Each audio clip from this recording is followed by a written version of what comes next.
Good morning, everybody, and a very warm welcome to Trent Bridge Live. Yes, we are back. Now, the County Championship got started last week, but there's nothing like the first game of a brand new season back at home, and today is that day. Yes, we welcome Glamorgan to Trent Bridge in the sunshine. Now, the two captains have been out there in the middle. The toss has taken place, and Glamorgan won that toss, and they have elected to have a bowl. Now, let's take a look at the Glamorgan selected 11 for this fixture. They are the 11 players that are representing Glamorgan over the next 4.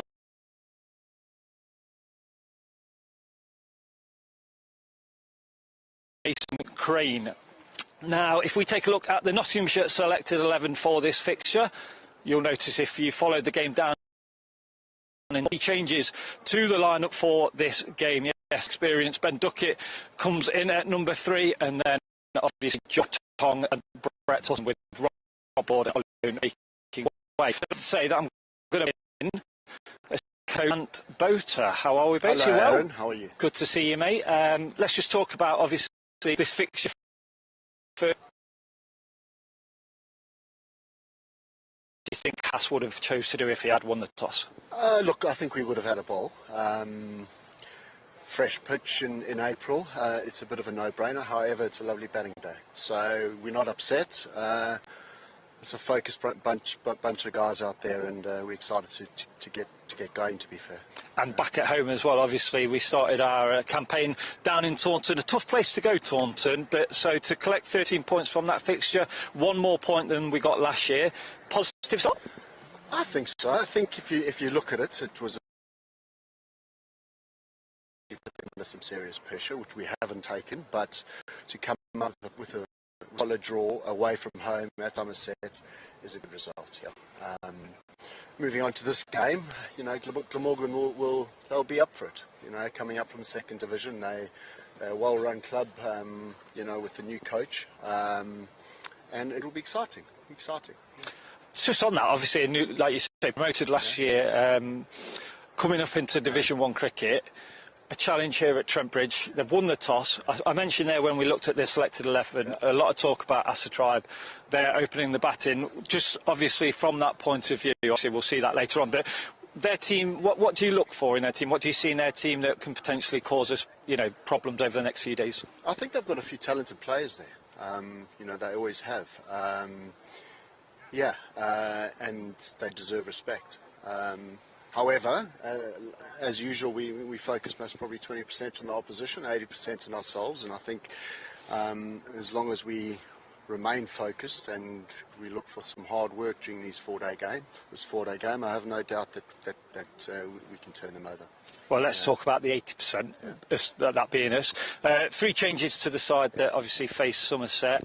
A lot of experience. I was doing a little bit of research last night. Might shock a few people that I did do some research, but over 11,000 matches when you combine everybody together. That's a lot of experience, isn't it? You know, Ben Duckett, Josh Tong and Brett Hutton coming in. What do you think they'll bring to this 11?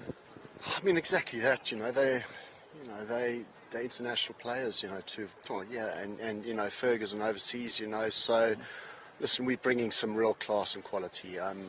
It's not an easy selection that for the group and for Morsey, to be fair. You know, you're leaving out some very, very good players who played a huge part in us winning the championship last year. So within that, though, you know, the players that are coming in, you've got Ducky, who's, you know, got to the top 5 in the world.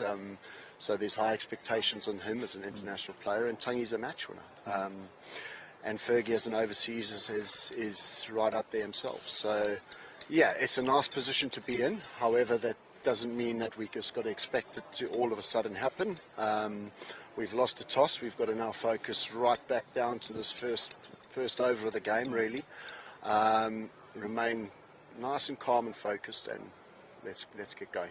Let's get going, exactly. I should say I made a mistake when talking about the 11. I forgot that Fergie, how could I forget that Fergie's back? I mentioned Brett Hutton, it's actually Fergus O'Neill that comes in. But overseas, his first few games here last year, I mean, he'll hope that he's got his feet up for most of the next day or so. But that experience, and with Kyle Verreynne coming back, having those two overseas players that performed so well here last year, the continuity. How important is that for the next few games and obviously this campaign in general? Yeah, look, Brett's playing as well. So, you've got Fergie, Brett, you've got Tangi, and you've got Dill as I'm glad you know the 11. I'm glad that you do. No, so, that's our bowling attack. It meant, obviously, Lyndon missed out, which is a really tough call. But, yeah, back to your question, sorry. Just the experience of Fergus O'Neill coming back, Carver Rayner, both had fantastic seasons last year. Just having that continuity of two overseas players coming back. It's massive. It's massive. It's also what they do for the group. Fergie got presented with his medal today, this morning, and the message was exactly that. He did bring a presence, an aura, a belief to the group that we carried on further than when he left. If that makes sense, and for a 24-year-old to come into a group and do that, let alone the quality that he brought, it was massive. So we expect the same. I think he expects the same on himself. He's a lovely lad, and he's really connected unbelievably well with the group.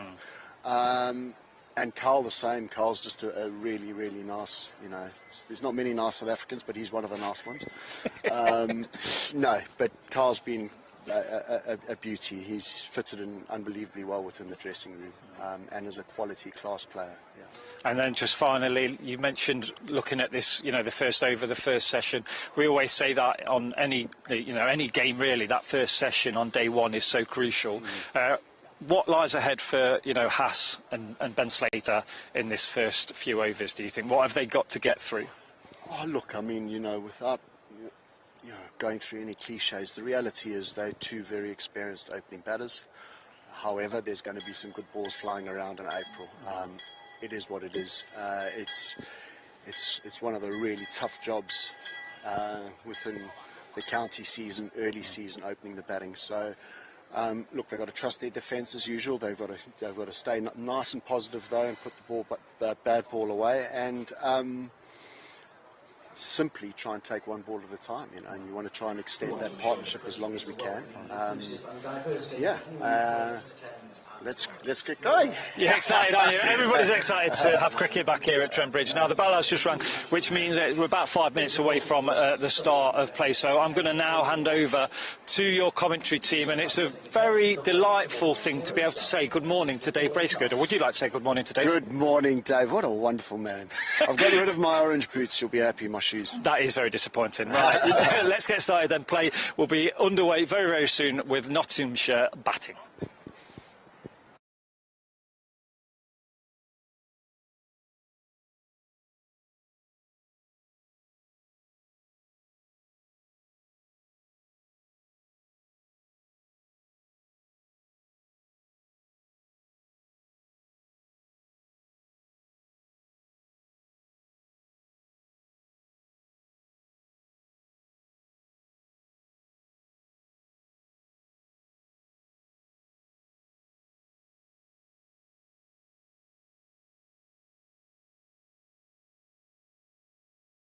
BBC Sport Wales on a rare excursion up to the East Midlands, on a rare weekend away from the football. Delighted to be alongside the voice of Welsh sport, Rob Phillips. Good morning, fella. Well, that is quite an intro. Thank you very much. Delighted to be here on a lovely day at Trent Bridge.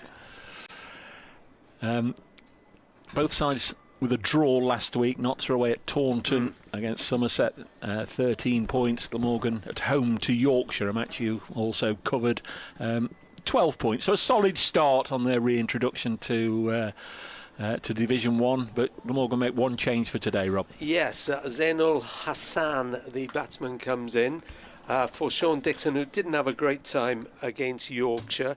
And I think in the end, Yorkshire, Glamorgan, well, they were satisfied with the outcome, because on the first day there was only a couple of hours play able to take place on an awful afternoon.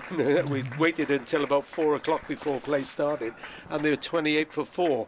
So when you're 28 for 4 and you recover and have Yorkshire hanging on at the end on the final day, it is quite some turnaround. So I think Kieran Carlson's side will take plenty from that. The umpires making their way out to the middle. Nottinghamshire team news will take a little longer to go through. The umpires are Richard Illingworth and Robbie White. They're out in the middle. Glamorgan have won the toss. They've asked Notts to bat first, so we'll see the Glamorgan huddle on the outfield in a moment. And Nottinghamshire's two reliable openers, Asiba Mead and Ben Slater, will be making their way out to the middle. They're already on the boundary edge. 4 changes for Notts since the match at Taunton, which finished on Monday. 2 England boys have been released to play, Ben Duckett and Josh Tong. Duckett only played 1 match last year, so very much a little bit of a curate's egg to see him in Nottinghamshire colours. Josh Tong very much front and central in the championship win last year. Josh Tong in the Nottinghamshire side. The other 2 to come in, Fergus O'Neill, the Australian, who wasn't able to play last week, only got into the country on, I think, day 2 of the Somerset match. He had to stay and play in the Sheffield Shield final for Victoria, which his side lost to South Australia. So Fergus O'Neill is here. And we've also got a first appearance of the season for Brett Hutton. The 4 to drop out from last week: Freddie McCann, Lyndon James, Rob Lord and Ollie Stone. So a lovely morning in the East Midlands. We'll just have a little update to do for BBC Radio Nottingham in a moment. Hopefully we can get that out to the way in a moment. Welcome to listeners to 5 Sports Extra. We're throughout the match on 5 Sports Extra 2, but we'll be dipping in and out on 5 Sports Extra throughout the 4 days. So Notts batting. Ben Slater reached 1,000 runs, second time in his career last year. Asiba Mead is on strike. Ben Duckett listed to bat at 3. Joe Clark, Jack Haynes and Kyle Verena, the top 6. And it is going to be Tim van der Houten to get things underway, former Dutch international, who called this ground home for a wee while in 2021, the first season of the 100 he actually played here for the Rockets. Glamorgan in there, well, with their red names and numbers. And we're going to get underway. The first home game of the season here for the defending county champions. Mead on strike. And from this... Oh, he's bowled him! And Mead is bowled. First ball of the season here at Trent Bridge. Straight through Mead's defences, and what a start for the visitors. And there's a stump out the ground. An extraordinary start to the contest. Kieran Carlson winning the toss, asking Notts to bat first, asking Mead to bat first, and the Notts skipper has gone first ball of the season, clean bowled by Tim van der Houten. A terrific delivery, and Notts a 0 for 1. Well, he's known for line and length, and that line and length was absolutely spot on because it took out middle stump. Astonishing start for Tim van der Houten. And, well, I imagine, I don't know what you think, Dave, whether it was a good toss to win or not, but that's one heck of a start. Just seen a replay of it, and it seemed like he bowled from wide on the crease and brought it in, and its leg stump that's gone castling out of the ground just managed to get it between, well, through the gate, between bat and pad. Terrific ball. Pretty sure Notts would have wanted to bowl first were they able, but they find themselves 0 for 1, and a generous round of applause from the Trent Bridge faithful for the new man, England's Ben Duckett. Only played 1 game last season. Here is that update for BBC Radio Nottingham.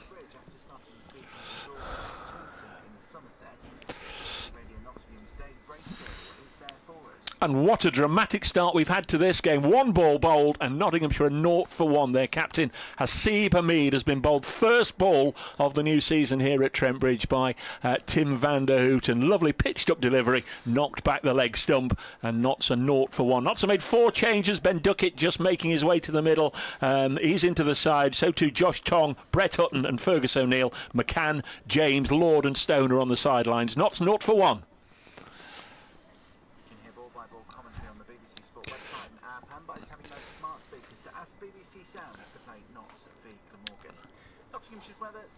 So, what a dramatic start Duckett, of course, a left-hander. Van der Houten wants to bowl. Duckett's just taking his time to... He's making him wait, isn't he? Just settle down, yep. 3 slips, a gully. 2 more fielders on the offside. As Van der Houten bowls and Duckett solidly behind it, pushes it into the offside. And there's no run. 0 for 1. So that Nottinghamshire side, Hamid, Slater, Duckett, Clark, Haynes, Verena. Liam Patterson wide expected to bat 7. Fergus O'Neill, Brett Hutton, Josh Tong and Dylan Pennington. Glamorgan, Eddie Byram, Asa Tribe, Zainul Hassan, Kieran Carlson the skipper, Colin Ingram, Ben Calloway, Chris Cook, Tim van der Houten, Ryan Hadley, Andy Gorvin and Mason Crane. Is the 3rd delivery, dropped down on the leg side, 0 for 1 after 3 balls. Rob, if you'd like to grab the machine by the wheels, I'll try and get rid of the music in our ears. Okay, no worries. Tim van der Houten walking back to his... It's gone. Mark. There we are. Did like the track they were playing on BBC Nottinghamshire, but there we go. As Van der Houten, wearing 64, moves in. And Duckett gets the first scoring shot away on the leg side. It may even go for 4, will it? Oh, is it just going to stop? Well, it was just pulled back by the fielder. And they've taken... they've taken 3. Taken 3, yeah. 3 for 1 Nottinghamshire in the first over. Hasib Hamid going first ball, bowled by Tim van der Houten. Crikey, what a dramatic start. It was. You don't expect that, do you? No. Ben Slater is on strike. Scored 90 runs at Taunton, 30 in the first innings, 60 in the second on Monday, just to make sure Notts didn't have any last day dramas. We're set to score well over 300 in the last 2 sessions. Just finish this over and then Rob will talk you through the next one as Van der Houten to bowl to Ben Slater, wide of the pegs, and goes through to wicket-keeper Chris Cook. Some familiar names in this Glamorgan side as far as Notts supporters are concerned. Chris Cook and Colin Ingram both play. Remember, they battered for an entire day together when the sides met down in Cardiff in 2017. Mason Crane, of course, has had many battles with Notts in his Hampshire days. And Hookton in once more and bowls, and it's allowed to go through to the keeper. So 3 runs from that first over, but most importantly and crucially, the Nottinghamshire captain, Hasib Hamid, is back in the dressing room, clean bowled. Doesn't get bowled all that often. Hasib Hamid, first ball of the match, right on the money. And what a great start for the visiting side. Yeah, excellent start for them. It'll be Ryan Hadley from the other end, the Australian. Played his first game for Glamorgan against Yorkshire last weekend. His first spell was a little bit indifferent, and then he really got a taste for it and was sharp, you have to say. Not lightning quick, but sharp. Plays for New South Wales in Australia. Australia A, Sydney Thunder as well. He's only played a handful of first-class games, hasn't he? I think he's 27-ish. They've got a good record getting Australians in. Of course, Manas Labuschagne has been there for the last few seasons. He's bowling now to Duckett, who carves that away through the offside. That's going to be that will get to the boundary that time. 4 runs for Duckett, who in customary style doesn't want to hang around. No, the last time Glamorgan were here, they emerged as last day winners, but Duckett had a terrific individual match for himself, 122 and 95, and it was the sign of Ben Duckett at the time, desperate to put performances on the board and wanting to make sure the selectors took note. He was so disappointed at not getting 100 in each innings. See what he can do here. As Hadley comes in from the far end, Duckett gets sliced this time, and it's stopped in the gully, but it took a bounce first, so Van der Hookton, I think, was... Oh, no, that's not Van der Hookton. It's Ben Kellaway, I think. Ben Kellaway, that's yeah. Right, the youngster. Couldn't be more... a different age range. The ambidextrous cricketer who quite. Played against Notts at Neath 2 years ago in the Metro Bank, and we did get a bit of his ambidextrous... Did you get some of the left arm spin? We He did. doesn't bowl it very often. Bowled all off spin last week. So 3 slips wait as Hadley moves in, and a big shout behind the stumps. Hadley, I think, was late turning to appeal to the umpire, but there's not out. 7 for 1 Nottinghamshire in the second over. As you can see, Rob, the ground is still very much under running repairs. The pavilion was out of action all of 2025. The dressing room, the changing facilities are down below us. The Radcliffe Road stand. It's a building site opposite, isn't it? It is. It's now But towering it's up a into lovely the sky. ground, I've got to say. Lovely ground. Mind you, most grounds are at this time when the sun's shining as Hadley comes in, and Duckett gets right behind that, just plays it out a few yards on the onside. No run. 7 for 1 Nottinghamshire, the county champions, their first home game in Division 1 this season, and a decent enough number here. Did they wear the championship crown comfortably last weekend, would you say, Dave? They it was always looking as if it might just be a high scoring draw at Taunton, and that's how it panned out, really. Nice to get that first game out of the way. Yeah, absolutely. Hadley runs in, delivers now, but Duckett is again, just turns this behind the square on the leg side and takes the 1. 8 for 1. I have to say it's a bit of an embarrassment of riches at the moment with everybody being made available. This is some really strong looking Notts side with 2 England boys, 2 regular England starters in their side, Josh Tong and Ben Duckett. Fergus O'Neill again had a terrific season in Australia for Victoria, and Brett Hutton, who was again the leading wicket taker for Notts in the Championship last year, all brought into the side. It's formidable, but then that's what you get in Division 1.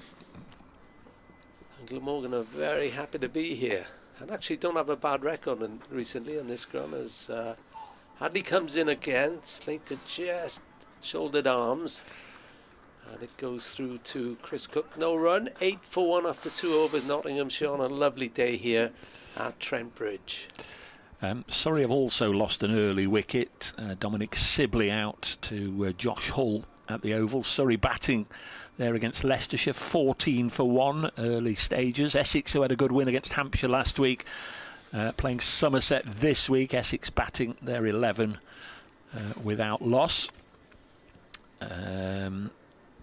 Warwickshire, the visitors to Sussex, who also started with a win last week. Warwickshire 8 without loss.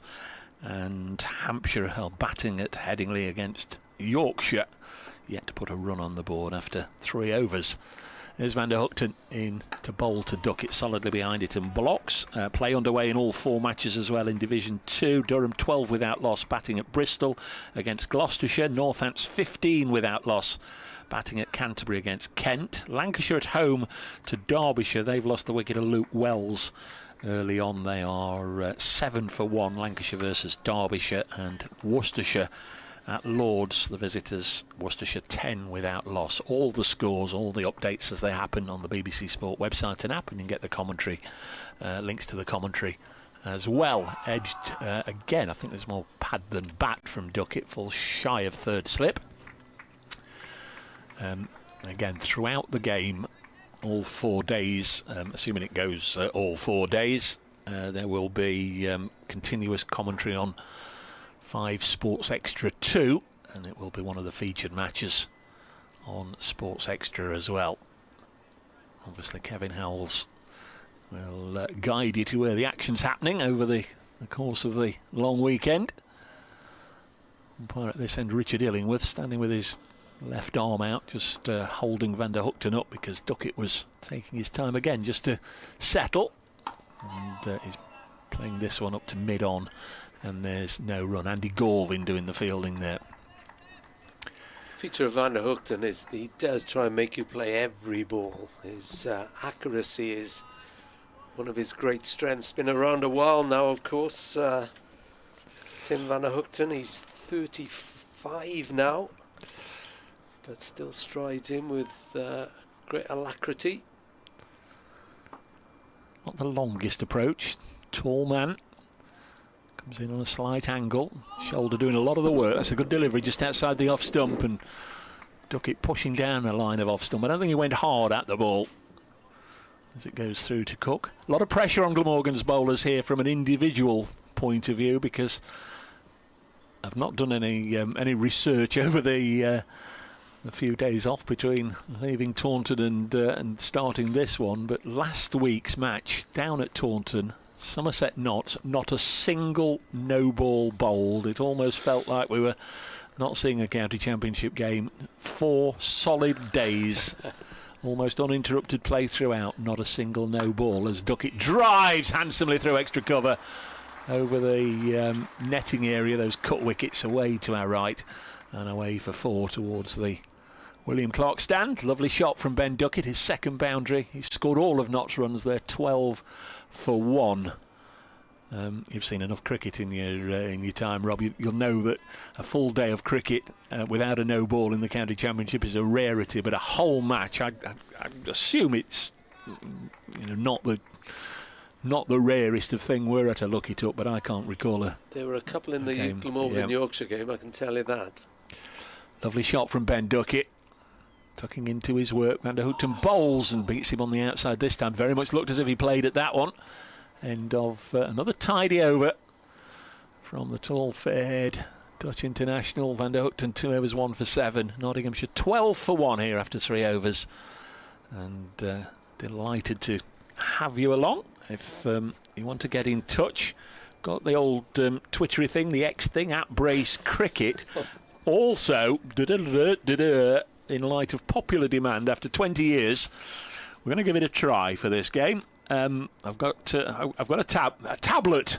I've got a tablet. Yes, I am dragged screaming and shouting into the 21st century. So we've got an email address, bracecricket@icloud.com. So we'll give that a go. bracecricket@icloud.com if you want to send a longer message. And I'm sure you can get in touch with Rob as well. Yes, as Hadley delivers outside the off stump to Slater, no run, 12 for 1 Nottinghamshire. I'm at Rob Phillips here on X. If you put the same on Blue Sky. Oh, crikey. Yeah, I'm on Blue Sky, like Kevin Howells as well, I discovered today. I'm also on Threads. All the same, Rob Phillips here.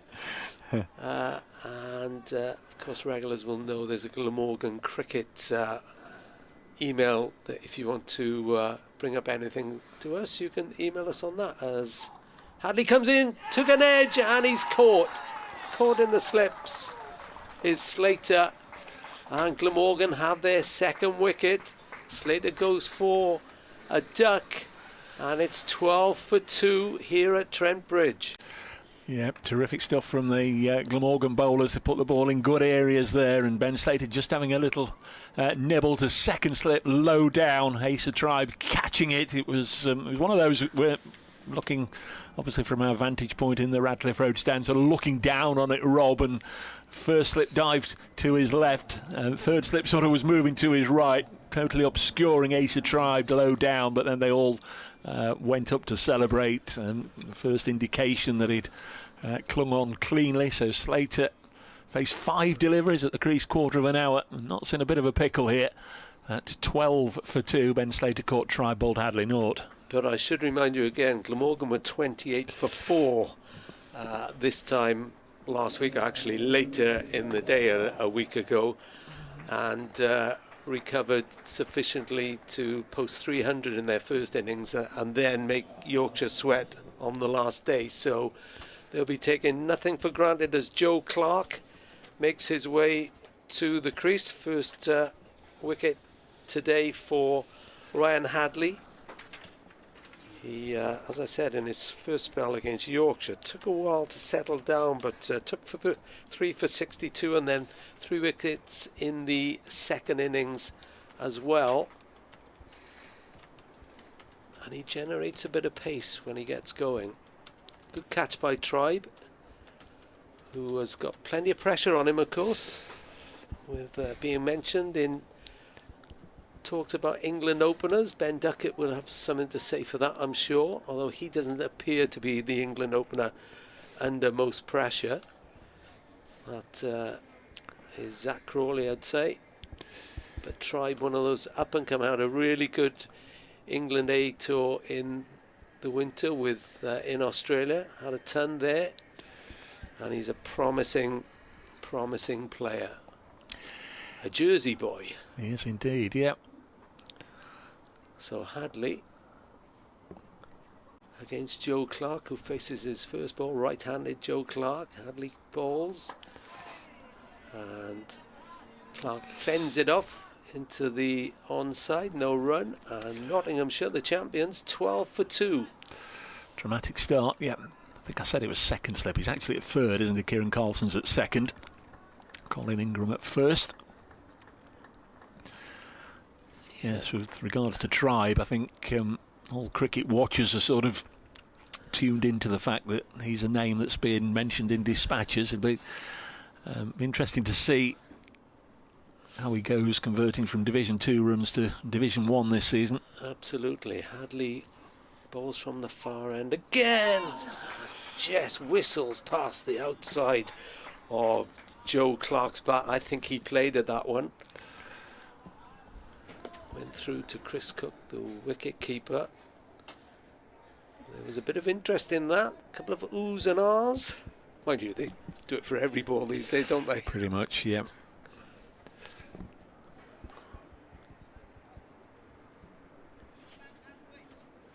So Hadley turns at the building site end, you might say, here at Trent Bridge. The big scoreboard behind him. One of those impressive round floodlights with the multi-lit. As Hadley comes in, and gets up a bit, that one, but Clark fends it away, and in fact it's just going to be stopped before it gets to the boundary through cover, and they will take one. Clark is off the mark. In fact, they took 2, so Clark has got 2 runs, and Nottinghamshire moved to 16 for 2 on the opening morning of this Division 1 County Championship game. Yeah, started the season with 92 at Taunton, Joe Clark. So he's in good touch. As Hadley, him from the far end, Shot. really good touch. Pushed that one through mid-wicket and out for 4 runs. Oh, sorry, no, I thought it was, didn't think it was going to be cut off, but it was. So it's just the 3. And Nottinghamshire moved to 19 for 2. You can't take anything for granted these days, can you? Now we're playing towards the Bridgeford Road side of the square, so we're a shorter boundary out towards that side of the ground, but the other one on the Fox Road side, it's quite a big boundary, and yeah, when it was played it certainly looked as if it was going for 4, but had quite a long way to go and just pulled up just inside the rope. You were out in the middle, Dave. Would Nottinghamshire have bowled if they'd had won the toss?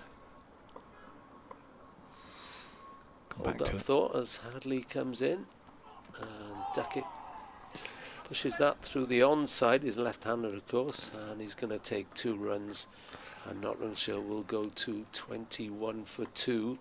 Duckett up to 14. Normally I would have said I assume so, Rob, but I can actually say yes, because in the preview show Aaron Lord on air with Trent Bridge Live, building up to the day's cricket, had Ant Boter with him, the Notts coach, and Ant said we wanted to bowl first, so I think it was very much a done deal had Asiba Mead won the toss, and that generally was the way that Notts went last year. And they obviously you need to take 20 wickets to win a match, barring declarations, and they like to get stuck in on the first morning and packing the side with all these proven experienced bowlers. I'm pretty sure that's the way they'd have set out their game plan. Let's win the toss, try and bowl Glamorgan out obviously for as cheaply as we can. But it's the other way round. It's Glamorgan have made 2 early strikes. Mead out for naught, Slater out for naught. What a terrific start for Glamorgan. Joe Clark fresh at the crease, already on 5. Faces Van der Houten for the first time and just gets a run to backward point there. Just squared up a little bit, ran away off the outside portion of the bat safely along the ground and gets a single. Last week at Taunton, Joe Clark brought up 9,000 career runs, and at the same time bringing up 5,000 of them for Nottinghamshire, who he joined ahead of the 2019 season. He's got 25 first-class hundreds. Played very nicely in the first innings last week.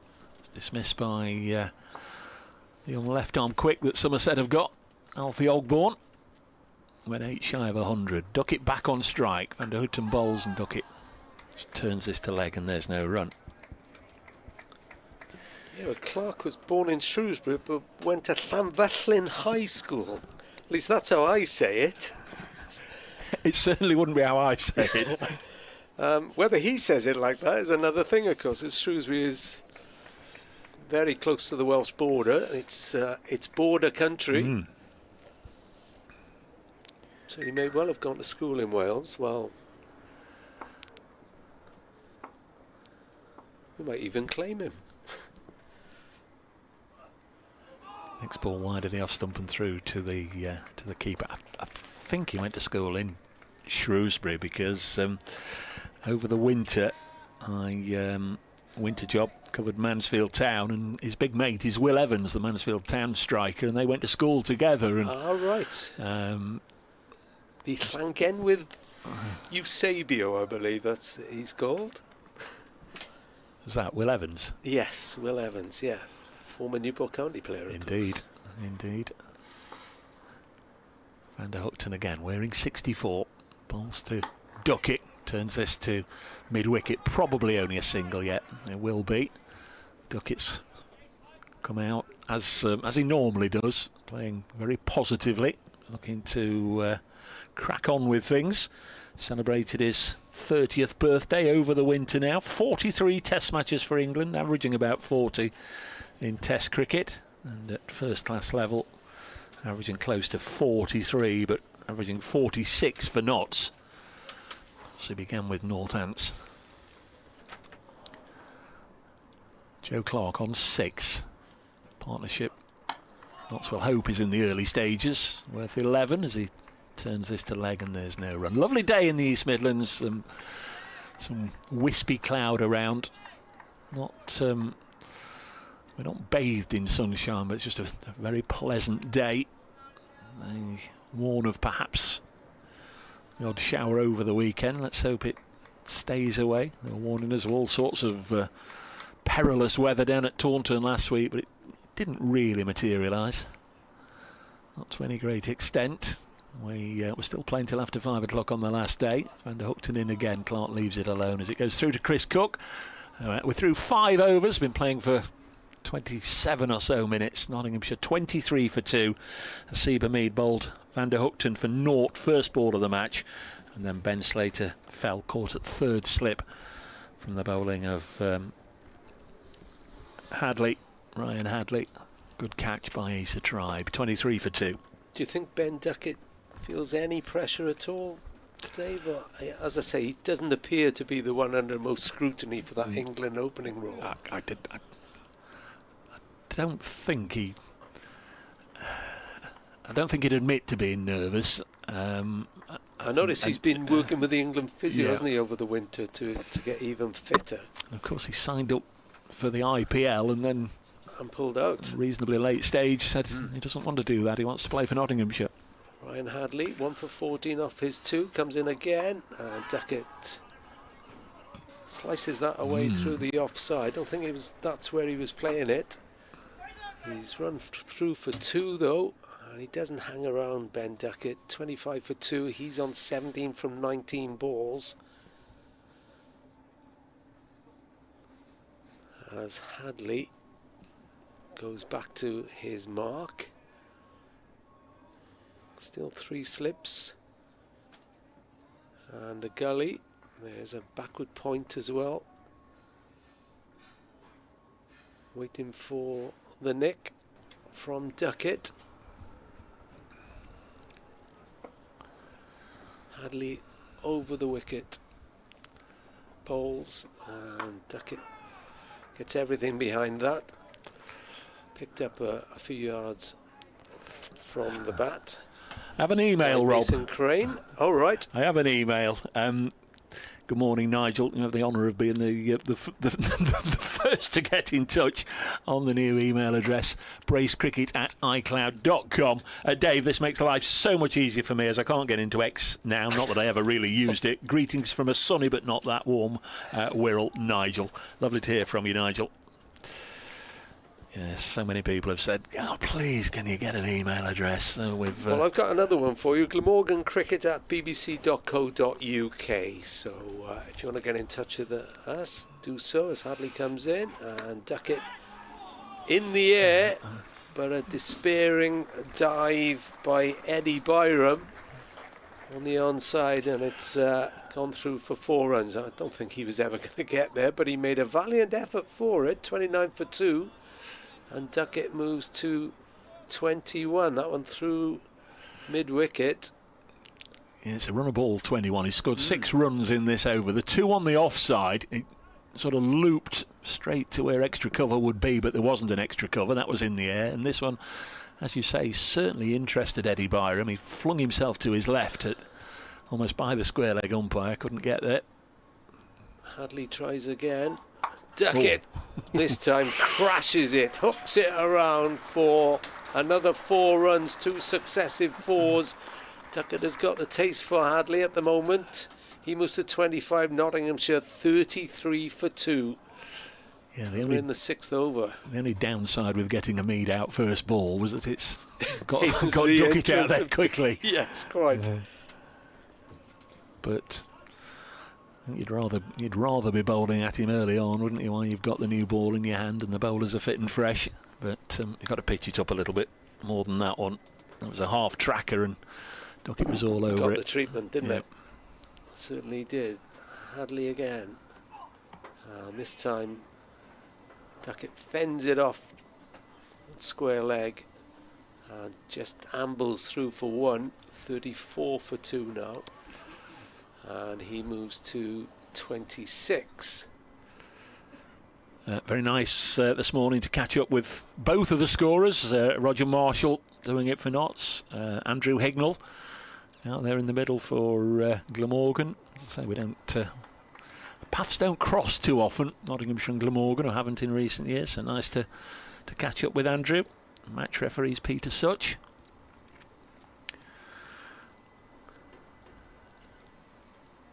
Hadley to Clark, who's on 6, the right-hander, and that's on his leg stump, and he just pushes it through for 4 runs, an easy onside drive, that one. And you have to say Hadley, he's got a wicket, but he's been expensive. 1 for 28 from his 3 overs. Nottinghamshire now 38 for 2. Clark has got 10. Duckett has got 25. Yes, as you say, he's got 1 in the end column, but needs to just tighten his. Well, that was a bit of a gift. That length one, up a little bit. Yeah, that was a bit of a gift. Played off his legs, no problem by Joe Clark. We have got some travelling visitors. I can see we've got a flag of. Is that the flag of Glamorgan County Cricket Club on the front row of the William Clark, just down to our right? Yes, it is. Yeah, just the other side of the boundary edge. Yeah, I met a couple of Glamorgan fans in the hotel last night as I was checking in.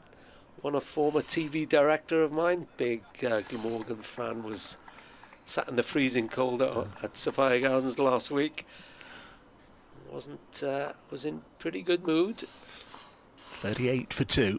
Van der Hookton to continue. Bowling to Ben Duckett. Pushes this towards mid-off, but that scoring area was quickly closed down by Andy Galvin, and there's no run. Yes, hello to, if they're not on the ground, hello to everybody that travelled down with Notts to Taunton last week. A really good travelling contingent.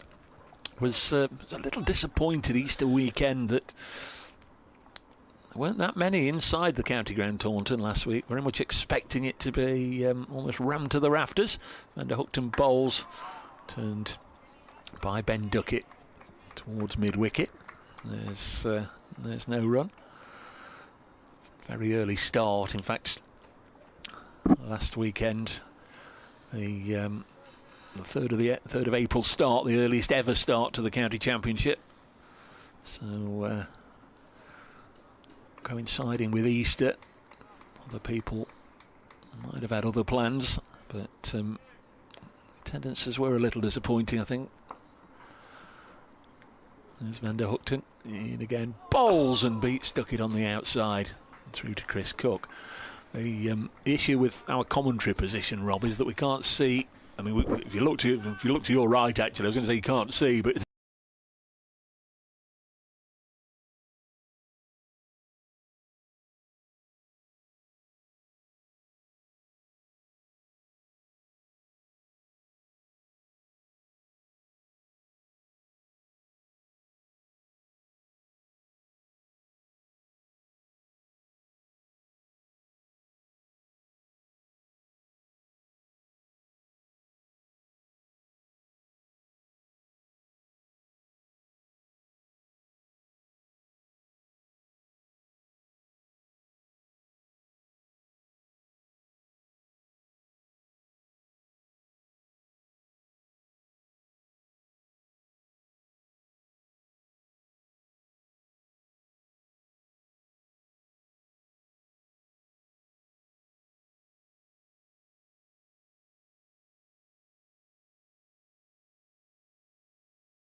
not sure what the delay is at the far end.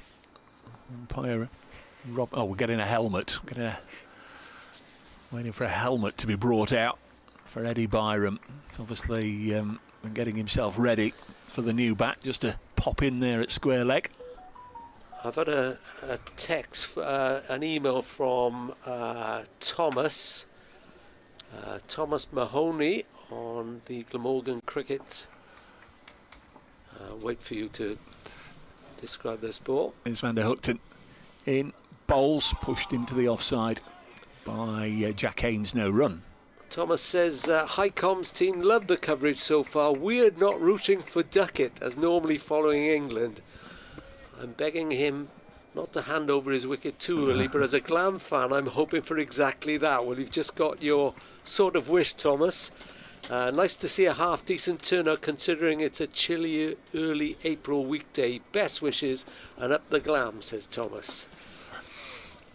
The last ball of the 7th over. Jack Haynes, half-century at Taunton, pushes this back to the bowler. End of the over. Nottinghamshire 38 for 3 here on 5 Sports Extra, 5 Sports Extra 2, and via the BBC Sport website through the Nottinghamshire live stream. If you weren't aware, there are pictures available.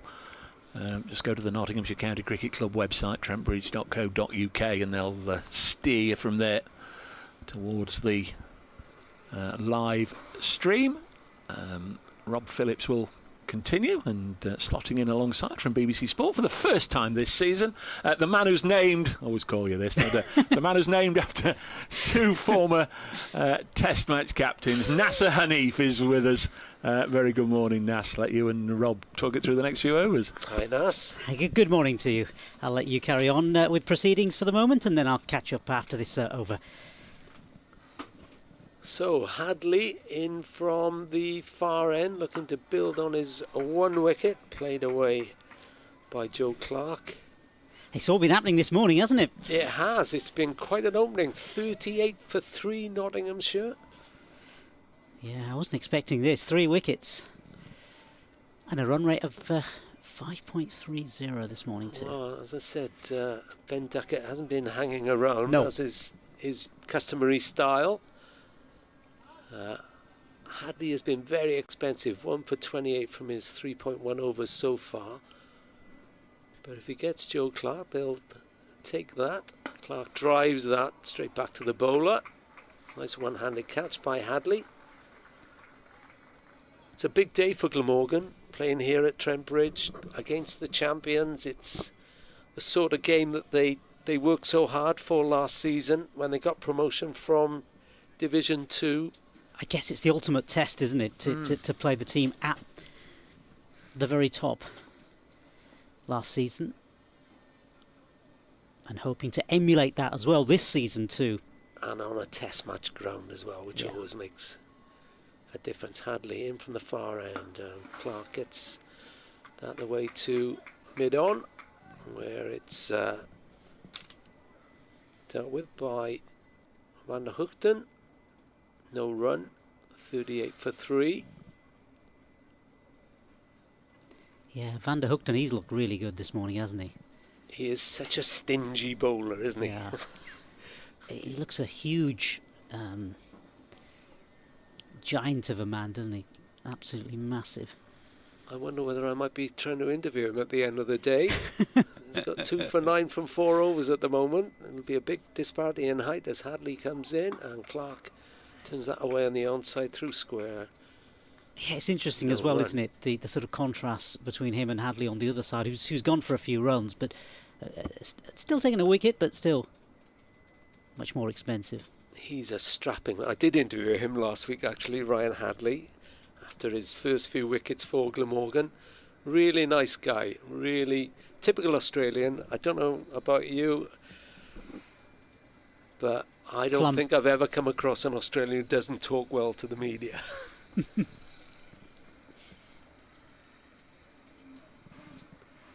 Hadley in again.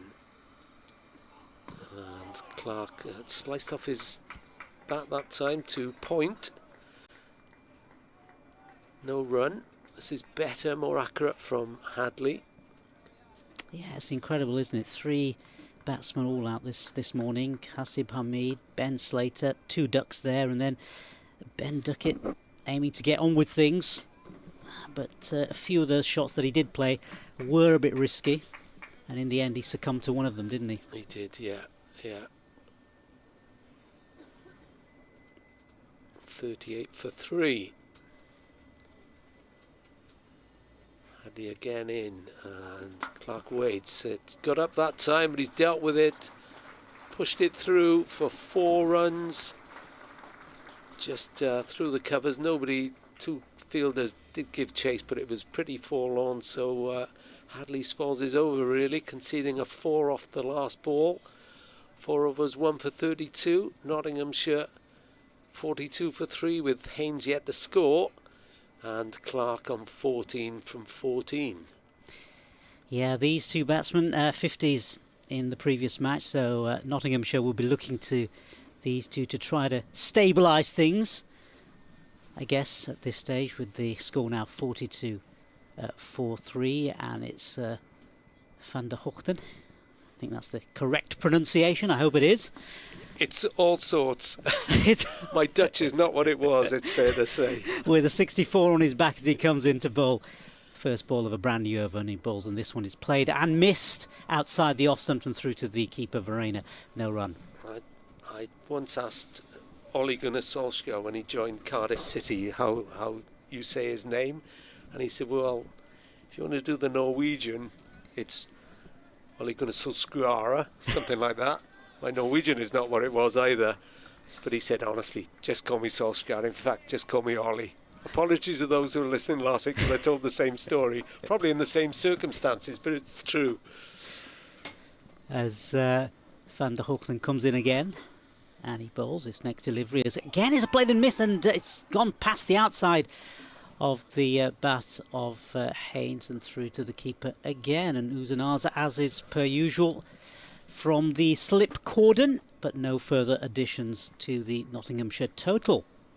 Good stop that, actually, by Ingram. Yeah, Van der Hoogten coming back now. Cook, sorry, not Ingram. Chris Cook. And comes in for his 3rd ball of this over. Comes in and he bowls. This next ball is again played carefully back to the bowler. There's going to be no run there. He's been miserly this morning, into his 5th over now, just going for 9 runs. 2 important wickets as well for him this morning. Nice lovely sunshine here as well too, here at Trent Bridge. Gorgeous morning. Glamorgan winning the toss and putting Nottinghamshire into bat. As Jack Haynes faces this next delivery, and this time again is squirted through the point region. Fielders chasing. There'll be a couple of more runs onto the total. In fact, there'll be more than a couple more runs, because it's gone to the boundary. 4 runs there to Jack Haynes. And the run rate is 5.31. I mean, they're going down, but they're going down swinging. Yeah. I guess that there is some sense in that. If you are going to go down, you might as well go down swinging. Yeah. But let's not preempt any further wickets from a Nottinghamshire perspective, I guess. Bit early to write that, yeah. Yeah. So they'll be looking for stability at this stage. Very much early on in the game as Van der Hoogten comes in, and this next delivery again played firmly back to the bowler. No further additions. Yeah, see, Haynes took a couple of steps down the pitch then, didn't he, as Van der Hoogten came into bowl. He just nags away at that line and length as Tim Van der Hoogten, and has done it right through a really good career. Nottinghamshire don't really want to lose any further wickets, so no. As Van der Hoogten comes in again, this next delivery again left outside the off stump and through to the keeper, and that is the end of the over. Nottinghamshire 46 for the loss of 3 wickets. Yeah, Haynes on 4. Clark is 14 from 14, so he's run a ball as well. And I wonder whether they're going to see a change of bowling now. I think that's Andy Gorvin just pacing out his run. In fact, running in it will be. So Andy Gorvin, who didn't take a wicket in fact took a wicket in neither innings last week. It wasn't really his days at Sophia Gardens, so he'll be looking to make an impact today. Got a number of emails in. Rob asked people to say hello, and they have done, but this is going to test me. Kirsty Davis, hello all from sunny Ystrad Mynwch in South Wales from Kirsty. She's phonetically spelt it for me. Gorvin bowls and turned away by Clark. I think you mean Ystrad Mynwch. Yeah. Is it YSTRAD? Yes, it is. MYNACH. That's Not a million miles from where I live. Ystrad Mynwch. Ystrad Mynwch, yeah. Kirsty says, I'd like to say hello if I may to my dad Colin. He's 5 minutes up the road and he's also watching. I'd also like to say hello to brother Sean. Sion. Sean. He's a little further away in Cyprus, but he'll be watching his home team, Glamorgan. Great match so far. Gorvin bowls. Clark fends off up to mid-off. Keep it going, Glammy. Thank you, Kirsty. Apologies that you've got an idiot on this end of the email, but lovely to hear from you. I'll translate for you when I can. Trevor has been in touch. Good morning, one and all. I'm no longer on X, so relieved to see you've now got an email. Makes things much easier. Regards, Trevor, working on the Suffolk coast at Thorpeness. It's beautiful here today. Thank you, Trevor. Got a couple more. As Gorvin for his third ball of the morning bowls, and Clark pens that down to point. No run. 46 for 3. Sorry, Rob. Michael Wilson, hello Dave, hello everybody. Great to hear you have an email and not just the old Twittery thing this season. Looking forward to a great season, listening to you and your co-commentators for many, many hours over the coming months. Regards, Michael. Lovely to hear from you, Michael. Thank you for getting in touch. Twittery things. The Twittery thing, that's, yeah. Gorvin hurries up to the crease, and Clark got that all wrong. Tried to pull it. It was neither a pull nor a drive, and it ended up dribbling to Van der Hoogten at mid-off. No run. 46 for 3. That's been one of the things. If you'd like to get in touch on the old Twittery thing, it's at Brace Cricket over the years. So Michael just picking up on that. Joel Anon, hi everybody. Who do you think will win the championship? Joel, love from Mid Wales. Gorvin bowls and played through mid-off, wide mid-off, and that's going to be 4 runs. So Clark moves to 18, and Nottinghamshire have their 50 for 3. Just in answer to that, I think whoever beats Surrey, or whoever finishes above Surrey, will win the county championship. They're the strongest side, the strongest squad. Fancy a Notts challenge again?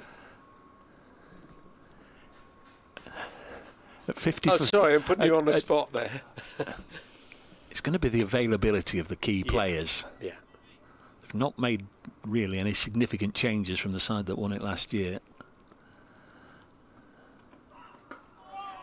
Gorvin bowls, Clark pushes to point, no run. There's no doubt that Josh Tong's availability was crucial last year, and if they could get 6 or 7 games out of him again, that would be pivotal. But it certainly seems like I'm going to get more of Ben Duckett. He only played 1 match last year, but he's not gone to the IPL and has declared that he wants to stay and be England ready with the county championship matches in the first half of the season. Got one more from Daniel on the email, bracecricket@icloud.com. The only thing I missed X for was conversations during county championship weekends. Still time to get you on Threads, Dave. That won't happen, but this will do nicely for now, Daniel. Maybe next year, mate. 3 steps readying themselves as Van der Hoogten comes in to bowl.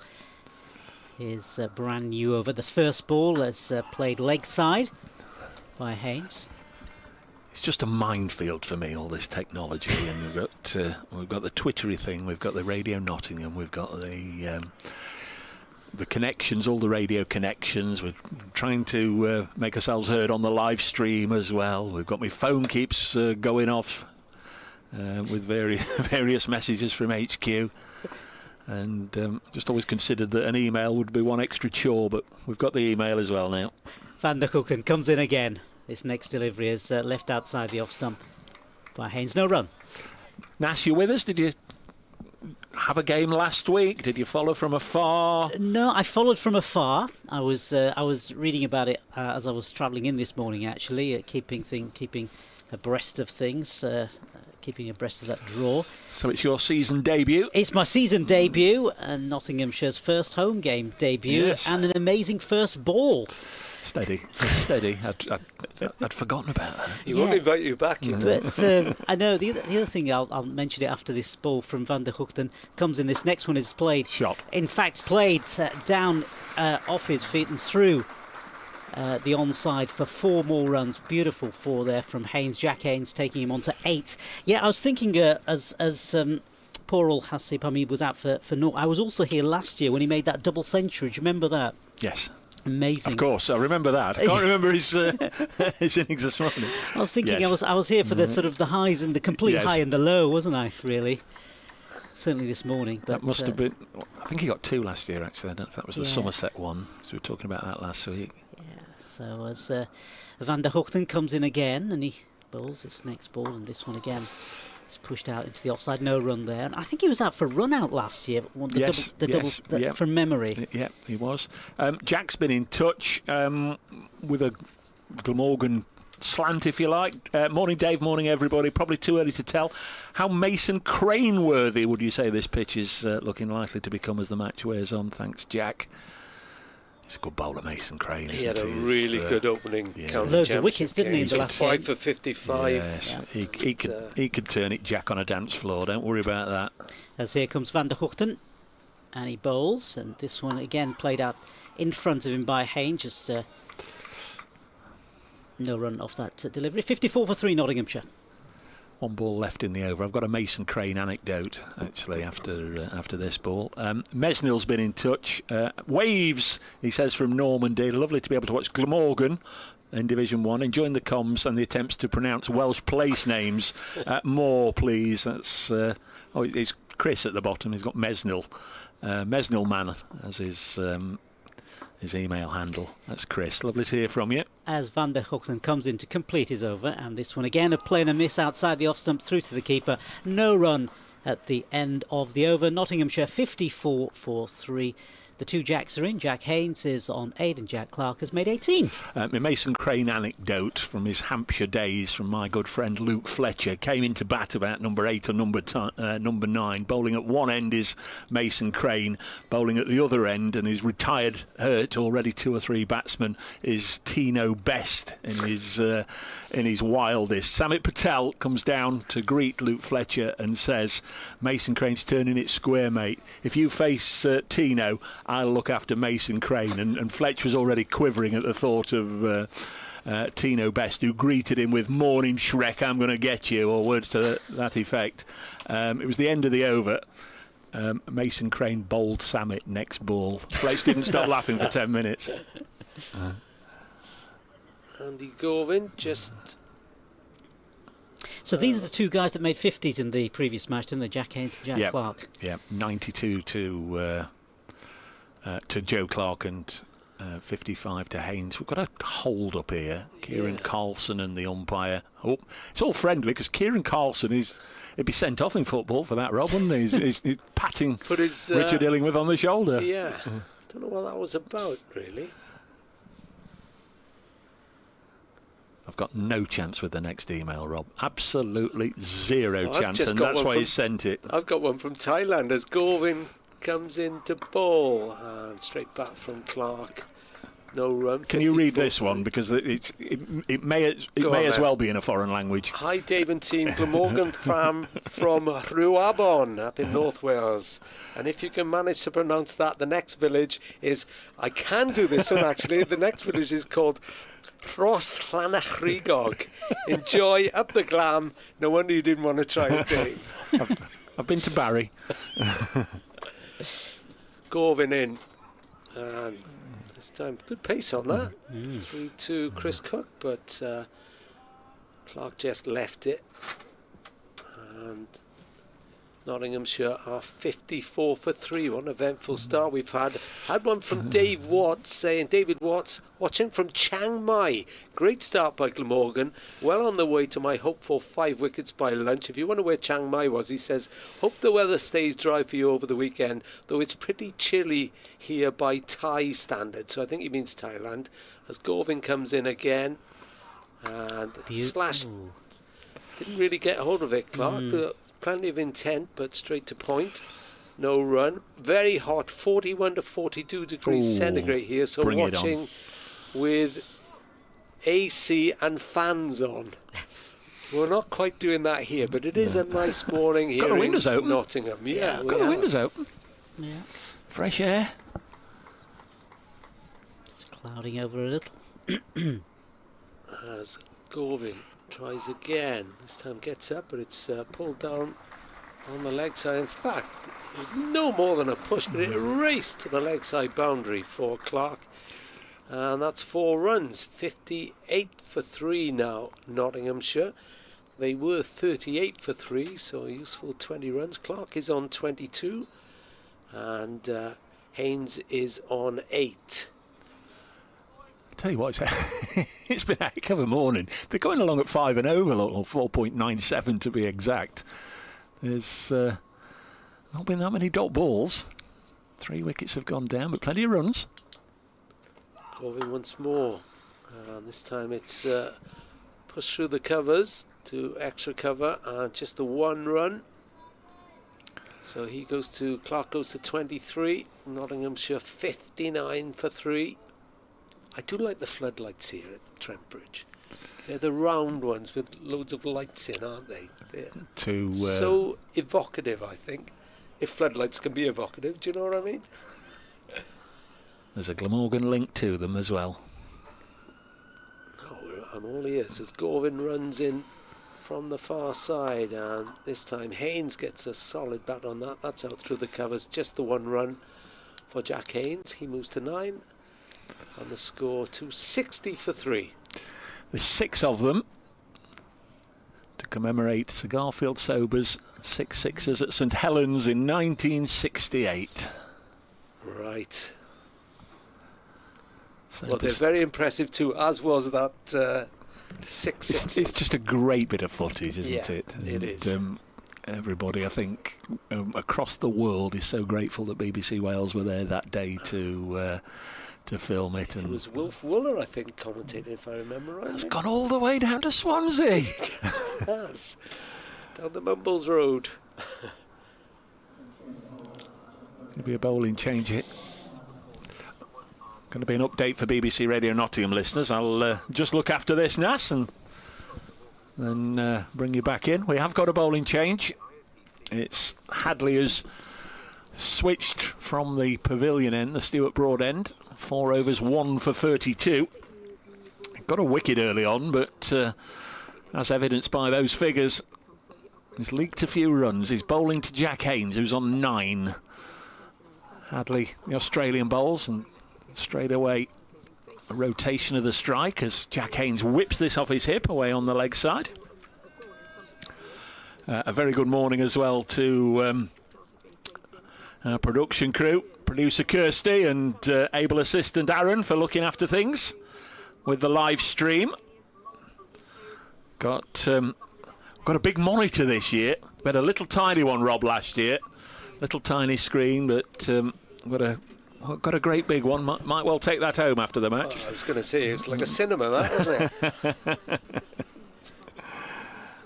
Be able to see all the replays on there nicely. Here's Hadley. Joe Clark on 23 and just eases it. Oh no, we've got a no ball. We've got a no ball. First one I've seen this season. Went the entire 4 days at Taunton with not a single no ball. I feel like the season's underway properly now, and it's an Australian who's done it. Ryan Hadley overstepping.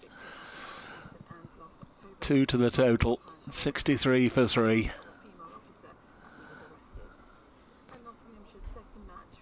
Here is that update for local radio listeners.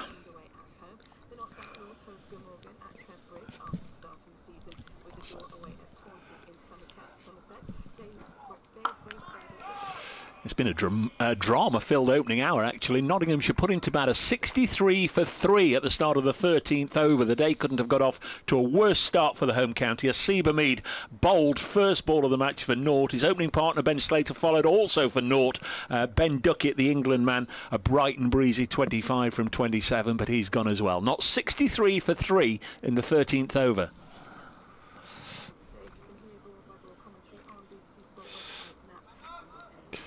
Always nice to do an update for BBC Radio Nottingham, but I don't know who's written the scripts this morning, but the cue was to find out the score for Notts Outlaws, which is the white ball team.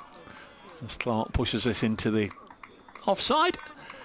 63 for 3. Still half of the over to go for you, Nas, courtesy of that no ball, so we'll let you finish off. Lovely, and I'll pick it up from here. So, yeah, Hadley is going to continue with the bowling. He's got the 1 wicket to his name, 35 runs coming off his bowling so far today. And he's going to get himself ready and come in and bowl this 4th delivery of this over. Nottinghamshire 63 for 3. And he comes in now. Here he is. Passes the umpire, and this one again pushed into the onside, and the batsman will cross over for another run. That takes Clark on to 24. Jack Haynes on the other side. He has made 10. Wickets falling 12. It was 2 wickets. The second wicket fell at 12 and the third one at 38. Nottinghamshire now 64 for 3. 64 for 3. And it is Hadley to carry on with the bowling. Ryan Hadley, Australian. 1 wicket to his name, and he comes up and he's past the umpire and he bowls. This next delivery again just pushed out into the offside. There'll be no run there. Bit of a left field selection, Rob. Ryan Hadley has not played that many games of cricket full stop, but certainly the Glamorgan scouting network have obviously had some good intel on him and like what they've seen. As I said, they were one of the first to pick Marnus Labuschagne, which worked really well until he became an Australian regular and then sort of restricted. It's a double-edged sword, isn't it? You want them to do really well, but if they do so well, you don't see them. It may well be the same here with Fergus O'Neill, actually. Ryan Hadley comes in and completing this over, and again pushed into the onside this time. No run. 64 for 3 is Nottinghamshire's total at this stage. I've had an email actually a while ago, so apologies to Aled Jones in Chester. He says, "Hi Rob, I'm a Glammy fan living in the cricketing outpost Chester. Been watching this fabulous start on YT, I think it means YouTube, but just about to embark on a bike ride along the River Dee with your brilliant commentary for company." Thank you very much, Aled. He wrote that before Glamorgan earned their first bonus point. So best wishes to all the commentary team, and best wishes to you, Aled, as you have your bike ride along the River Dee. Not done that one myself. Yes, of course, Chester City, is it the Diva Stadium that half of it's in England and half in Wales? It is, yeah. As Gorvin moves in from the far end. That one got up a bit, but Joe Clark was over it nicely. No run.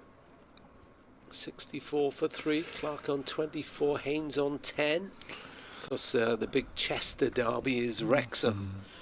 But such has been the phenomenal progress under the Hollywood owners.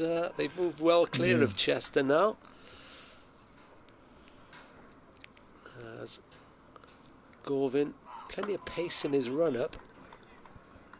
Easily dealt with that time by Clark. Pushes it away to mid-wicket. I always think border areas are very fascinating as well, aren't they? I mean, like here you've got Derbyshire and Nottinghamshire, and where is the exact line? So your supporters will either go one way or t'other. Well, we were saying earlier about Will Evans and Joe Clark's Joe his mate, Clark, yeah. Llanfallin High School. Has Govin in again and fends off.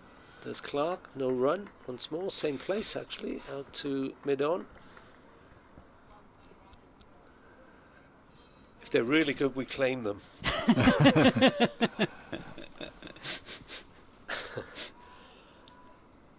They're really good, we claim them.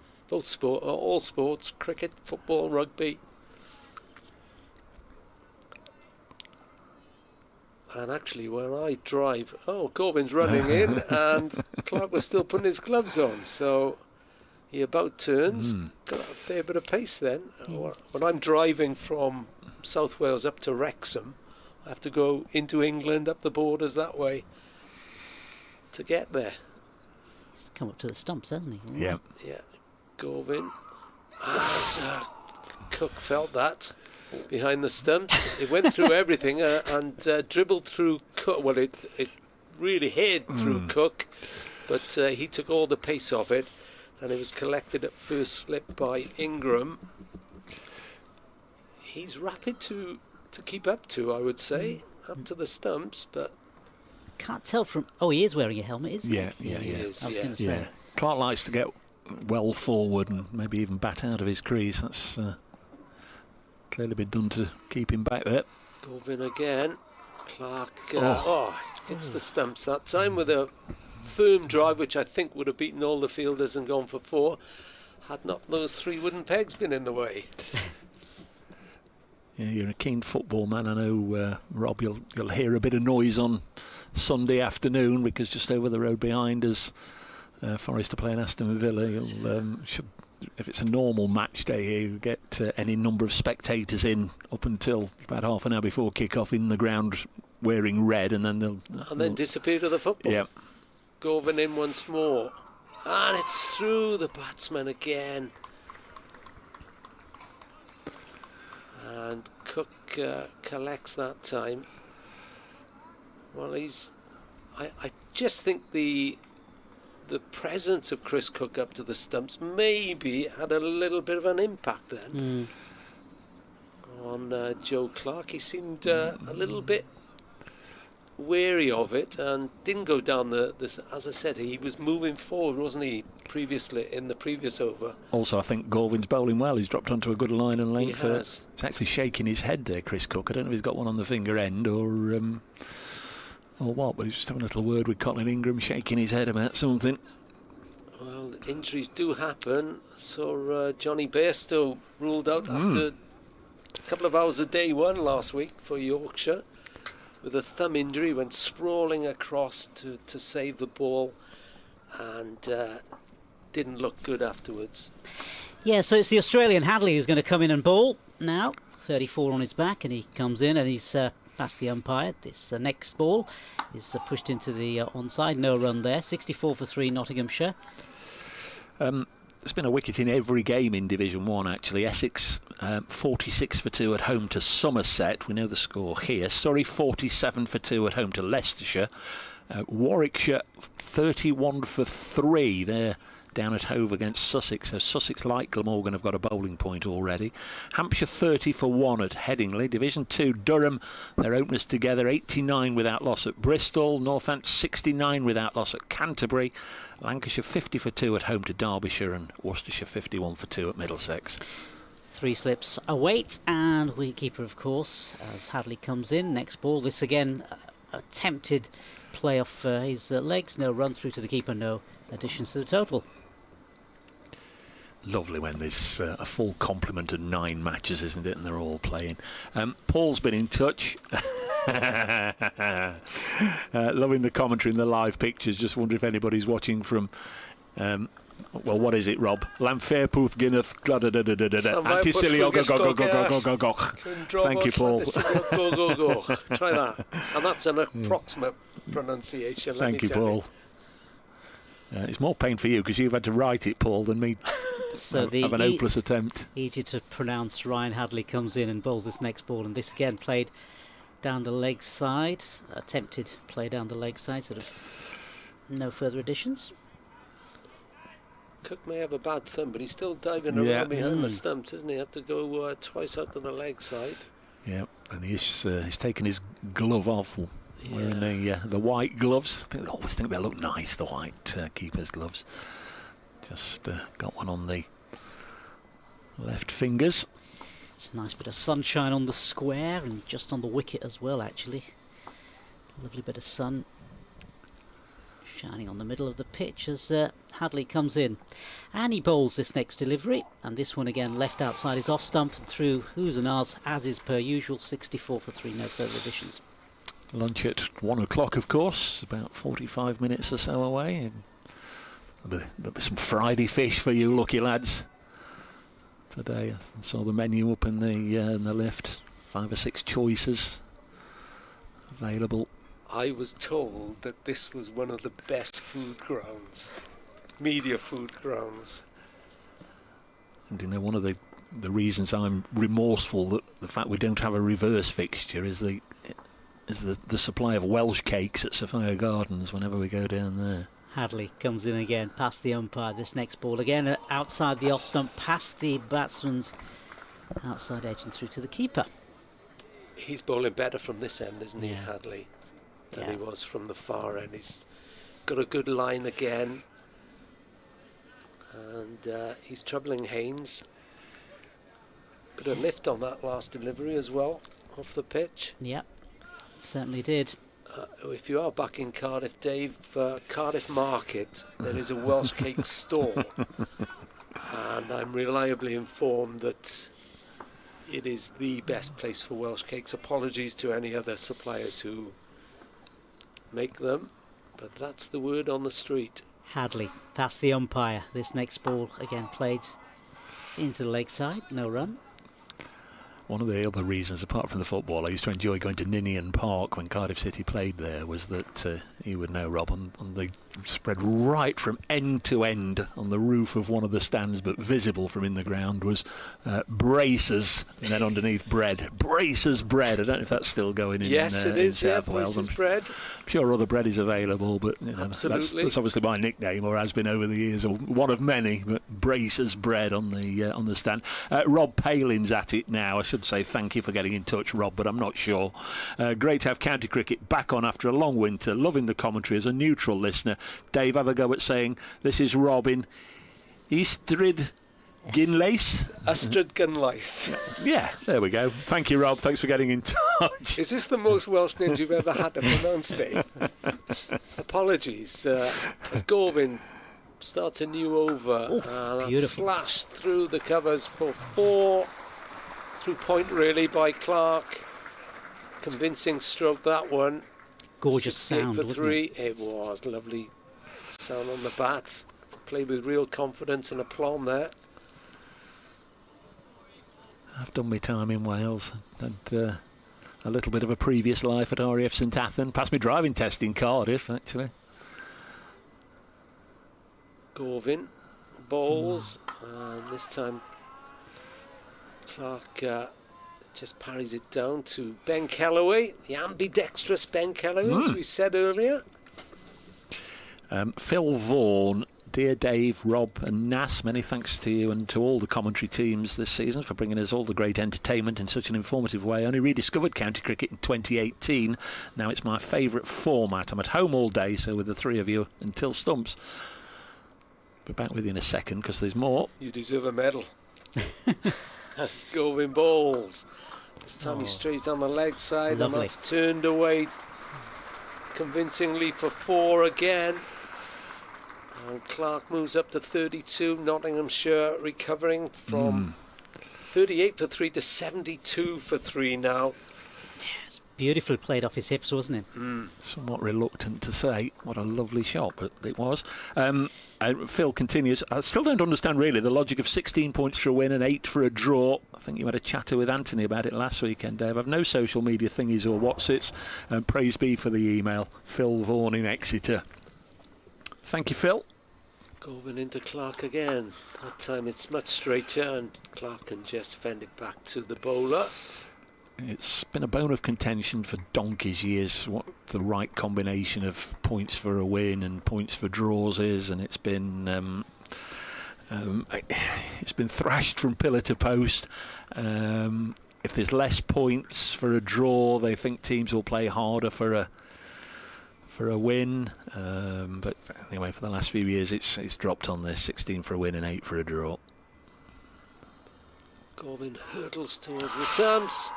It's Clark on the pads. I think it was going down leg though.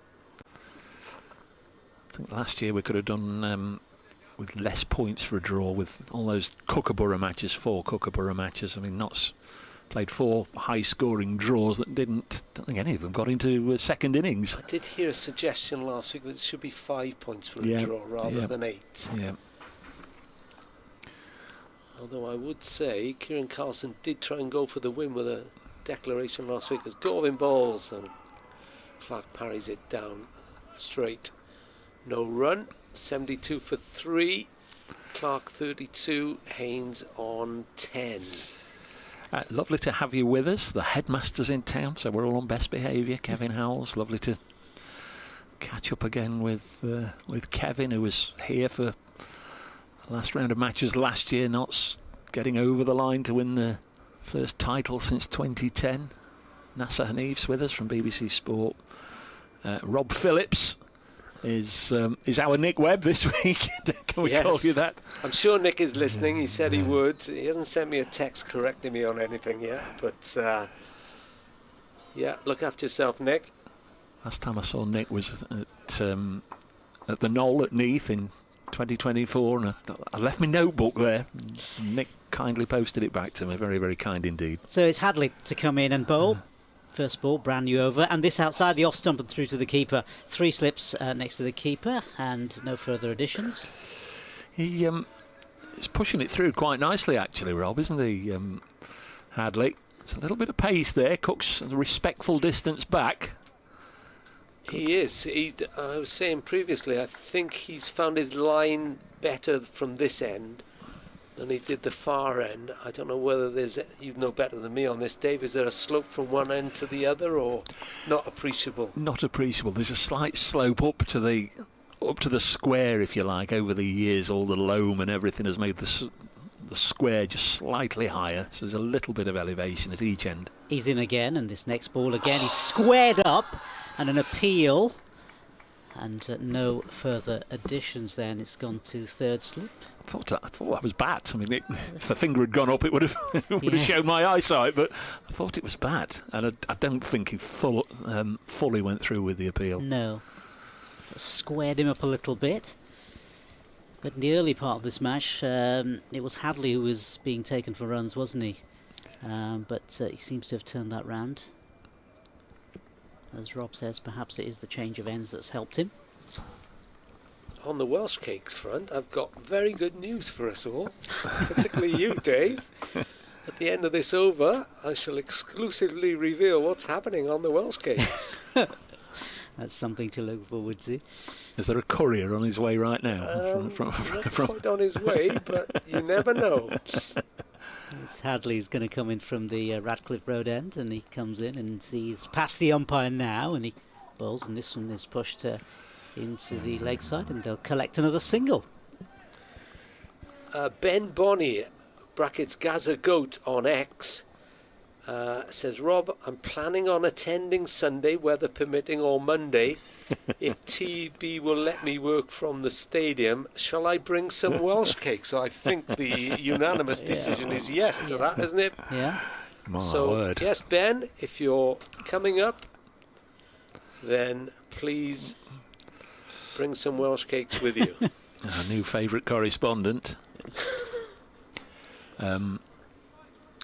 Chris Drew, if you love Welsh cakes, Dave, here is the recipe that I follow. Well, I'm afraid, Chris, thank you, but that's not going to get used. Jack Clark is facing, and this next one he pushes it out, this time into the offside. There's no run there.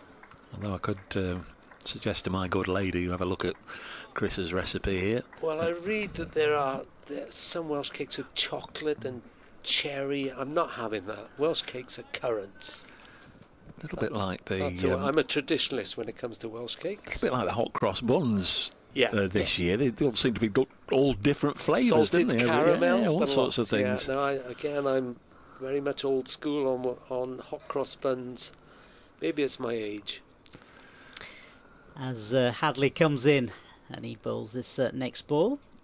And this one again is pushed into the offside. There'll be no run there. We'll get Rob going with the scones at tea time, I'm sure.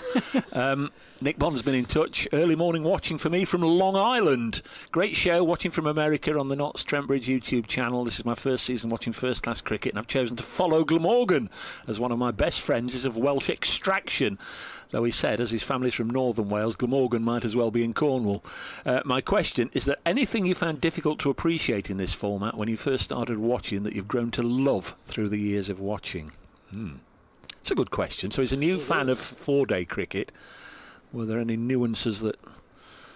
Hadley's coming in to complete his over, and this one is squirted again into the offside, and there'll be another addition to the total, taking the Nottinghamshire score to 74 for the loss of 3 wickets. I think the thing with Americans, not that you say that you are an American, it's try explaining that you can play sport all day, every day for 4 days and then walk off shaking hands on a draw. I don't think that's an American thing. But I still find it fascinating that, like last week against Yorkshire, Glamorgan can start off at 28 for 4 on the first afternoon. And you're thinking, well, it's all uphill from here, and yet they're pushing for a win on the final day, 3 days later. That's the extraordinary bit to me. It's like in the NFL, you'd have overtime, or in the football, they used to have.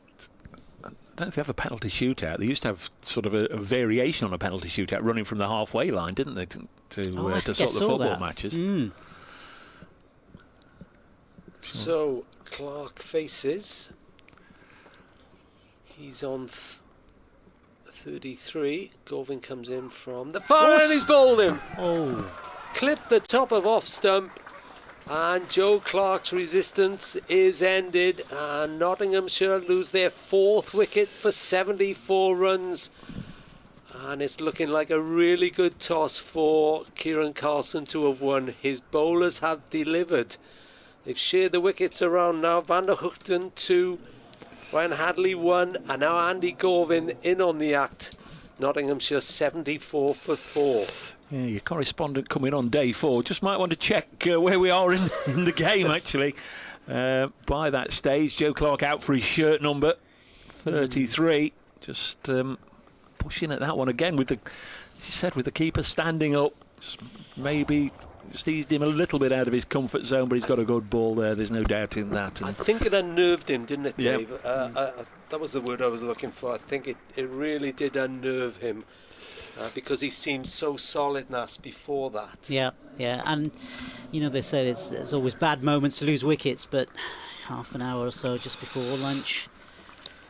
Well, here comes Kyle Verreynne, averaging in first-class cricket just under 50.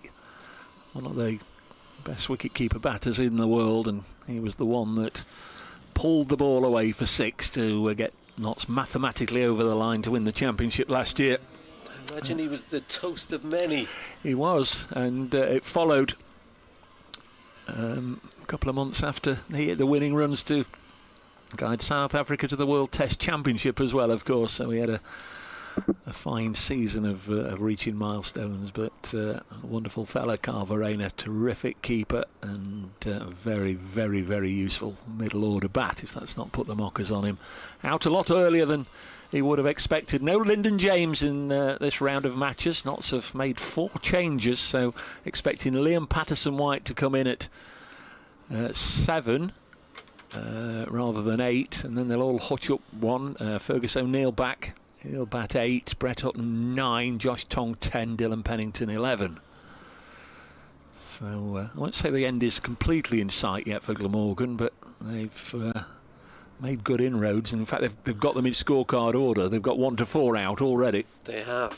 As Gorvin looking to build on that opening wicket. Verreynne, confident start. Forces that through the covers. Got up on him, but he dealt with that, and a forceful drive out for 4 on his first ball. It is Verena, is that what I'm Verena. asking you for Verena, pronunciation guide now? as in Claire Rayner or Ollie Rayner. Right, okay. Verena. V-E-R-R-E-Y-N-E. You Welsh, you can only pronounce simple names. Like a Strud Munach. Govin again. This time it's on the leg side, but it's short mid-wicket. Copes with that. No run. Yes, had he trouble to ask me, Andy Galvin, I could have told him not to bowl one outside the off stump. First ball to him because he likes him there. And that was Ul Hussain with the stop there. He's brought into the team today for Sean Dixon. And once Galvin has delivered this ball, which he does, and then Ul Hussain will do the field. No, he's going to leave it. I've had on X, Caden J23 asks, thoughts on Ul Hussain in for Dixon? Seems an odd one to me, as Zayn doesn't really cut it with either bat or ball. It's a bit of a harsh judgment. Since he didn't play last week, got to feel Billy Root may have been a better pick. Well, the tone of the conversation last week was that Root needs to find some runs in the seconds. As Galvin bowls, and it's turned away by Varane confidently down to fine leg.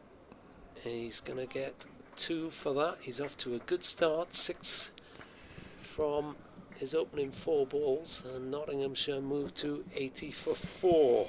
So my understanding is Haynes has come from the South Asian Cricket Academy in the Midlands, which has produced good cricketers in the past, but it'll be interesting to see.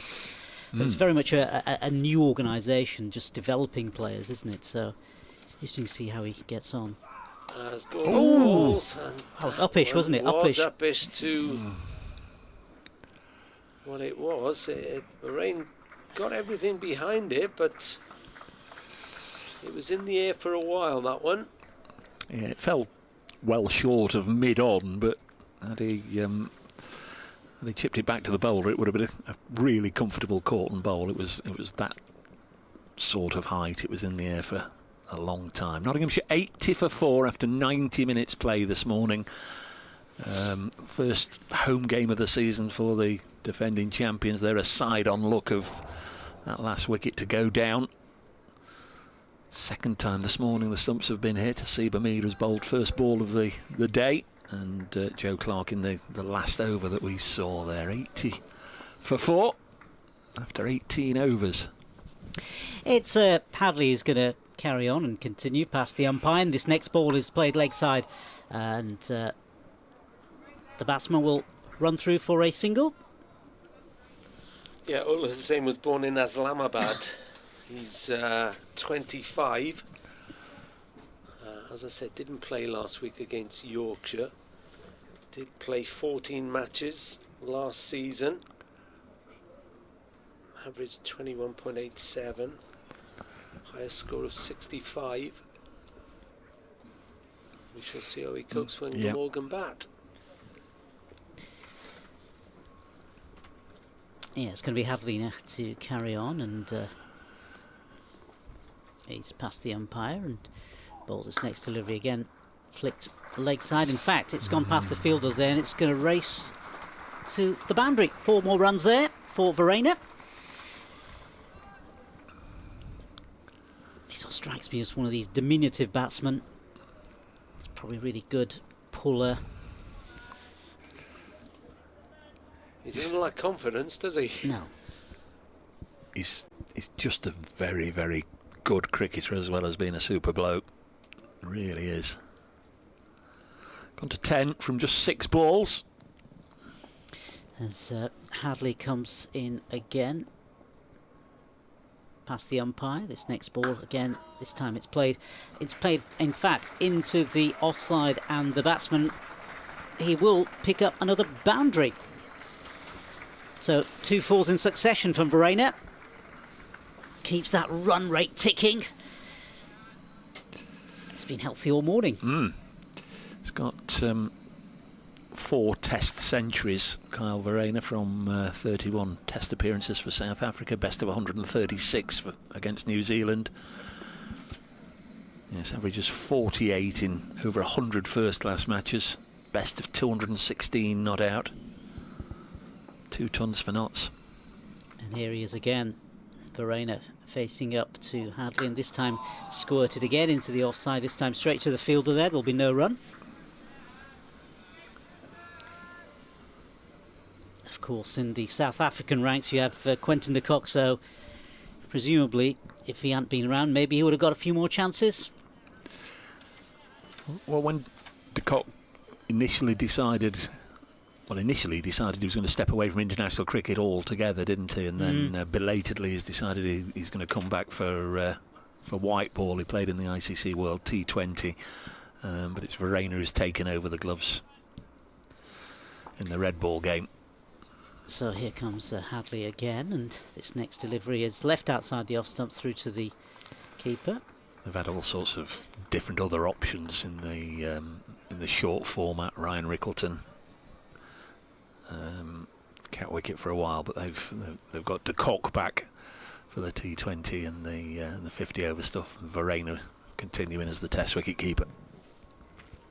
It's never played against Glamorgan before. And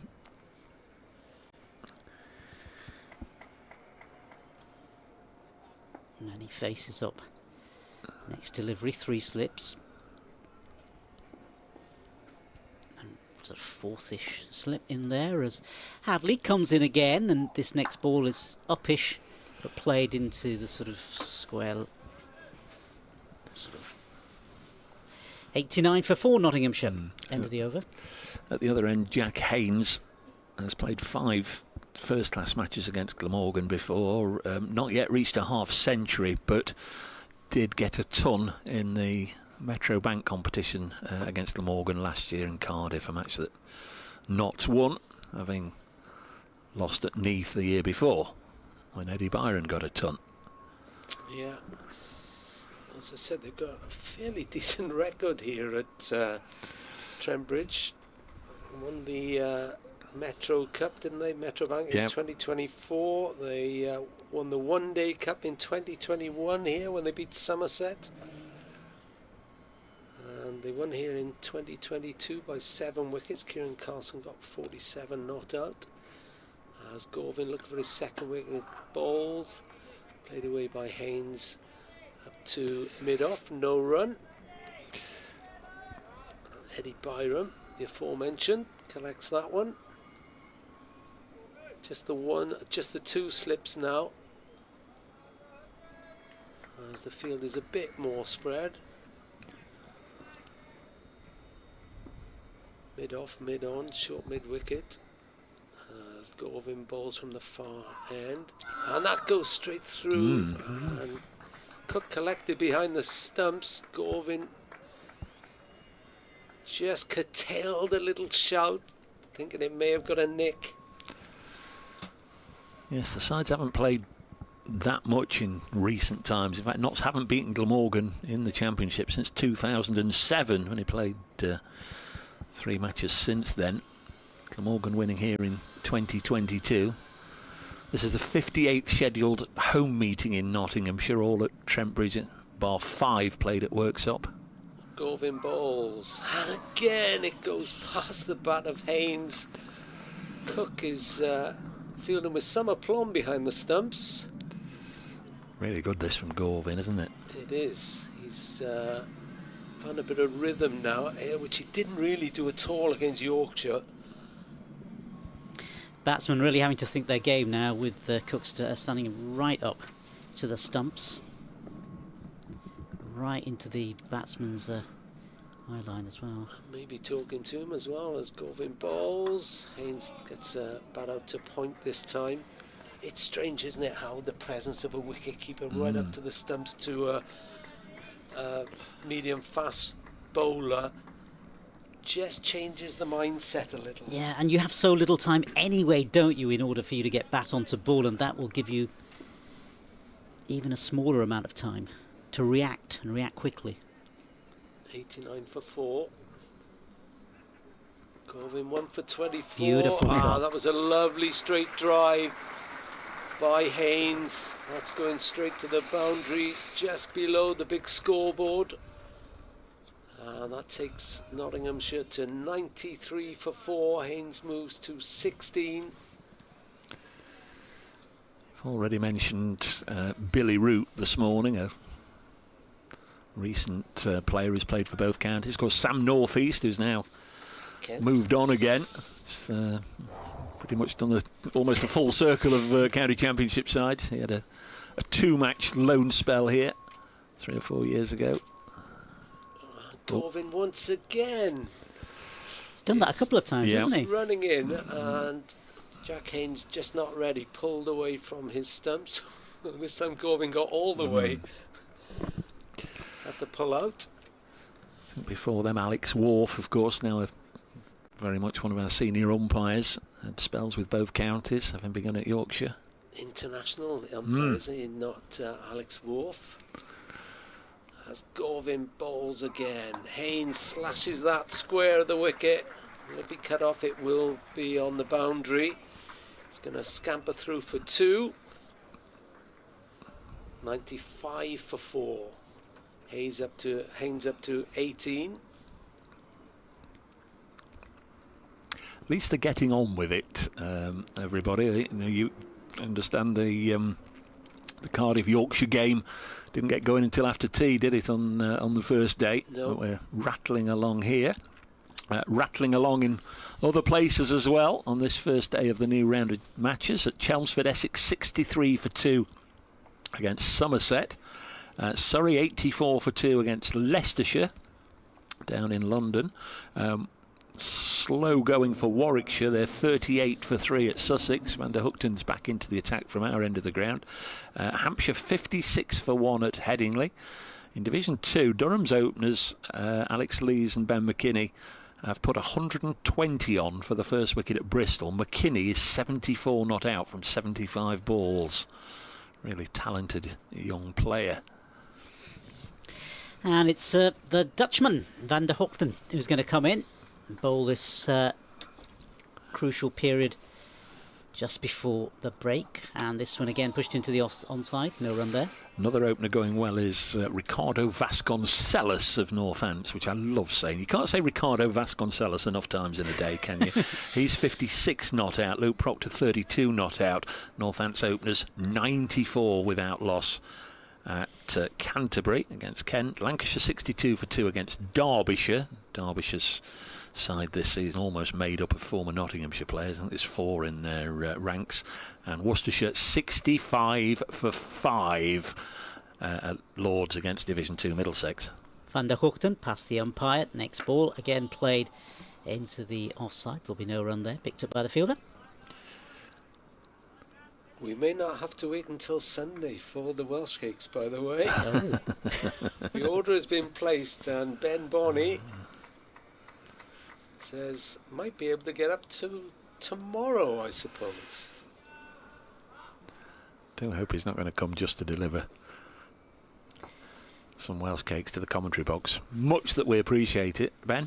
64 on his back, and in he comes, Van Hoogten. And this one is just sort of bounced over the wicket a little bit more bounce than that one. Felt. Jack's been back.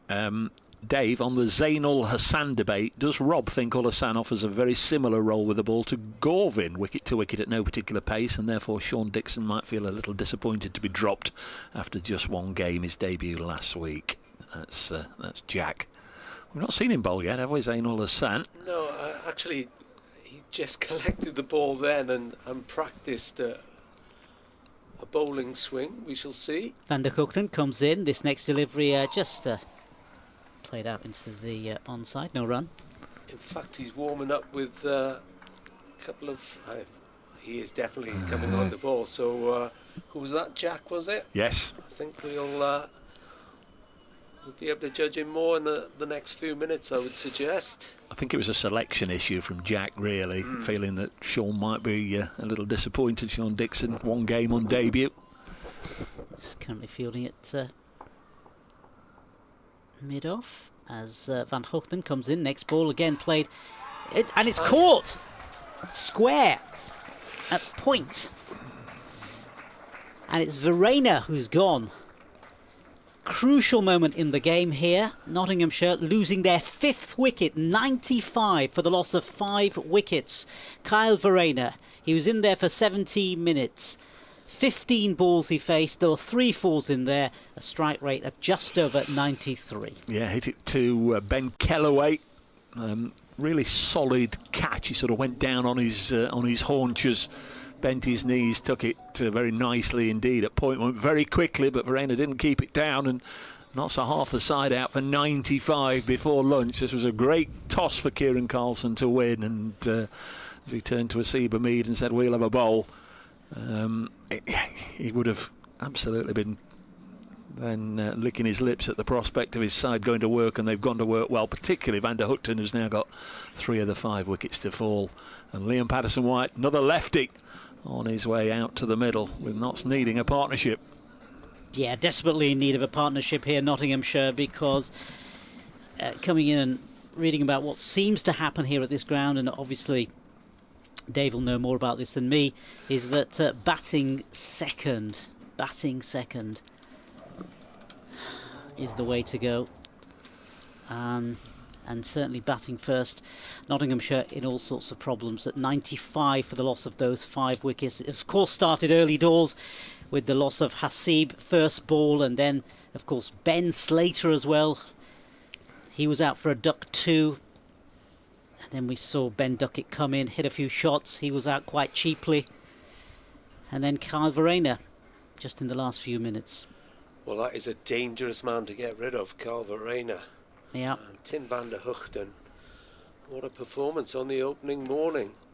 You were just looking for a bit of stability, maybe just take it through to lunch from a Nottinghamshire perspective, but it didn't quite happen for them. And now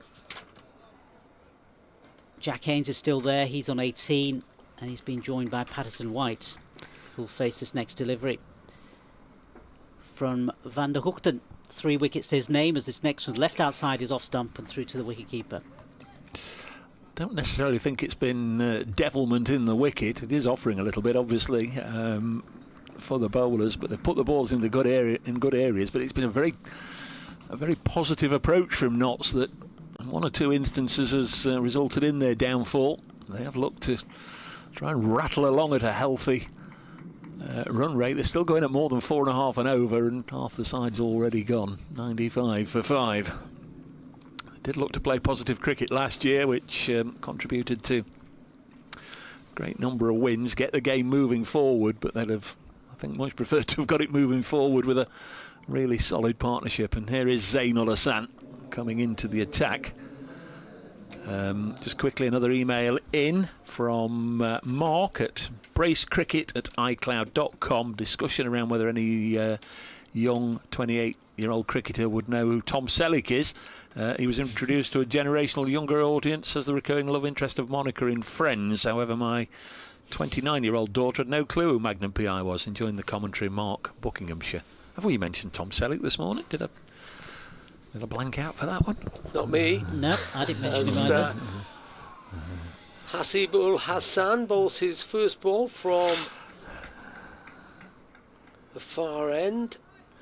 I think Anthony Gibson was last week. I just wonder, Mark, if that's a reference back to what Anthony was talking about last week.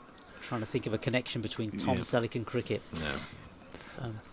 I think Anthony was talking about in his youth growing a moustache that made him look like Tom Selleck.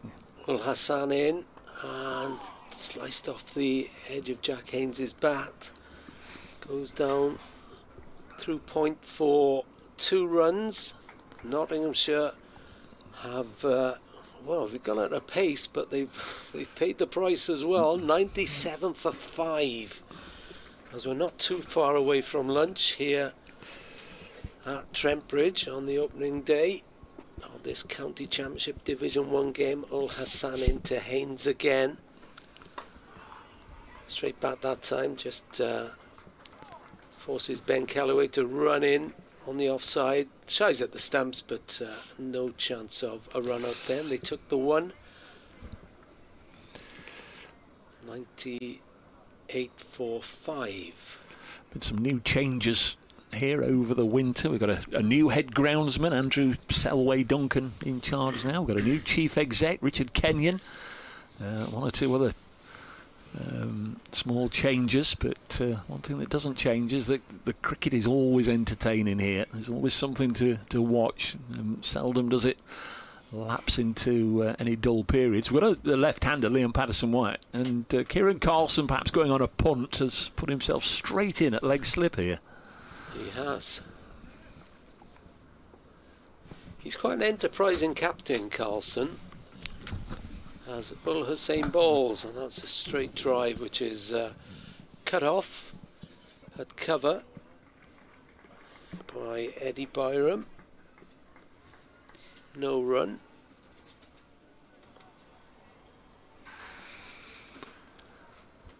Paul Sadler. Dave, just a quick question. Looking at the Metro fixtures, see we play Northants at Chesterfield. Thought that was a Derbyshire ground. It is indeed, Paul. It is, but not so playing a home game there. Well, Hassan in once more, and the left armer gets firmly behind that, out to mid-off. No run again, 98 for 5 Nottinghamshire. That's interesting. He's up one in the order then for this game. Liam Patterson-White, it's regular number 8. Lyndon James, I beg your pardon, not playing in this one. So Patterson-White has got 2 first-class hundreds to his name. 3 slips for Ul Hassan, his first over. Again, this time it goes out to mid-on, firmly driven, but no run. Tidy enough, first over by Ul Hassan, 3 runs from it, and Nottinghamshire 98 for 5. But the run rate is just under 4.5.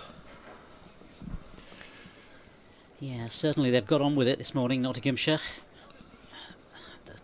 Sad news from, or the bad news from their perspective, they've lost all these wickets, 5 wickets.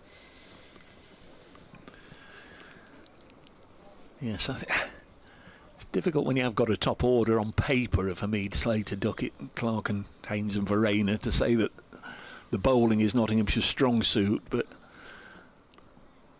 crikey, I'm looking forward to seeing Tong and Pennington and O'Neill and Hutton, see what they can do.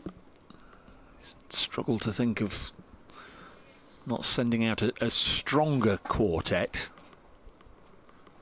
I think the time where they had Stuart Broad, James Pattinson, Harry Gurney at the time in England International in the same side. Andre Adams and Ryan Sidebottom, as good as any, but there's 4 bowling together. I guess it does give more of a chance of a result. As his next ball is bowled, and it's over the middle stump and through to the keeper, Nuz as Haynes faced up there. He's on 21. Van der Hoogten, the successful bowler of the morning so far. 3 wickets to his name. First ball of a brand new over, but not successful on that occasion. But I'm sure he's going to keep on aiming for that region. Yeah, he's got 3 slips now, and also a short leg in for Haynes.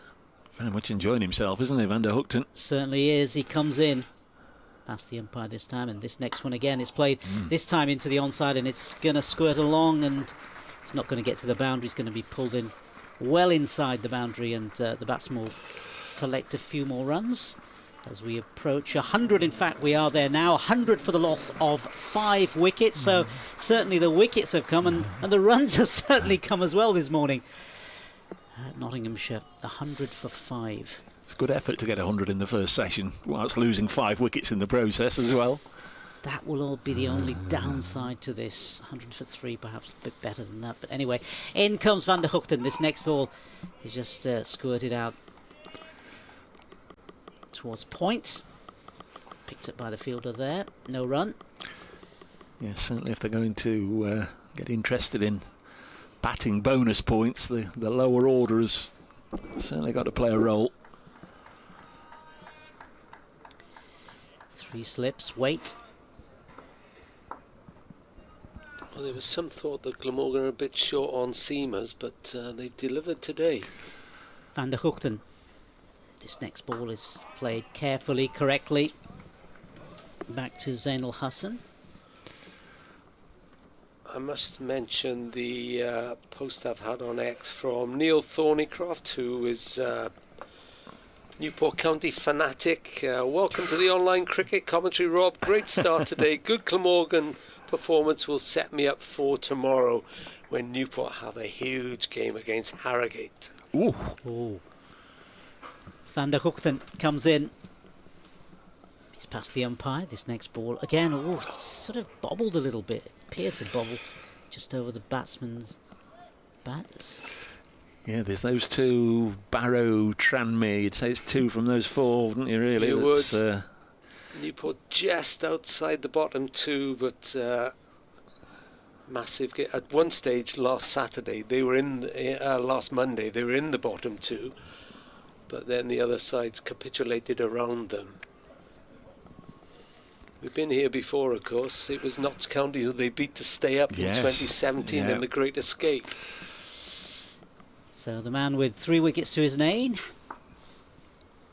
Dutchman Van der Hoogten, comes in and he bowls. This next ball is pushed into the leg side. There'll be no run there. Actually, it was the second Great Escape, because in the 70s, Colin Addison, former Nottingham Forest striker, of course. Indeed. He guided them to a Great Escape from then Division 4. So there are Nottingham connections all around. Yeah. Message here that will, I'm sure, delight producer Kirsty and vice producer Aaron. So happy to have you all back in my ears. It's getting me through a decidedly dull day at the desk. Please shout out my pals Aaron and Kirsty on the super stream. Not that I'm watching, because I'm working very hard. He says Ant, formerly Farmer Ant. We all know Farmer Ant very, very well indeed, and that will delight Aaron and Kirsty to hear from Farmer Ant. So it's going to be Zainul Hassan to bowl the first ball of brand new over, and it's through past the bat of Patterson White, through to the keeper, and there's no run there.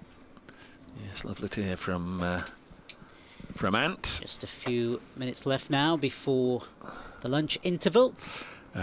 Christopher Rain's been in touch. Good toss to win for Glamorgan here, but no judgments until both teams have battered. Great to listen to you and have the commentary back on. Ian Warrington, I, Dave. Contrast between the tall, physical and fast Hadley.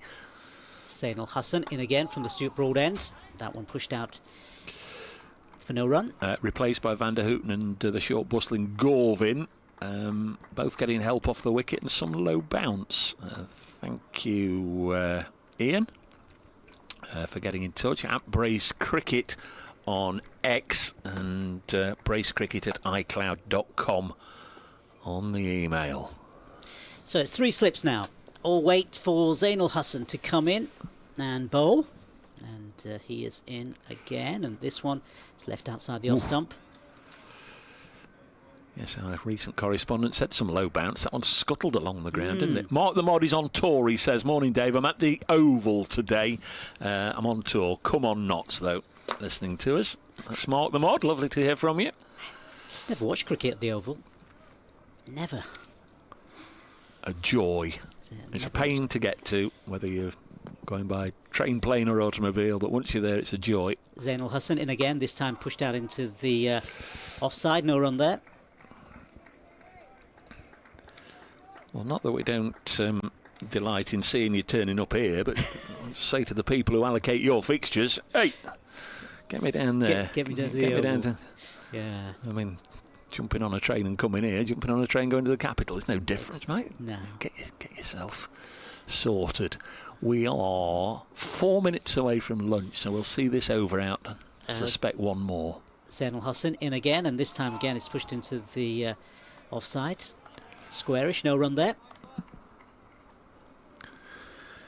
Nottinghamshire, 100 for the loss of 5 wickets. Yeah, 5 wickets, you heard that right. In this morning session. I think there's been a slight tinkering with the scoreboard this year because the fall of the wickets are much smaller writing, and last wicket Verena, very small writing. Zainul Hassan in again. This time, there's an appeal from behind, but nothing doing. And that is, in fact, the end of the over. Nottinghamshire remain on 100 for 5. It's a fairly confident shout, but the referee, that's me at it now, the umpire, not agreeing with Zain Al Hassan, who's bowled 2 overs, 1 maiden, none for 3, 100 for 5 knots, and it's going to be Van der Hoogten to see us through to lunch, so we're not going to get the almost nigh compulsory over of spin before lunch. No Mason Crane or Ben Callaway or Kieran Carlson or anybody to turn their over. They're going to continue to apply the pressure. This is only the 25th over. I'm sure Glamorgan won't be too concerned about that, because they've been picking up wickets regularly, but it's not many in a 2-hour session otherwise. This is start of the over, bowl to Jack Haynes, whips this to mid-wicket and fielded by Mason Crane. And why would you turn to spin if Van der Hoogten is taking all these wickets? Why would you? Exactly. Been a very good morning for Glamorgan. They won the toss, put knots in, both openers out early on for naught. In fact, Mead out to the first ball of the day. Ben Duckett made 25 from 27 balls. Joe Clark made his shirt number 33, top scorer at the moment, and Kyle Verreynne out for 14. Van der Hoogten bowls, and Jack Haynes, the last of the top 5, eases this to extra cover. There's no run. He's on 23. Liam Patterson-White has faced 10 balls yet to get off the mark. This will be the last over of the first session here at Trent Bridge this season. Nottinghamshire, the defending county champions. New pavilion starting to take shape. Less and less scaffolding at the far end. See more and more of the building. Next ball is a little gentle push and run by Jack Haynes. Gets himself down to the non-striker's end. Presumably hoping to stay there. Start again after lunch. 101 for 5 there. Those of you watching the live stream can just see, again, getting more and more of an idea of what it's going to look like when eventually all the scaffolding goes down and the work is done. The tarpaulins are removed. 3 balls left in the session. Van der Hoogten round the wicket. Glamorgan with 3 slips in a gully. They've had attacking fields all morning, and this one just comes back on the angle, strikes LPW amidships and runs away to Kellaway at gully. A bit of that was happening this morning when Ben Duckett was batting, but during his very brief spell, sort of in dippers.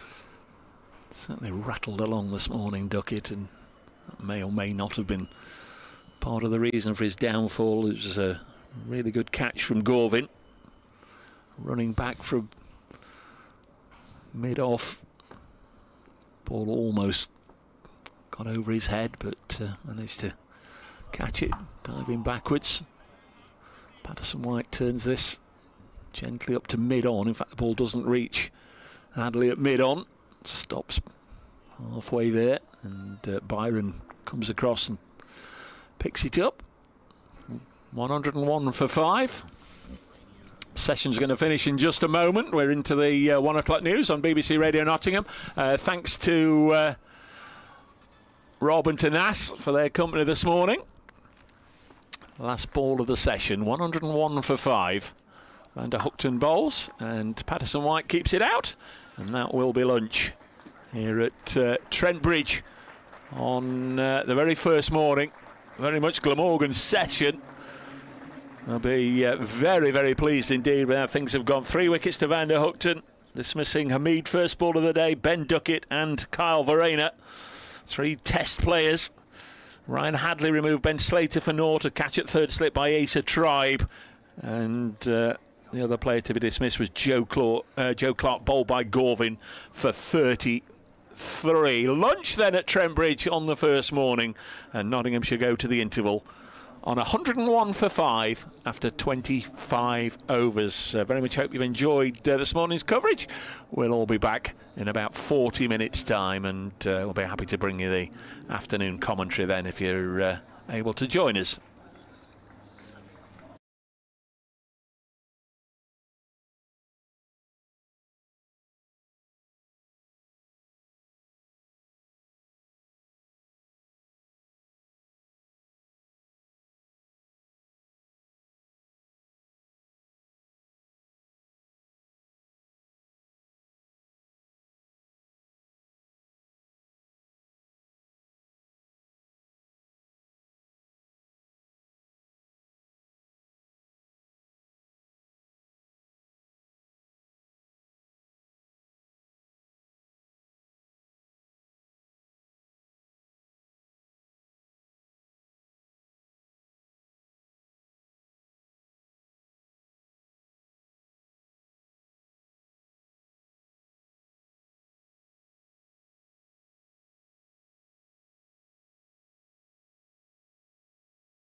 Haynes and Liam Patterson-White at the crease when the session gets underway. In the next minute or two, the umpires are striding out to the middle. Robbie White, former top-order Northants batter, and Richard Illingworth, former Worcestershire and England slow left-arm spinner.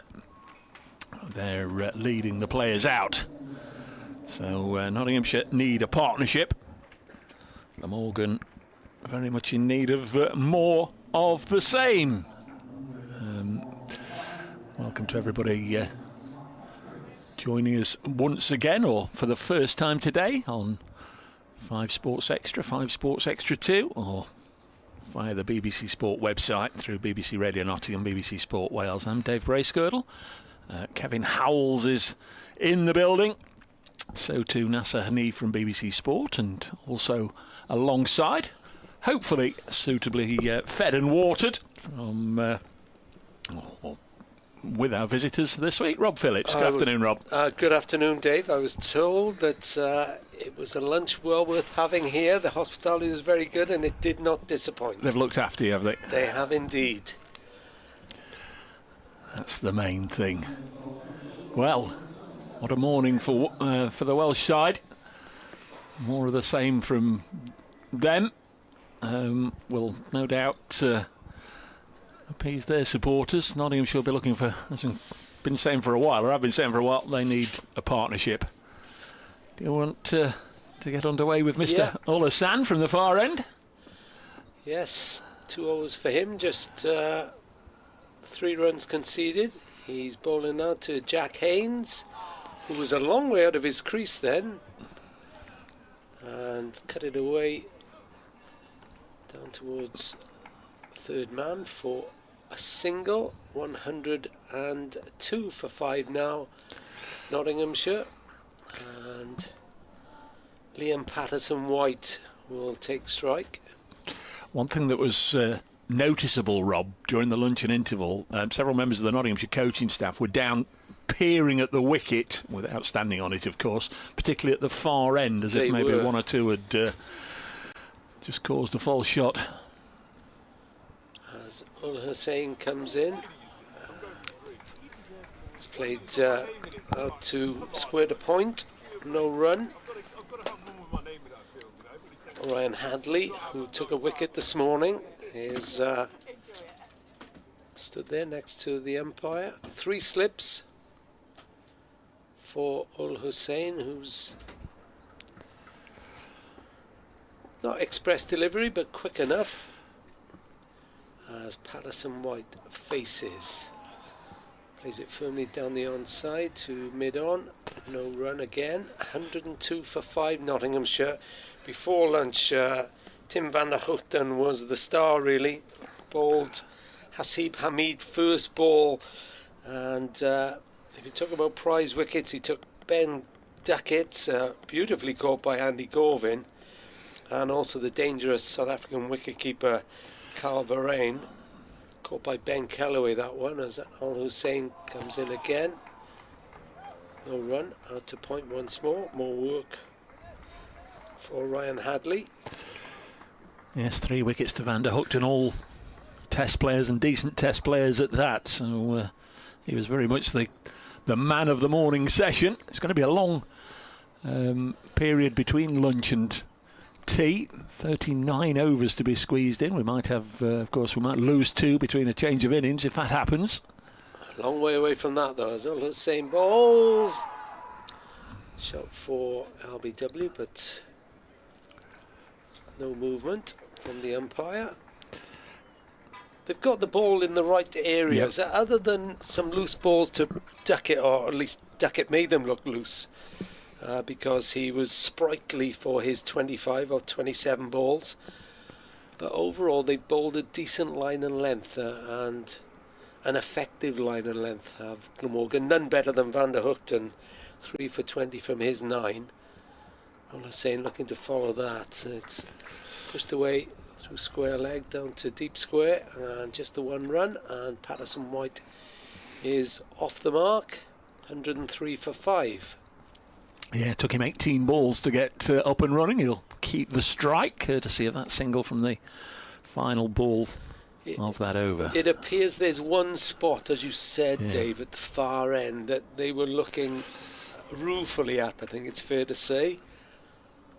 And well, Nottinghamshire will look to find that spot, I'm sure. It wasn't doing terrible things, the pitch, was it? No. It was, sort of only becomes more of a factor the fact that the coaching staff were peering at it so inquisitively. Here's Van der Hoogten then. He's going to go round the wicket to the left-handed Patterson wide. It's a 6-3 offside field. 3 slips, 3 on the 1. Comes then round the wicket. Oh, he's bowled him! Well, 2 stumps have been surgically removed, just 1 left standing. Terrific bit of bowling from round the wicket, and whether that's spot or not, it was good enough for Liam Patterson wide, who has had his stumps arranged unceremoniously. Terrific bit of bowling, and Liam Patterson White's gone, and a second bowling point for Glamorgan. Knots 103 for 6, and this is clearly not getting any easier for the defending champions. What a start to the afternoon session again for Tim van der Hoogten. He got a wicket with his first ball of the morning, and he's got his wicket with the first ball of the post-lunch session. It is a handy knack to have, is it not? Comes then round the wicket. Really He's well bowled him! by Tim van der Hoogten. Well, 2 stumps. He doesn't lose it, does he? He's 35 now. He's been trundling in like this for many years. He's been a fantastic servant to Glamorgan. He can bat a bit as well. Scored 40 in 1 innings against Yorkshire, so he can swing it when needed, but he's delivering here, and that is a terrific wicket. And as you say, both balls after breaks, or first ball of the day and the first ball after lunch, he hits the wickets, and he's eyeing another 5-4. Somebody will be desperately keen to have a bit of a bowl on this track, but not yet. He'll be hoping to make some runs first. Is Fergus O'Neill, the Australian, who only arrived in the country during the course of the last few days. On strike, Van der Hoogten bowls, and he's off the mark with a lovely, elegant flow of the bat and away for 4 runs down the ground. Fergus O'Neill, welcome back to Trent Bridge, buddy. He played 4 games at the start of the last season, can only play that limited amount, could only get a 1 month's visa due to the rather sparse amount of cricket that he had played full stop. So just played the first 4 games of last year, but he was the leading wicket taker with 21 wickets from those 4 games. And Notts were desperately keen to get him back. Had to stay in Australia to play in the Sheffield Shield final. His Victoria side lost to South Australia. He got a battling half-century. But he's got a ball here, been struck on the pad by Van der Hoogten, just nipped back a little bit and struck him on the pad, took all the pace off it as it went through to the keeper. Notts 107 for 6. Glamorgan 2 bowling points. And we're only in the 27th over. Had an email from Andy Seston. Welcome back to the commentary box all. Here's to a good season for Notts. Looking forward to your comments and the warming chat watching the live stream. Hope to get to Trent Bridge to catch a couple of county matches this season. Thank you, Andy, for getting in touch. Here's Van der Hoogten in once more, and again Fergus O'Neill drives, and the same result. This is going to be 4 runs through mid-off. Only faced 3 deliveries, 8 not out. Seems to be the story of Nottinghamshire. The entertainers have come out to entertain. I did say they were sort of maybe a bit previous to say they were going down fighting, but the wickets have continued to go down, but it hasn't dissuaded Nottinghamshire from their aggressive approach when at the crease. Maybe they know that this is a wicket with your name on it, so you may as well go for it while you can. Would imagine Hutton and Tong and Pennington would play in a similar vein when they get in, so this innings might not last that long. Or on the other hand, as this is pushed back to the bowler, just somebody can stick around. Ideally somebody can stick around with Jack Haynes. Notts might be able to post a total that could be termed maybe interesting. I'm not sure what par would be right now. Certainly I don't Probably not as high as we thought at 10 to 11 this morning. Well, I certainly didn't anticipate it being 111 for 6 by this stage of the day. Not still going along at more than 4 and over. For a while it was up to 5. Next delivery is whipped away wristily by O'Neill. There's a man there at backward square on the fence. Single to O'Neill, takes him to 9. Haynes 25, knots 112 for 6. Duckett made 25, Clark 33, Verena 14. And Patterson White recently out for 1, and neither of the openers, as they say, troubled the scorer. Well, Glamorgan are persisting with Zain ul Hassan, recalled for this game. He's got decent enough figures so far. 3 overs, none for 5. Well, if they can keep one end tight,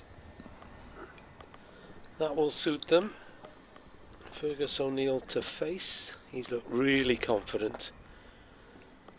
9 from his 5 balls so far, but that one beats him, and it's stopped, I should say, by a diving Chris Cook.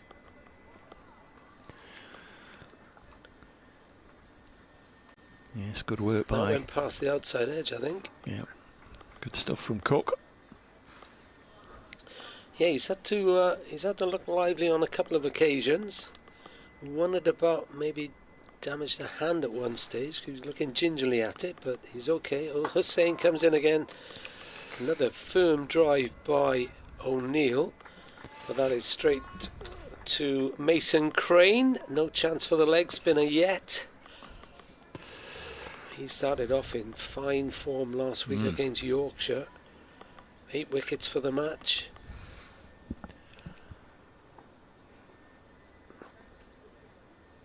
But he's in the covers at the moment, watching Al Hussain ball. Neil plays that straight down the pitch to the bowler, no run. 112 for 6, Nottinghamshire, the defending champions. And we're in the 28th over. Still the 3 slips. Colin Ingram and the captain, Kieran Carlson, who won the toss, and Asa Tribe, who may have mixed feelings about opening on this pitch. Well, they're saying in again. O'Neill right behind it. No run. Again, Mason Crane called into action. There was a lot of good runs scored last week in the opening round of matches. A lot of centuries scored. Ben McKinney of Durham might be the first to get one in this round of matches. He's 94 not out. In Division 2, Durham away at Bristol against Gloucestershire, 158 without loss. McKinney 94 not out. Alex Lee's the skipper, 53 not out. Sounds like a belter in Bristol. Yeah. Al Hussain bowls. They want the shout for a caught behind. Everybody went up, but again the umpire is unmoved. Thought it might have been the pad actually, Rob. I don't know. They'd take either, wouldn't they? That time they did all go up. It seemed a worthy shout, that one. I felt the bowler was already sort of turning towards the umpire. Another man in runs, another opener, another good opening partnership. Northampton 141 without loss away at Canterbury against Kent. Ricardo Vasconcelos 80 not out. Well, Hassan bowls again. I don't think that was where O'Neill meant it to go, but he's put it down to third man off the edge, and it's going to be another 4 runs. He moves to 13. Yeah, slightly damaged his figures there with that boundary. Good over nonetheless. Ben has been in touch again, our Welsh cake man. He says, I'll need to come up tomorrow at this rate. Need to come this afternoon at this rate. 116 for 6. Still going to be Van der Hookton, and why wouldn't it be? He'll take some prizing away from the ball now with 4 wickets already to his name. 4 for 29 from 10 overs. Morgan's over 8 -2, despite taking 6 wickets already. They're, according to the regulations, a little tardy in bowling their overs, but plenty of time in the match to sort that out. Here is Van der Hookton then bowling to Jack Haynes on 25. This one just swings away with good pace, good carry, but Cook standing up, takes it very nicely indeed. Good glove work standing up. He's bowling well, isn't he? I mean, you would say that with a bowler who's got 4 wickets, but he's just putting it on the spot, isn't he? Sort of doing a little bit of homework, was looking at his record, thought he'd sort of represented Glamorgan 2 or 3 times over the years. He comes in again and bowls, and this is run away to backward point. It's hit firmly, it'll go for 4. That's a really good shot from Jack Haynes, plenty of power on that. Takes him to 29, down to third man, unpopulated area, 120 for 6. But he hasn't. He's sort of been a continuity. He's played a number of games for Glamorgan every season for the last 10 years or so. He has, yeah. He's been such a stoic performer for them. Even when he's not taking wickets, his economy is very good.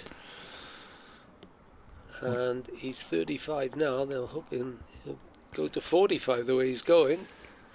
Not taking too much out of himself with this approach, but it's all in the whip of the shoulder, and years and years and years of just being able to deliver it right on the spot as he did there. And again with Chris Cook standing up, it's sort of a dual threat, dual pressure. Cook standing up there, you can't topple forward or make any sort of mistake with the keeper there, almost breathing down your neck. He was actually born in Hornsby, New South Wales, was Tim van der Hoogten. 29th over the innings, 120 for 6, Nottinghamshire. Jack Haynes, the last of the top order, defends this ball, pushing it into the offside. Wickets going down at 0, 12, 38, 74, 95 and 103. So no real partnerships of note at all. The 4th wicket partnership worth 36 is the largest of the innings, and that's not going to get the job done for Nottinghamshire. Van der Hoogten bowls again, really solidly struck by Haynes, but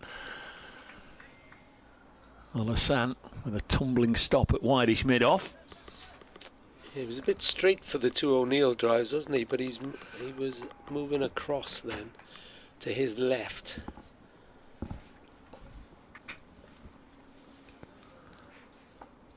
Final ball of the over. 11th of Van der Hoogten's day. Oh, and he's gone for runs here. Another high quality shot from Jack Haynes. The ring was in on the offside, saving one, but he's managed to force that between backward point and extra cover. Nice square drive away for 4. Jack Haynes becomes joint top scorer in the innings now with Joe Clark on 33, 124 for 6, and pretty much Nottinghamshire and a batting bonus point are only going to come together, I think, if Jack Haynes can bat through the next couple of hours. Brett Hutton, Josh Tong, Dylan Pennington to come. Chris Cook up to the stumps again as Fergus O'Neill, the Australian, the right-hander, faces up to Zain Ul Hassan from the far end, pushes that out square. No run to Callaway at point.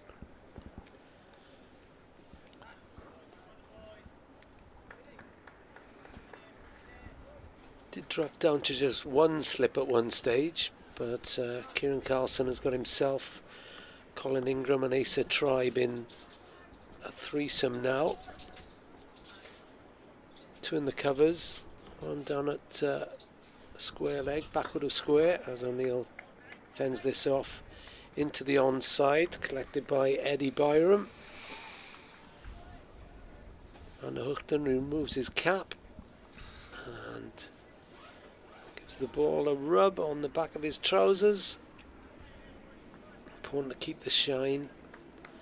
There's a mid-off as well.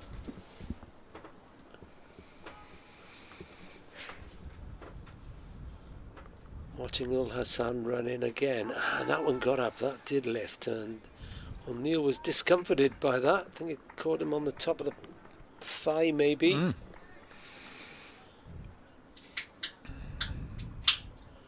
No harm done. 124 for 6, Nottinghamshire. On a gorgeous afternoon, you have to say. A bit chilly out, I think, but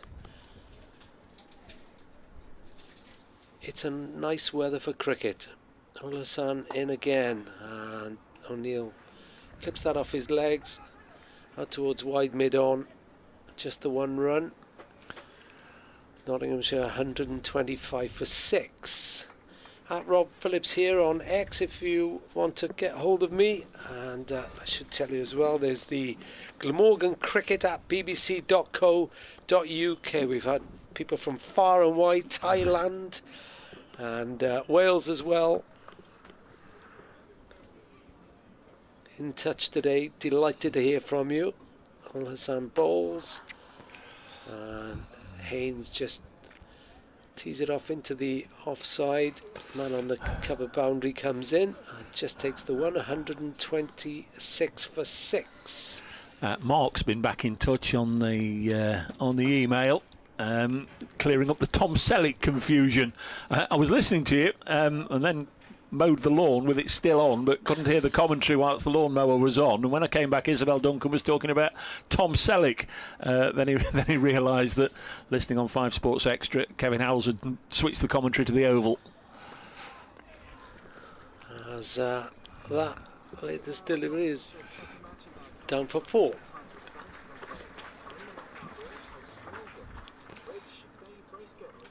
Yes, and this is a really tough first home match of the season for Nottinghamshire so far. Glamorgan very much on top because Notts are 130 for 6. Tim van der Houten, the Dutch international, has taken 4 of the wickets, including a Siebermead, the first ball of the match. And with his first ball after lunch, he dismissed Liam Patterson-White. Notts 130 for 6. Quick update there for BBC Radio Nottingham. Should tell you as well, Dave. Nick Bennett, apologies for not mentioning this earlier, Nick. Lucky charm, Rob. What a morning for Glamorgan cricket. Hashtag Go Glammy. Been following YouTube coverage in Winmondham in Norfolk. And you say Welsh names are hard. I think that's right. Wymondham, maybe. Might even be Wyndham. It could be one of those where they 130 for 6 as this is edged. I think it bounced before the slip cordon. It did. Carlson's after it and keeps them to 1 run for Jack Haynes. Becomes the top scorer now. He's got 35. That's 131 for 6. And in the context of what we've seen, this partnership now worth 28. Just starting to be fairly useful. Really do need contributions from this pair and from 9, 10 and 11. Well, it's still 119 away from getting a batting point. And you look at the side they sent out, I would have thought that would have been a formality as O'Neill is struck amidships by van der Houten. That's the second one, isn't it? He's taken. Took one from Al Hussain. 25. From the other end. 25 years of age now, Fergus O'Neill. That's certainly troubled him a little bit. He was down on his haunches. His first appearance against Glamorgan, of course, played just 4 matches last season for Nottinghamshire. It's just his 45th first-class match, but getting a lot of really good reviews in Australia. He's got bat in hand now and drives it back towards the bowler. Does well to field. 175 wickets at 19 apiece in his first-class career. A few judges down there, a few critics down there saying he doesn't bowl quickly enough to get into the Test side, but again, nagging accuracy, can do the job just as well as searing pace at times. See how he goes when it's Nottinghamshire's turn in the field. Van der Houten looking for a 5 for bowls. O'Neill, a one-handed shot. He was looking initially to bowl in the covers. It nipped back, so he ended up dragging it to Mason Crane on the leg side, and his top hand came off the handle. And of course, some of the Australian stats aren't really as relevant as you might think on a Mountain Games, because they play Shield cricket, which is a really tough. They don't play too many games, but it's high intensity, isn't it, all the time? 131 for 6. Nottinghamshire down the leg side, taken by Cook. Good footwork initially, and then good glove work. That was all because he was in the right place at the right time. Still a little bit of work going on the pavilion at the far end. It's not a Friday afternoon knock-off early scenario just yet, but thankfully they've not got the drills and the jackhammers and all sorts of other noise-inducing machinery operating like they did at times last year. And if you like your cricket, it's not the worst job to be It's on, not, is it? It's not. Though you might be getting told off from the foreman for paying too close attention. O'Neill helps the final ball of the over up to mid-on, and it's 131 for 6 at the end of Van der Houten's 12th over. 2 maidens, 4 for 38 to him. Wicket apiece to Gorvin and to Hadley in a morning session which saw Nottinghamshire go to lunch on 102 for 5. Sean Dixon's on the field down below us. He is. I've had an email on Glamorgan Cricket at bbc.co.uk from Herbie Powell Gray as Ul Hassan prepares to run in from the pavilion end, and it's played square by Haynes, no run. 131 for 6. He says, listening from Llanedin in Cardiff. Great to hear Rob on the cricket after years of listening to him commentating on the Bluebirds on Radio Wales. Not always successfully as this year, I have to say, with Cardiff. Cracking start from Glammy, hoping to bring my younger brother Finn, who's a member for the first time this year, along to some red ball action at Sophia Gardens after he's finished his GCSEs this summer. All the best, Herbie. Herbie, thanks again in touch. Glad you're enjoying it, and glad that your brother has caught the bug.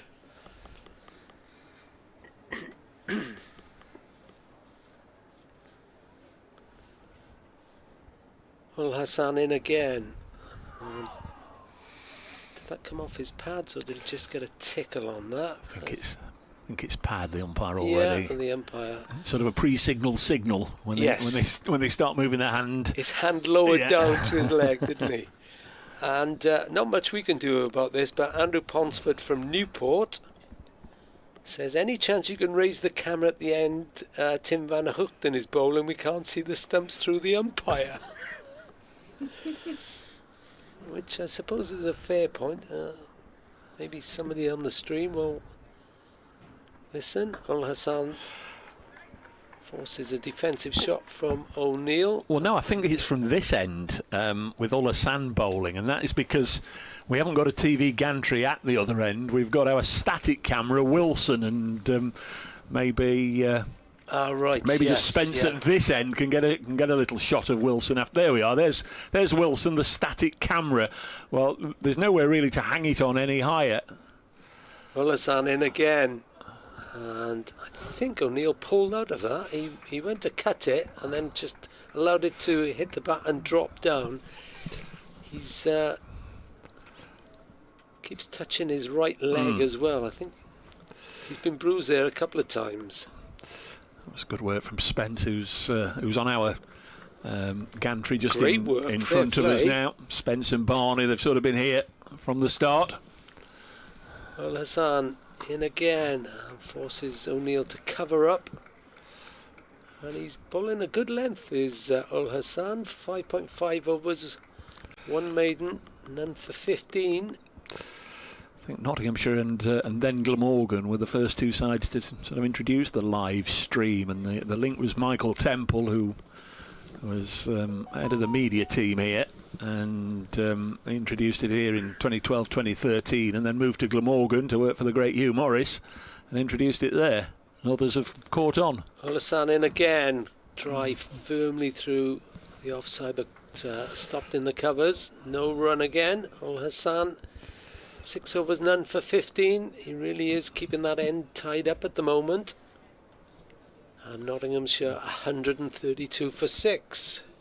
Yeah, it's brilliant, isn't it? The stream that we're adding to. Hopefully you're enjoying it, or whether you're listening on Sport Extra 2 or online. We try and cater for everybody.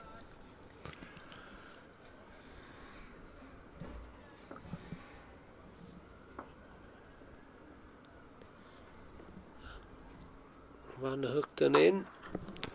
Oh, sorry, Rob. It's bold and it's defended 132 for 6. Sorry, I was distracted by another email. Thank you, Mark Jenkins. Afternoon, all. Really enjoying Glamorgan's bowling effort here in Greystones in County Wicklow in Ireland, but originally from, do you say Brighton Ferry or Britain Ferry? Britain Ferry, yeah. So nice to hear Rob's voice on Glammy Cricket. The GOAT for Welsh Footy Radio. There you are. Do you mind? The GOAT. And this is eased into the offside. 132 for 6. Haynes on strike on 35. O'Neill has 18. Partnership 29. The GOAT. Did you realise, Nas, we're alongside the GOAT? The GOAT. I'm sure that stands for something. Something. I'm not a goat, as it goes. I can think of the phrase "feed the goat," but I'm trying to remember what that was. That was the striker played for Manchester City. Goater. Sean Goater, the Bermudan striker. That's right. Next ball is eased into the offside. 132 for 6. For every person that goes, oh yeah, bit of footy chat, there are 10 turning off. Not going to listen to them. It's cricket. Don't want any football. We get too much football year round and a big summer ahead. Well, I'll cater for both in a moment because I've had another X delivery.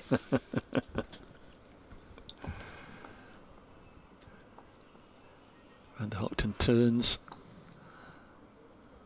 down below us and sets off, runs into bowl to Jack Haynes, and there's a little bit of a swish at that. He's been very watchful, very cautious and careful. Haynes since lunch had a real chase at that one, didn't get anything on it. What have you got? So David Battersby contacts me, says, hi Rob, talking of both Newport County and Glamorgan, briefly talked Newport County, I've uploaded my latest Substack article on the only player to have played for both, but only at the same time. Crikey. Any idea? No. Len Hill. 132 for 6 as Jack Haynes drops it on the offside, and he was ambling through for a run. O'Neill quite rightly sent him back. There wasn't a run there. The fielders quickly converging on that. Good call from O'Neill. Len Hill. Len Hill. I think a winger, if I remember right. I think it was a bit before my time. And I've also sorted the Norfolk pronunciation, thanks to Nick. Is it Wyndham? It is. Haynes on 35. Facing Van der Hoogten. Hit him on the pad, asking umpire Illingworth. It's gone a long way down, Van der Hoogten. A long way down to be turned down. End of the 33rd over here. Listening to live County Championship. Rothesay County Championship, indeed. Division 1 cricket between Nottinghamshire, who had a really good year last year and won the title, and Glamorgan, who had a really good year last year and got promotion back to Division 1. Both counties started with draws last season, but the first session of this match has gone very much the way of the visitors, and that's currently 132 for 6, Rob. So, Wymondham is pronounced Wyndham with the Y, O and H effectively silent, says Nick, as Al Hussain comes in again. Again, caught the edge of the bat, but straight to point. He says, making it a 2-syllable word rather than Wymondham. And as I said earlier, you think Welsh names are difficult. You don't very often get words with 4 silent letters, do you? Anyhow, wherever you're listening from, you're very, very welcome. Zainul Hassan in from the pavilion end, forces O'Neill to play towards mid-on, where Tim van der Hoogten collects. No worries with that one. Where's Gerwin Price's chip shop? Is that that's Mendham? Markham near Rumney. Again, not too far away from where I've never been there actually, but Chippy 501. Yeah. Rothesay in again. O'Neill gives it a straight bat. Yeah, I think it was Johnny Clayton was. He won last was night. The winner I watched last it. night. Yeah, I watched it in between. My good lady flicking to the jungly stuff and me trying to watch the golf. It was that sort of evening. Yeah, roll on Rory.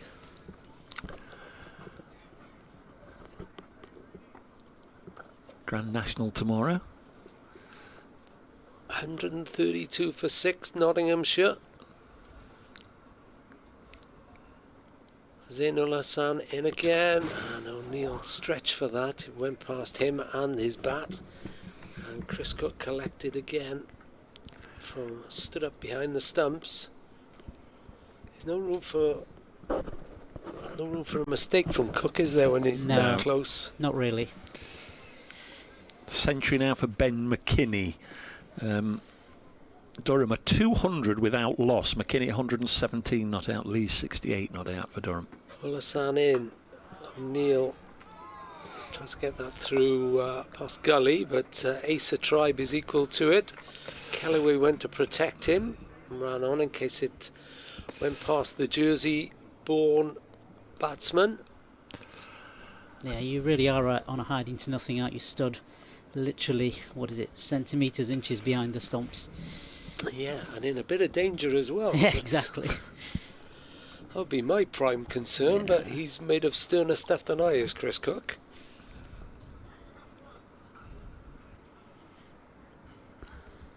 Well, he seems to have taken his helmet off. Oh, he's going back, is he now? He's going back and joining the rest of the slip cord. Slip cord. I think he heard us. Yeah, maybe he did. Well, Hassan's last delivery, and O'Neill just touches that into the covers, into a bit of space, takes the one, and Nottinghamshire move to 133 for 6. Haynes on 35, O'Neill on 19. See, you don't get questions like this with X and the limited characters from Nick Bond. A strategy question for you. What to you all is the best strategy for Notts now, given the circumstances? An even split between bowled and caught out, with a decent, if not spectacular, run rate. Should they treat this innings like its own limited overs match in terms of aggressiveness, despite the risk, hoping to make up what they need in the second innings with the top of the order, or do whatever you can to protect the remaining wickets? And that's the bulk of it. There's a little more. There's going to be Ryan Hadley, whilst we ponder on that question, who's going to come into bowl. I think these remaining wickets will pretty much bat like everybody else has, and they'll just try and eke out what they can over the next, well, for as long as these 4 wickets last. It's just dropped below 4 now, isn't it? Clearly, run rate. Haynes is the key. And I think that's the way to go. As in comes Hadley, first ball rather, brand new over, that's just squirted to point, no run. Just dropped down to 3.89, where it's been all the morning. It was past 5 at one stage, wasn't it? Yeah, it was over 5. Yeah, just went out over the lunch break and just sort of came back and just looking at the scoreboard, and the wickets don't seem to have stopped. So Andrew's shown us the picture of the umpire covering up the those stumps. Yeah. As Hadley comes in, and this next ball is played into the cover region, no run there. Nottinghamshire 133 for 6. That might be one that will pass to producer Kirst. See if we can get Wilson any higher for the remaining days. I'm not sure. They call Wilson the static camera at the far end. Something to do with Tom Hanks in Castaway, I believe. So it's going to be Hadley to continue. He's bowling from the Ratcliffe Road end. And in he comes now. Past the umpire. And this next delivery just played into the offside. There's going to be no run there. Yes, I think Verena would have pulled that one. It was just short of a length. Would have been looking to whip that towards mid-wicket. Fergus O'Neill happy to ride the bounce and just play it out defensively on the offside. It'll be really interesting to see if these remaining wickets do go quickly, how Glamorgan bat in these conditions. Of course, Nottinghamshire have Josh Tong and the other bowlers as well. Tong fresh from his England success. Well, it's Hadley now coming in for Glamorgan. This next one again played into the offside, no run there. Yes, in a poor ashes for England. Josh Tong, in the 3 matches he played, conducted himself very nicely indeed. I think he's very much at the forefront now of England's selection. Don't know how much more they'll see of Mark Wood. It seems like Jofra Archer and Gus Atkinson and Josh Tong are the primary 3, but England's Test summer doesn't start till June against New Zealand. Here's Ryan Hadley again, and this next delivery is played, squirted in fact, into the offside through the sort of gully third slip region, and he'll pick up a single. Reminder, this match on 5 Sports Extra 2 throughout all 4 days. Say 4 days, I mean, it might be done before then, but if you're on the move, we'll be on Sports Extra 2 irrespective, and from time to time this and other matches will go round on Sports Extra. So it's Jack Haynes who's facing now up to Ryan Hadley. The next one again just played out in front of him, no run there. End of the over. Nottinghamshire 134 for 6. I just checked on Len Hill, the cricketer come footballer, or footballer come cricketer. He played 76 first-class matches for Glamorgan, 2,690 runs at an average of 24.45. Top scorer 96. Bowled a bit as well, but he played first-class cricket for Glamorgan, league football for Swansea Town as it was then, and Newport County. He was also a talented tennis player. He said that he only went on to play professional football so he could spend more time practicing in the nets for cricket. In later life, give you the rest in a minute, Hassan in from the far end, and O'Neill prodded at that one, went past his bat. In later life, Len was a keen golfer with a handicap of 3 and represented Wales seniors. So that is what I call a talented batsman, and he has the privilege in some ways.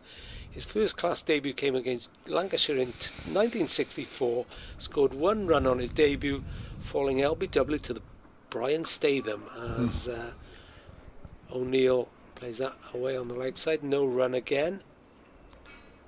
Awarded his county cap in 1974. There we are. All you wanted to know about Len Hill, the late Len Hill, born in Cullean, just outside of Newport, the Roman town of Cullean. Zainul Hassan bowls now, and I think that came off the pad then to ace a try, but wideish third slip come gully. This photograph, or rather pictures of him on the live stream there, and it's a distinctive look. He's got the glasses on, he's got his nose and his cheeks smeared with sun cream, and it looks like he's got a little bit of a snood going on underneath his Glamorgan top. 134 for 6. Slightly airily square the wicket to Callaway at point then. There he is on the stream now. There's definitely extra layers on there for Acer Tribe, but he's fully equipped for all weathers with all the sun cream. Well, he spent January, of course, in Australia, didn't he, with the England Lions, who's probably feeling the chill a little. As Ul Hassan bowls, this time Cook can't field first time behind the stumps. I don't think there was a touch anyway. It wasn't a drop, but it did speed past O'Neill's bat, and he's hard to get away as Zainul Hassan at the moment. in his 8th over, conceded just the 16 runs. Of course, the next ball is bound to go for 4. Yeah. Curse of the commentator. Well, the fielders are being pushed square and on the leg side as well towards the boundary ropes. And what did I say? Cut it down through the slips. Don't think there was a chance.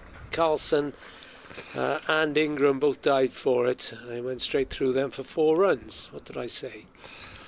Don't know what sort of angle we'd get on a replay of that one if it did carry. It certainly bisected them both, but I just wonder if either could have got there. There is an opportunity. No, I think it was just in front. It was difficult to see from that shot.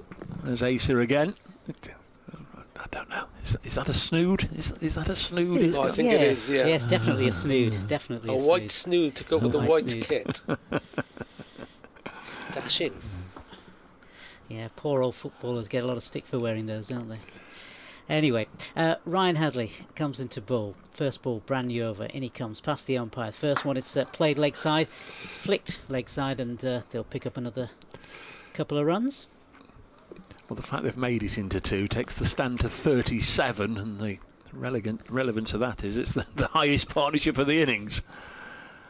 Crikey, 140 for 6. Looks like some drinks are being ready to be brought out. Jack Haynes, the key here for Nottinghamshire. And he's the man who is facing. He's facing up to Ryan Hadley. The next ball is played uppish. And in fact is going to go towards the boundary on the leg side. Bizarre shot. Yes, it thudded into the boundary boards, didn't it? It got plenty behind it. I think the drinks are just being escorted round the boundary edge for any of the fielders in the deep that want a little bit of rehydration. Yes, that went quickly. Partnership now up to 41. Very, very valuable runs these. There's Jack Haynes again. He's going to face 2 slips.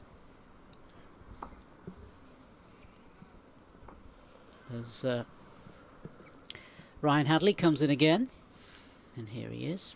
And this time, again, it's just played leg side, ball just bobbling out a bit. No run there.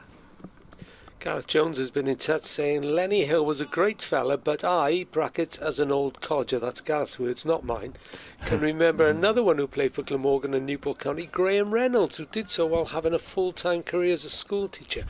I remember Graham Reynolds. He was a great scout as well in the Newport area.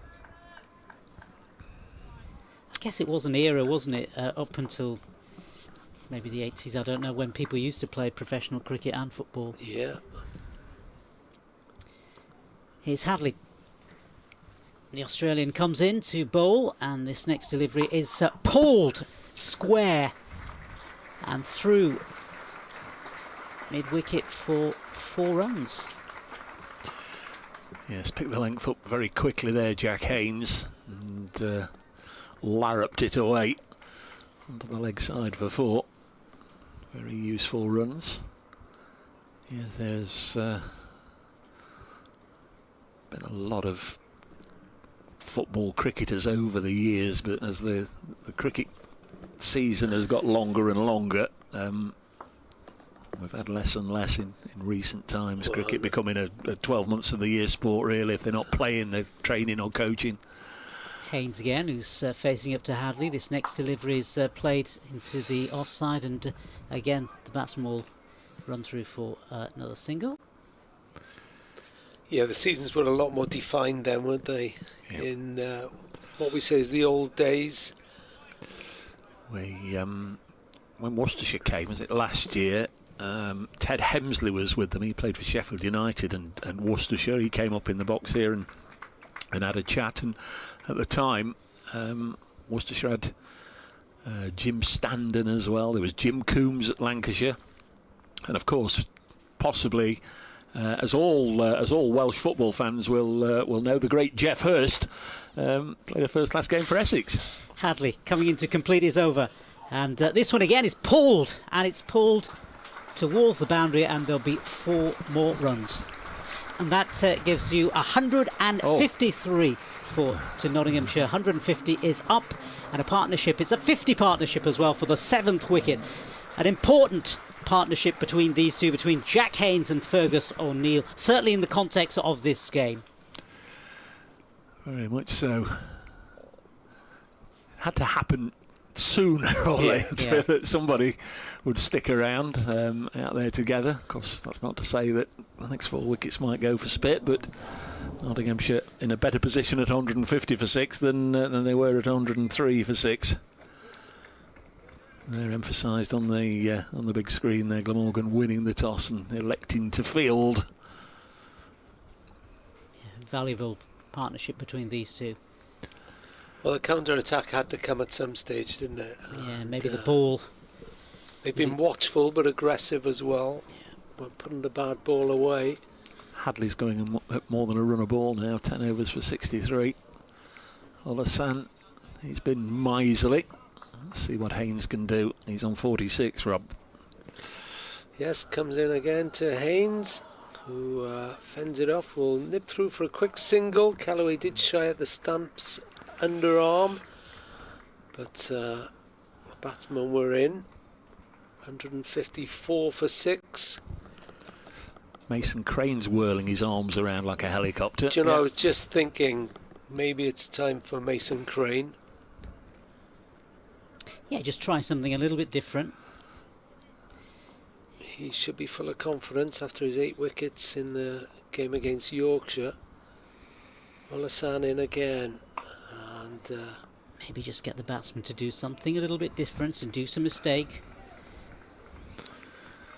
O'Neill again took his hand off the bat that time, just to push it into the onside.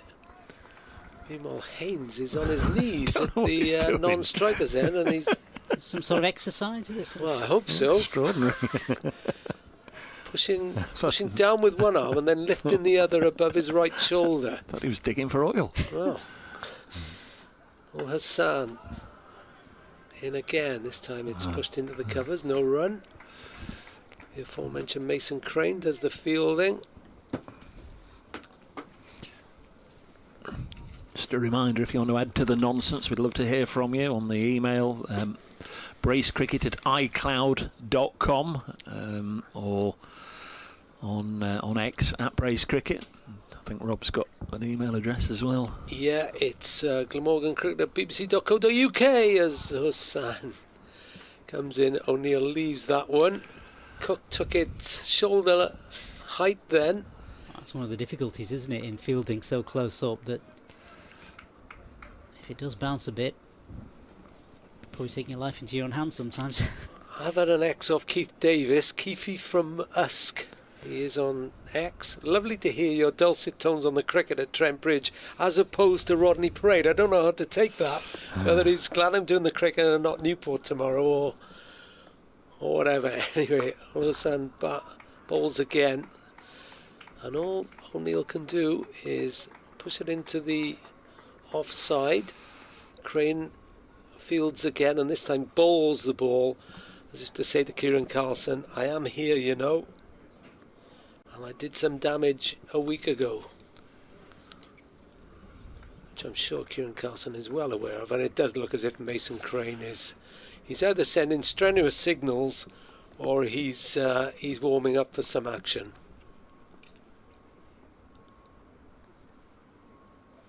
Olasan in again, and that one went straight past O'Neill and must have missed the stumps by an inch. Because I guess that's the thing about Zainul Hassan, hasn't he? He's kept things really, really tight, but he hasn't taken any wickets. So maybe it is the time for Crane to come in. Phil Tranter, the Notts physio, coming out just to attend to Jack Haynes, as we could see in that last over. He was in some sort of difficulties. Is it a shoulder problem? Yeah, right shoulder. Alistair, do you think the ECB will review the pitch if this movement carries on? Well, not really. I don't think it's excessive, but we'll obviously keep abreast of it, Alistair, well, they if it gets worse. sort of changed the rules, haven't they, this season? And also a question for the three of you: how many overs of spin will we get in the game? Well, we're going to get some now with Mason Crane. And Rob Robbo says, ridiculously lopsided pitch. Why is it so far over one side? Well, it can go a lot further over towards the short side, Robbo, than it is here. It's not the biggest ground on the circuit, and they just have to use what strips they've got available. But it can get a lot shorter than that on the short side. Mason Crane just about ready to go.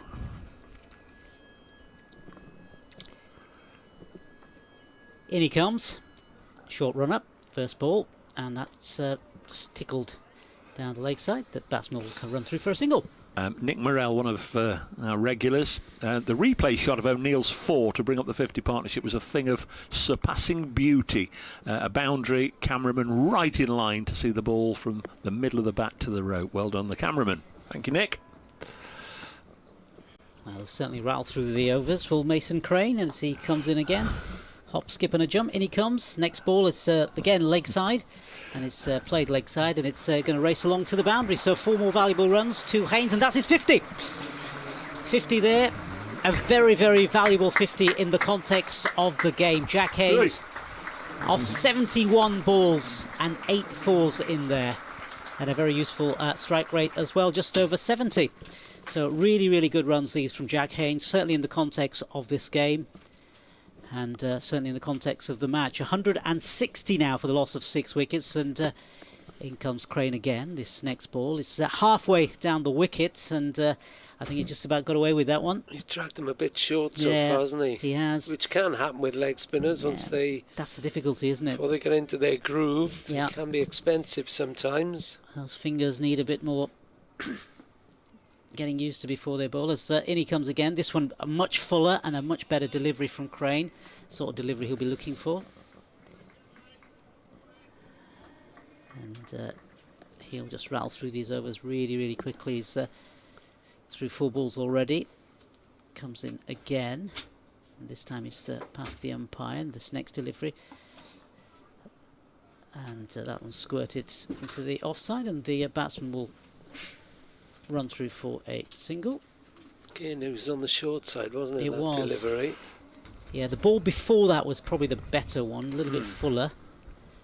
And then there was the half tracker earlier in the over. So lots of variation. I suppose leg spinners like variation, but perhaps not like that. As in comes Crane again. This next one, it's pitched up and has appeals from everybody, including Crane. Turns around, looks at the umpire, and nothing doing. So that delivery. Well, if that was the wrong one, was it going over? With the shout, yeah, may have been difficult for us to see from up here.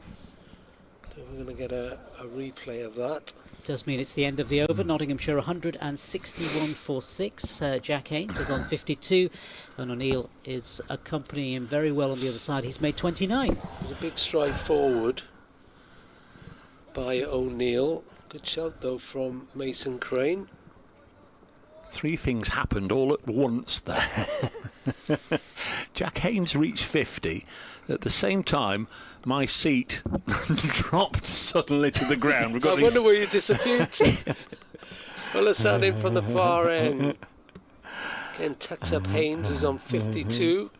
And Dave, it's good to see you back at your normal height. And at the same time, Joe Clark stuck his head in the window, and he's just going to talk to his parents, and I'm trying to entice him in, see if we can get a word with Joe Clark. But I found myself closer to the ground than I was to the desk. You know what these seats are like. You've got too many levers and buttons. In fact, the great man is in the vicinity. Ulasan bowls again. Carved away to the boundary on the offside for 1 for Haynes, who goes to 53, score to 162 for 6. Now we can ask a lot of questions here of Rob Phillips' Shrewsbury knowledge and all the schools in the area. We've got the world's biggest Will Evans supporter and the world's biggest Will Evans' best friend. Joe Clark's popped in to say hello. We'll just see this ball through and then just get a little word with the great man before we let him go. Into O'Neill, straight drive, beats the man at mid-off, goes through for 4 runs. That was a beauty by O'Neill Fergus O'Neill in good form here. And Nottinghamshire move to 166 for 6. He goes to 33. It's a small world in that I know Will Evans very well from his Newport days. So you schooled in Wales or England? School in Wales, yeah. Thought so. Yeah. Llanfachlin. Llanfachlin, yeah. There we are. Yeah. A little bit of Welsh. I know a little bit of Welsh, so yeah, small world. Small world indeed. And he is the, I got to get this right, the Llangedwin or Llangenwydd. I'll look it up. He's a Eusebio anyway. Yeah. Alassane in again. This one beats the bat, but O'Neill takes a dash, bounces off the hands of Chris Cook, the wicket keeper. They go through for 167 for 6. Joe, great to have you here with us, but in the other sense, not great to have you here with us. I sort of got you booked in for bed and breakfast in a big one today. Yeah. Unfortunately, couldn't quite kick on. Yeah, it's sort of one of them wickets. There's balls in it, so these lads are going well here. So hopefully we can, prolong this partnership. Yeah, let's keep touching the wooden desk in front of us. Alassane in, that's crunched out to the cover boundary, but only for one, straight to the fielder out in the deep. Saw the coaching staff, Ant Boter and one or two of the others out there at lunchtime, looking particularly at the far end on a length. Is there a little bit there? Yeah, I think they'll just be looking to see if the wicket sort of dinted, really. It's quite fresh grass in the middle of it and bare on the end. It doesn't really usually turn here at Trent Bridge, but it's a bit of a weird looking wicket. Alassane in once more, this time to O'Neill. The right-hander just touches that behind square on the offside. Tribe runs out, can't prevent the one run. 169 for 6. I always say you never know how good a score is until both sides have had a go. One of the truest sayings in cricket. But surely at the start of the day you didn't imagine par would perhaps be 200, 220. Yeah, well, I mean, you saw it last year. We tend to have wickets that for the first couple of days they'll be sort of more bowler friendly, and that obviously held us in good stead. And with the attack that we got this game, we felt like we wanted to give the bowlers the best opportunity. But the sun's been out all day, so hopefully it's getting a little bit better, but not too much better for our bowlers. Here's Mason Crane, the leg spinner, bowling from the Radcliffe Road end, and bowls to Fergus O'Neill. This is eased back into the offside, and there's no run. How great is to have it, Fergus, back again? Yeah, great to have him back. Great character, isn't he? Great character, great performer, and to have him for more games this year is good for us. 69 for 6. Mason Crane. Whoa, that's a wretched delivery, and he might get ticked off for that. It's going to be something down towards the pavilion end. It's gone for 4 somethings. Let's have a look at the umpire. In fact, he's given runs. I think he got a bat to it. Yeah, he did. O'Neill got a bit of bat on it. I'm surprised the umpire still hasn't said a little word with Mason Crane, but that is the perils, I guess, of leg spin. Occasionally they don't come out as you would want. I guess as a batter, even though it's a high ball and you're not expecting it, you'd rather have one of those than one that was pitching and turning square. Definitely. 173 for 6. Crane in again. This one pitches, but 2 legs sidey, and Fergus O'Neill moves to 14. He's got there relatively quickly. He's gone out with a positive mindset and gone to 40 now from 56 balls. 174 for 6. You said you were having a look, see if your folks were here, Joe. Are they in the ground as Crane bowls and it's run to backward point? I can't find them. They're usually, I don't know, I saw my dad walking around the ground, so I thought he might be up here, but they tend to try and find a quieter spot on the ground and watch from afar. Out of your way. Yeah. 174 for 6. This is driven into the offside for a single. We're going to keep you for a few minutes, but just great whilst you're here. Just got to sort of reflect the last day of cricket you had here, the last county championship day of cricket. I mean, that's got to be a career high in terms of what you want to do in first class cricket, isn't it? Playing a county championship winning side, as this is a leg side ball that O'Neill gets another single from. 176 for 6. Your quick memories from that definitely. day. I think they've, especially after the the years before that in Division 1, sort of being towards the bottom of the table and fighting to survive pretty much. So then, there's been a lot of chats amongst us as a playing group and coaching staff, and that game at the Oval, I think that was when there was probably immense feeling amongst the group to go to the Oval and to... There was a real intensity about all 4 days of that game, wasn't Yeah, there was. It was an unbelievable game to play in, and to come out on top of that was really special. And then obviously to get to do it here at home and lift the county championship was a special feeling. And Pete Moores always says, lifting trophies is the hardest thing to do as a cricketer, and some people go their whole careers without getting to lift a trophy, or especially the county championship. It takes a lot of work to do, so to do that was very, very special. He believed all year, and it was interesting to see Haas was quickly bought in as well, but all you guys were sort of dragged along with it. Yes, we can win this. There's Rob. Yeah, Govin in, and O'Neill plays that behind square on the leg side for 1 run. I've got Gorvin's name on my scorecard here, Joe. I mean, what happened? It looked a brute of a ball. Yeah, I mean, he didn't get it right to me, I don't think. And then obviously Cookie came up to the stumps, and I could see he was trying to sort of push his length forward. Were you out of your crease then? Yeah, I was walking at him quite a lot to start with. And yeah, one that just jagged back and clipped my back leg and only hit the stumps. But there's balls certainly in that wicket. He's in again, Andy Govin. That time it played square on the offside. No run by Haynes. The analysts will already have got down all round the country. Joe Clark last week bowled by Alfie Ogborn. Joe Clark this week bowled by Andy Govin. There's a weakness there. I mean, yeah, it's just one of those things, I know, isn't it? Yeah, I mean, Somerset official social media page put the ball that Alfie Ogborn got me out with as well. That went viral, so it's not nice to see. Govin once more. Easily played away by Haynes. It's not my idea that he comes on when you're here, Joe, by the way. It was a complete coincidence. I mean, they're all going potty over Alfie Ogborn last week. I mean, was he yeah, he got you out, but I mean, generally, was he a handful? No, I found him impressive. It's the first time I'd seen him bowl, so you sort of don't really know what to expect. But yeah, I thought he bowled well throughout the game, really. So it's certainly an exciting prospect. Govin into Haynes. Gets up, but it's pushed wide mid-off for 1 run. 178 for 6. Nottinghamshire really have come back well from 103 for 5. Joe Clark alongside us. Are you a Mansfield Town fan? I am now. Evans played now. Yeah, you are now. So we've got Paul Franks, who's a Mansfield fan, and then we've got Ben Slater, who's a Chesterfield fan. So there's a bit of rivalry in the changing room now. And you've got a Mansfield commentator. Yeah, of course.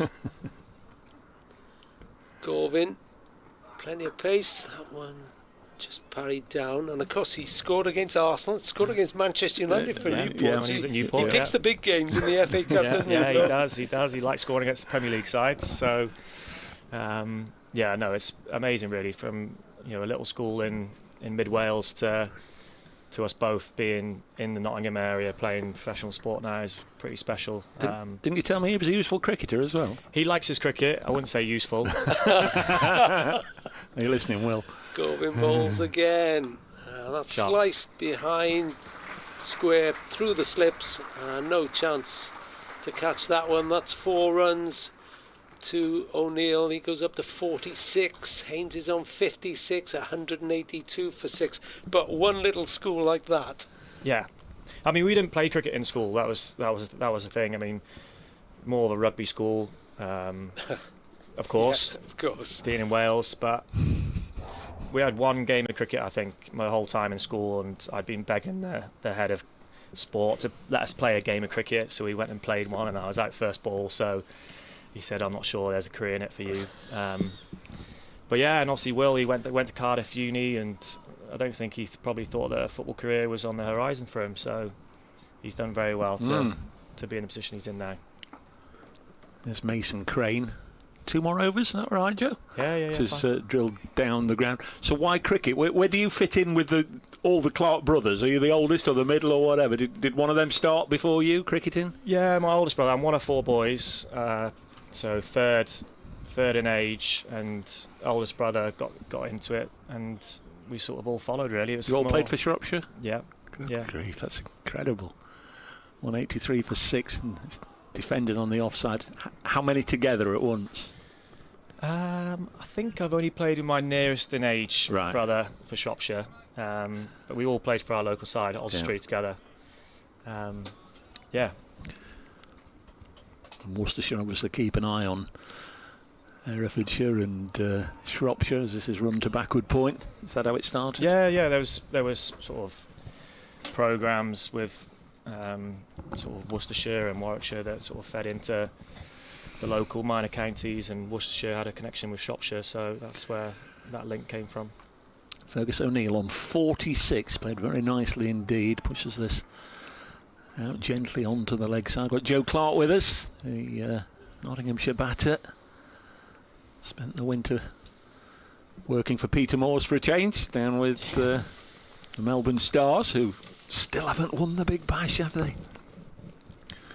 Next ball on its way now, and it's defended. I was in Australia for January for a holiday, a month. Caught one day of the Ashes, the last one at Sydney. But the Big Bash is absolutely huge there, isn't it? Yeah. It's an amazing competition to play in. This year the crowds are very, very good. Yeah. Crane.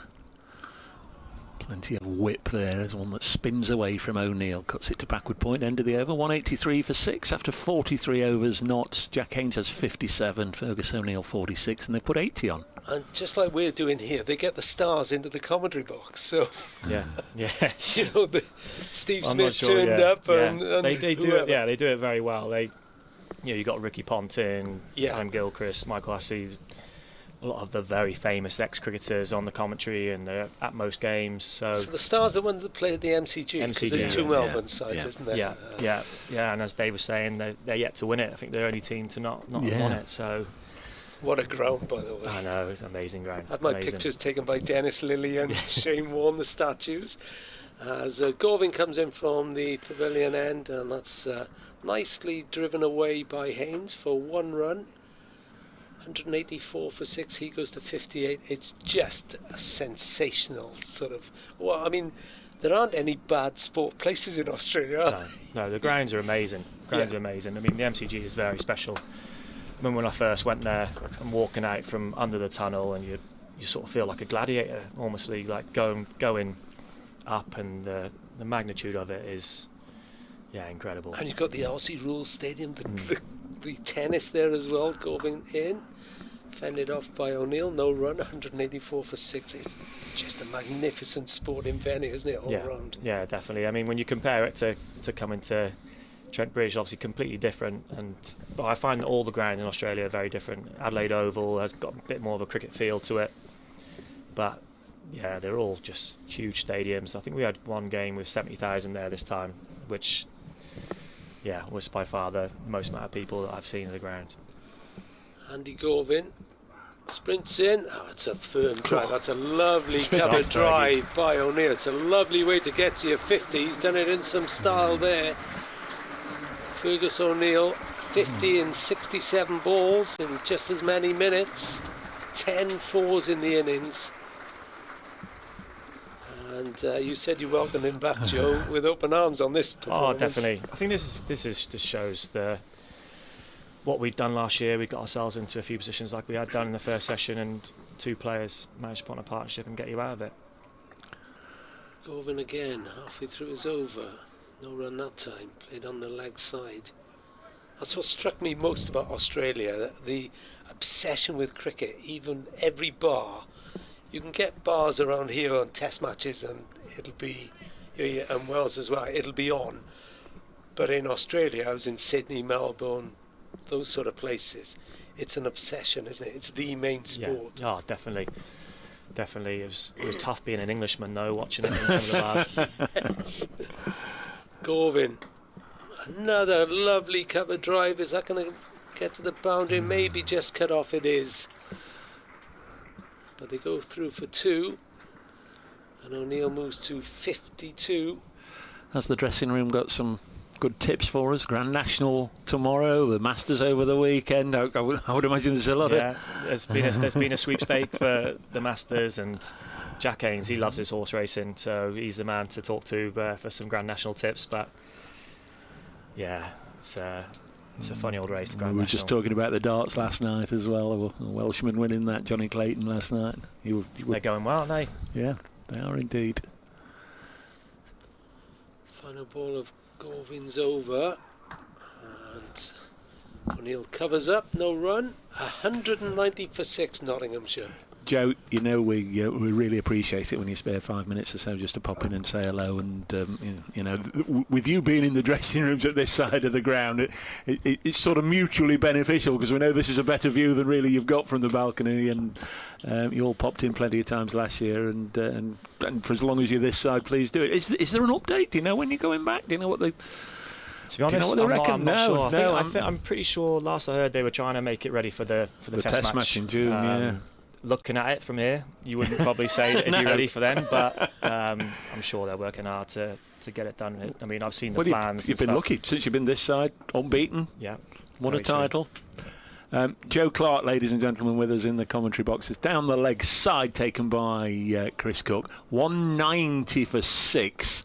Don't let there be a wicket go as soon as you stand up, because I know you cricketers are superstitious. Can I stay on Well. It's been terrific stuff from Haynes and O'Neill since coming together straight after lunch. Van der Hookton getting Liam Patterson-White. This has dragged a little push and run up to Haynes, up to mid-on from Jack Haynes, and they get a single. The one thing we haven't had yet this season is we've not had a run out. But we have had a no ball now. There's a no ball before lunch. Couldn't believe the game at Taunton. Not one single no ball from either side. It's the way the game's going now. I think, especially with a shorter format, you have to be so disciplined to keep your foot behind the line, and bowlers are nailing it.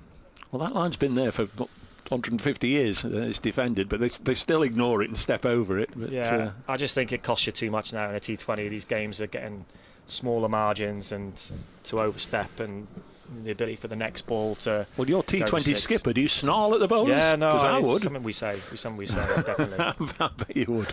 Here's Mason Crane in again, swept away on the leg side, and another single for Fergus O'Neill. I think I have to have a look. I think his career best is 70. Probably shouldn't have said that yet, but he's made this 53 look piece of cake, hasn't he? He has. He's played lovely. Bit of a counter-attacking role that.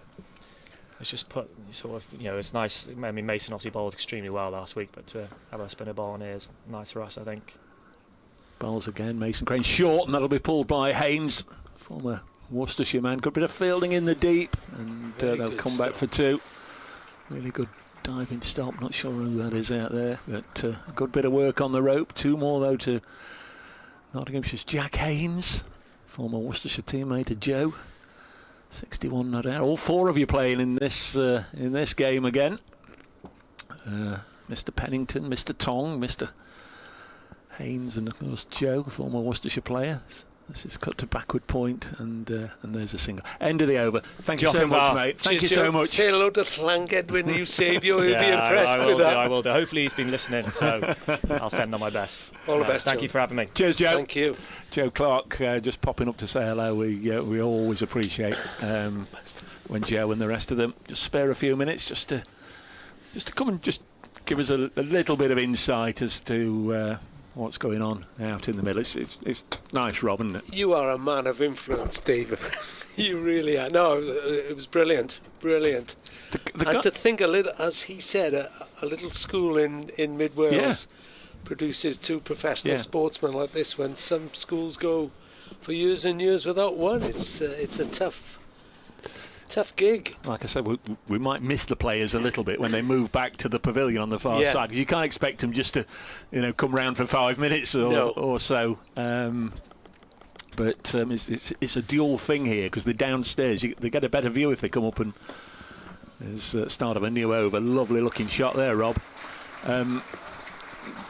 Haynes works it through wide-ish mid-on and away for 4. if they come up and see us for a few minutes, they've got a better view of the cricket, but also an he was a good talker as well. He's a great man. Confident guy. Great man. We got from Ryan Large tuning in from Dublin. Thanks for the coverage. Keep me awake during a slow work day in the Home Office. Okay, I'm not sure you should have told us that, Ryan, but there we go. I hope you enjoyed that, folks, as much as we did. Yeah, it was a lovely chat with Joe Clark. It's a long day, isn't it, when you're out early. Gorvin into Haynes. Shout again. Once more, the umpire is unmoved. I thought he hit that one. What's I happened did to as my well. TV? My TV's playing up. Producer Kirsty, I can't make my television work. I guess when there's somebody like Joe Clark up here, there's so much to ask him, isn't there? I was gonna, I mean, obviously I wasn't on, but I'd love to ask him about Karachi Kings as well. Going balls. Don't think that went where Haynes meant it to go, but he's going to nip through for one. He's going to take two. So the 200 comes up for Nottinghamshire, 201 for 6. Producer Kirsty sent her right-hand man, literally, vice producer Aaron, as soon as he walked through the door, the telly popped back on. We've got it back. We are 2 runs away from a century partnership in no time at all. Gorvin balls to Haynes. Now there was a shot of catch, but it's gone through the slips. And that is the 200, and that is the 100 partnership between Jack Haynes and Fergus O'Neill. Where the applause in the background is for a century partnership for the 7th wicket, coming from just 117 balls from Jack Haynes and Fergus O'Neill. Very much needed, because Nottinghamshire now 205 for 6. They were 103 for 6 first over after lunch, but Notts fighting back after a good early session from Glamorgan. 205 for 6.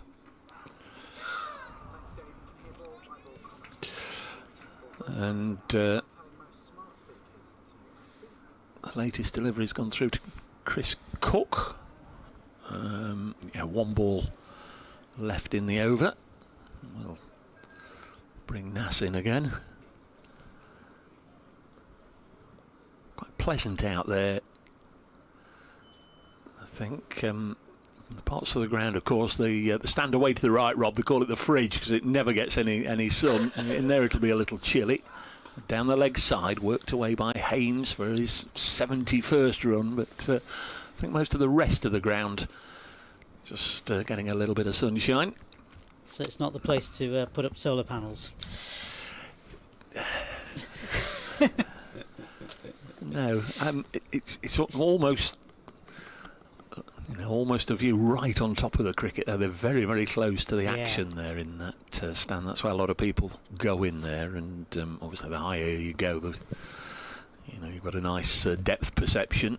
A lot of people, as we can see, just away to our right, behind the bowler's arm, looking down on the cricket, and then away to our left, the Fox Road stand, the Larwood and Vose, the Hound Road stand. They're sort of getting the sunshine there, sort of like lizards on a spring afternoon, just slowly warming up with the sunshine. Bit of a conference then with Mason Crane, Colin Ingram and Captain Kieran Carlson. Yeah, for those people who like a result, this game has sort of rattled through full pelt today as Mason Crane comes in to bowl. First ball, brand new over, bowls this one shortish, and it's cut through for a single. My word, he's played well, Haynes, Not really done either batter any sort of justice over the last 20 minutes. Well, obviously we were talking to Joe, but there's been some fine shots played, hasn't there? Absolutely. Well, it's going to be his partner, O'Neill, on the other side on 53. Very valuable in the context of the game as well, and he again pushed this squarish, and they'll pick up another single. He's keen on that one-handed shot, isn't he? He takes his hand off a lot. But it's effective. Yeah, doesn't matter which way they come as long as they come. And Mason Crane in again, this time pushed rather into the leg side, and again they'll pick up another single. Can they get to that 250 mark? Hopefully. From a Nottinghamshire perspective. So it's Crane past the umpire, short run up. This one, oh, it's past the outside of the bat, past first slip as well. It's going to run down and it's going to get to the boundary. Yep, get to the boundary in front of the stand that's getting a load of work being done at the moment. So 4 more valuable runs there. Yeah, shake of the head from Mason Crane there as he walked back to his mark. Graham Rowley's with us. Good afternoon all. Currently sat on board the P&O Aurora in a very sunny Santander, listening and watching to the all too familiar early season top order collapse. Thank you, Graham. Mason Crane in again. This time it's an attempted pull, a hoik pull. Didn't go anywhere really. The ball just tickled off the pads. Kept a bit low, that one, didn't it? Yeah. Mandy has been in touch. Hi, Dave and fellow commentators. Great to have you all back. Great food chat with regards to the Welsh cakes and the scones. An excited Sky Blue fan living in Nottingham, hopeful of promotion back to the Premiership. So Crane in to complete the over. That's a fullish ball, and it's again pushed into the offside, and they'll collect a single. End of the over. Nottinghamshire 214 for 6. That'll be commentary, of course. The Sky Blues looking forward to promotion back to the Premiership. 214 for 6. Nottinghamshire coming up in 47 overs, so they're back above 4.5 and over. Have got to get on with things. Mason Crane's figures: 5 overs, none for 27. Just wonder if Kieran Carlson might be thinking of sort of going back to one of his quicks. I mean, every time he's turned to Van der Houten, he's taken him a wicket. Mason Crane, certainly the threat is there, but the runs have been coming, haven't they? They have. Van der Houten has bowled 13 overs for his 4 for 38. It's going to be Andy Govin from the building end. A straight drive off the top of the bat, I think that one from O'Neill. Dribbles out to mid-off, no run. Interesting time of the game now, 214 for 6. It's been a really good recovery from 103 for 5. And you know 1 wicket brings 2, don't you? Yeah, that's the point. Glamorgan have 2 points already from this game. O'Neill plays that towards mid-on. Still, it could be worse. We could be Gloucestershire supporters. Durham 270 for none at Bristol. Wow. Centuries now to both McKinney, who's 148, and Alex Lees has just reached his century as well. 270 for none.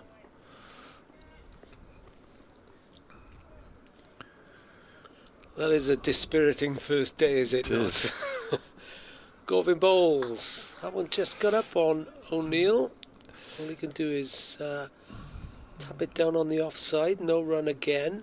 Kent have got a wicket, but Northampton 231 for 1 at Canterbury. Vasconcelos out there for 127. So there's some runs about. The thing here is we'll only know how good or bad this score is when Glamorgan bats. Yeah. And I was making the point earlier, Nottinghamshire have gone full throttle for this one. Govin in again. O'Neill. There does seem to be at times some of the balls keeping maybe an even bounce. I just feel there's maybe something in this, and if there is, then certainly, as you say, with the bowlers that Nottinghamshire have. We were saying earlier that at the far end where Govin is bowling from, they were looking at a spot there, the Nottinghamshire coaching staff at lunch. Govin comes in again. Once where O'Neill is tucked up, all he can do is put it down the pitch to Andy Govin. Chris Drew says you want to upgrade from your Welsh cakes, Dave. Ask him about Barra Brith. Very nice. Is that like the malt loaf? Yes, thing? it is a little bit like that, but it's Yeah. Good very shout, much. Chris. Yep. Yeah. And you have butter on it. Yeah. Gorvin bowls. Oh, And he's bowled him. straight through. Straight through. And O'Neill goes for 59. Fergus O'Neill departs. And that was a wicket Glamorgan needed. But it was a really good partnership between Jack Haynes and Fergus O'Neill, who's getting a warm ovation as he walks off. 59 runs in 82 balls, 11 fours. But it was a wicket that Glamorgan really needed, and it's 214 for 7. What were you saying, Dave? One brings two? Yeah, and also the other thing I usually mention, time to put your feet up if there's any sort of multiple of Nelson on the board. They just reached 111 for that seventh wicket. 111 they put on. Fergus O'Neill bowled. Terrific knock from O'Neill, 60 from 78 balls, I think. No, 82 up on the screen. 82 balls, 11 fours. Bowled by Gorvin. Bowled Joe Clark earlier.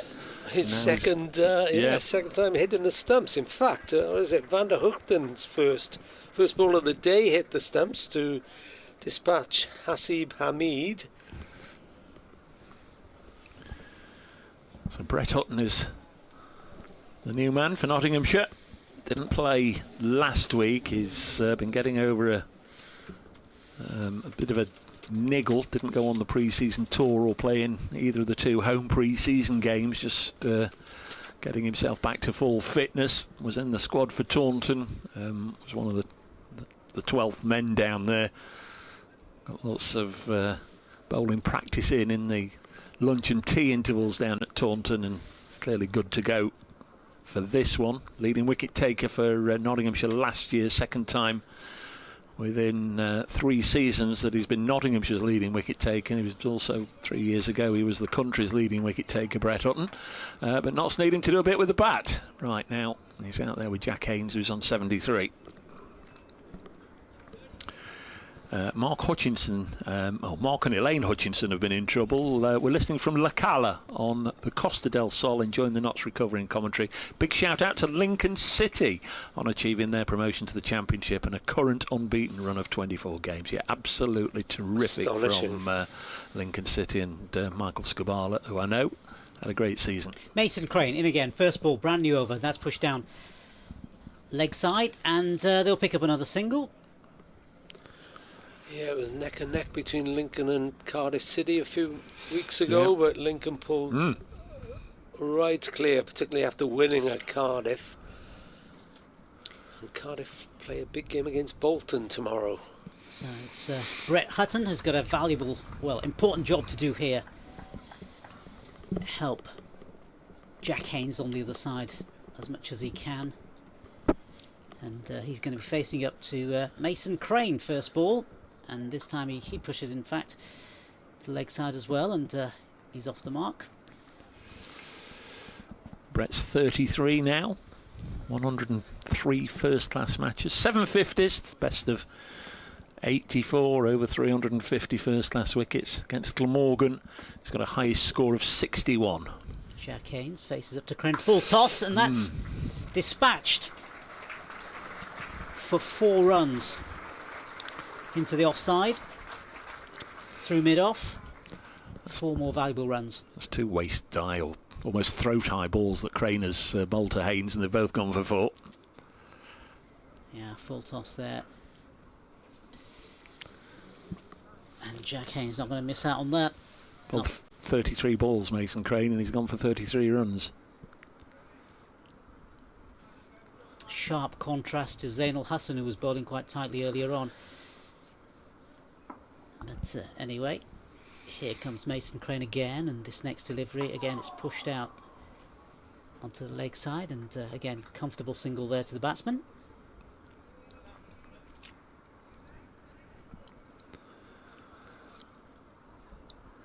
A few ums and ahs at that one, but I thought Haynes dealt with that no problem at all. Quite comfortable in the end.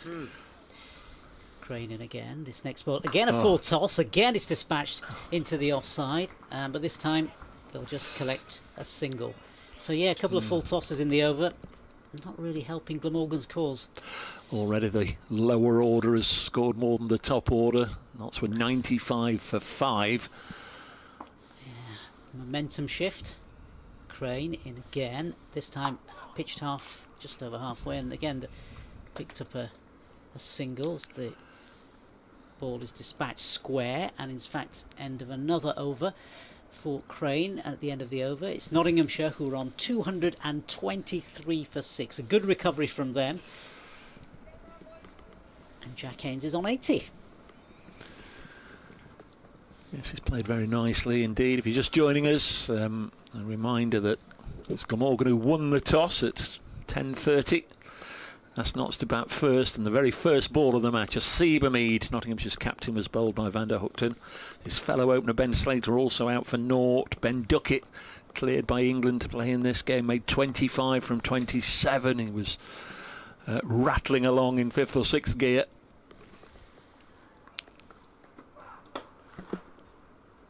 As Gorvin's first ball of his 11th over is played on the onside by Haynes.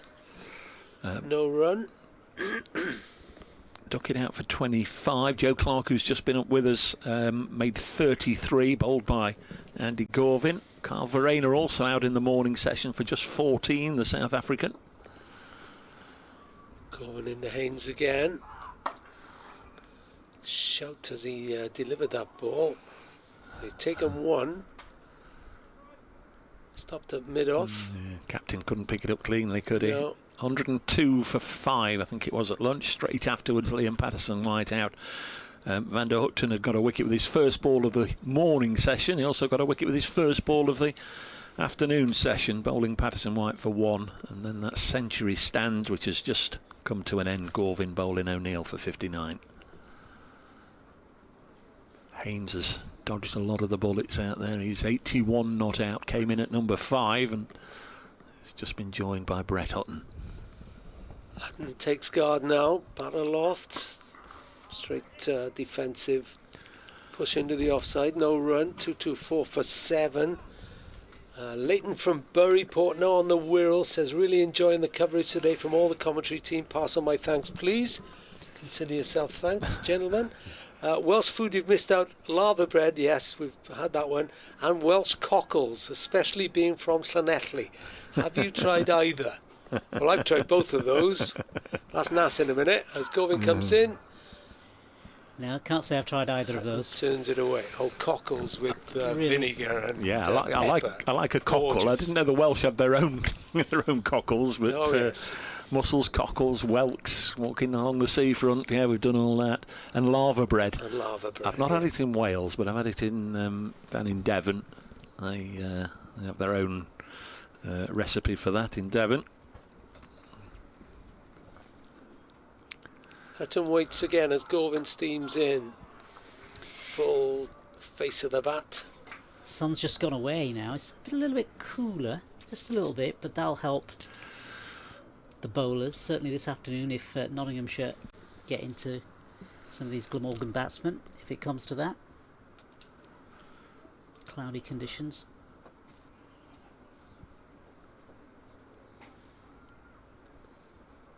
Gorvin, 2 wickets for him, looking for a third as he bowls. That came off a thigh pad, but see from up here it wasn't going to hit the stump, so he's going to get, it's going to be a leg by.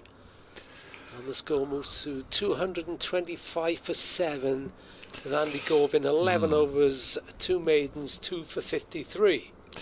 Yeah, I didn't realise till I read a match report on your game last week that Colin Ingram's now 40. He is. Batting just as nicely as ever. Helps when you get 100 in your first appearance of the season, doesn't it? Terrific player. It's another one with a good record against Notts. Mentioned him because he chased after that last ball. He's been at slip most of the day, hasn't he? Hasn't had too much exercise in terms of chases into the deep, but he had to run behind the wicket and get that one. There's Mason Crane. Yeah, Mason Crane comes in first ball, brand new over, and this one is pulled and it's hiked leg side, and that's another cracking shot there from the bat. In fact, it's 6 actually. It's 6 to Hutton. 6 more valuable runs. I saw him hike it and I didn't think it had gone for 6. I thought maybe 4, but no, it's gone all the way to that shorter boundary we were talking about earlier, weren't we? It's short on that side. He'll be after you calling it a hoik. It's a wonderful hoik. Yeah, pull. Let's call it a pull. Mason Crane in again, this time more carefully played into the offside, and this time he'll come through for a single. So yeah, good runs these. Nick Morell again's been in touch. Admittedly easier batting at 5 in the order, says Nick, but Jack Haynes seems to have a real skill at sticking round on challenging tracks, and that's priceless. Crane in again, this time it's played into the offside, squarish by Haynes, no run there. Yes, it's a very good point Nick's made there. Not entirely sure if if we'd each sort of had a charity bet who would be Nottinghamshire's top scorer today. Too many would have gone for Jack. Here's Crane again. This next one is pitched halfway, and again it's pushed into the leg side. No run there. Yet he frequently delivers when they're in a bit of a hole. Yeah, Crane certainly has gone for a load of runs here. 43 runs coming off his over so far, just into his 7th over, and this time again he's played into the leg side by Jack Haynes, who's on 81. Sun coming again. Coming through the clouds. Yeah, I think Glamorgan would have been concerned when they saw all that cloud coming over, as you mentioned. Yeah. But the sun is shining again a little bit, as this time's a full toss again, as it's played into the offside, and they'll go through for a single there to Jack Haynes. Ryan Hadley doing the fielding. Stop, yeah. We've opened the Lincoln floodgates, I think. Hi, I'm enjoying the cricket again. So many Notts supporters travelling across from Lincoln and the wider county. What do you all make of Lincoln City's promotion and potential derby game against Forest next year? that's James. Even more. I was going to say, imagine seeing Lincoln at the Tottenham Hotspur Stadium. Wow. Yeah. It could but well they be. deserved it, as someone who's covered the other side in the... I still think Cardiff will go up, but they wobbled at the wrong time, and Lincoln have just gone from strength to strength, and any side that goes 24 league games unbeaten deserves all the plaudits they get. Sensational performance by them. Andy Govin looking for a sensation here, looking for another ball maybe, but Ryan Haynes gets a firm bat to that, out to the man in the deep on the offside. Just the 1 run, 234 for 7. If you're thinking when you can go and pop the kettle on, it's going to be quite a while. Well, after this over, there'll still be 12 overs before tea. Should be taken in 15 minutes' time at 20 to 4, but of course it doesn't happen until there are 32 overs remaining in the day. Govin bowls. Hutton just touches that away behind square for 1 run. Mason Crane did the fielding. Nothing he could do to stop the batsman going through. 235 for 7. Hutton's on 10 from 9. Courtesy of that hoiked 6, as you said, Nas. Hoik. I like the word hoik, don't worry. See if we can get Brett up here at some point in the game, I think. Govin dashes in, 2 hands down by his waist as he comes in. Comfortably away to mid-on by Haynes. Gets the 1 again. They're clocking up these runs now, 236 for 7. I mean, that was just a gentle push, wasn't it? And he knew mid-on was set deep enough. He managed to rotate the strike nicely. I think if Notts can, get to 250 with this pair still there, they'll be delighted. They're bringing in a second slip now. He said Triber's moved back in alongside Ingram as Govin bowls. Played down the wicket by Hutton. No run. Straight after lunch when Patterson White was out, 103 for 6. I said, the first batting point looks a long way off now. It's not so far away. 14 points, 14 runs, I beg your pardon, would take Notts to 250 in that first batting point. And as we saw last year in the neck and neck duel with Surrey, each leapfrogging each other match after match. Every single point counts. Going in once more. I guess the other thing is, the key is that the speed at which this game is being played as well, isn't it? Because at some point the run rate was 3, but they're now what, 4.5, so that's quite useful as well. Yes, the weather people assure us it'll be an indifferent weather forecast over the weekend. Yeah, a bit of precipitation I was reading, as they say in all the forecasts for tomorrow, but you never know. As Govin delivers again, Hatton plays it out. Slight misfield at point. Well, it's no damage done, no run, 236 for 7. It's a strange sort of ground for that.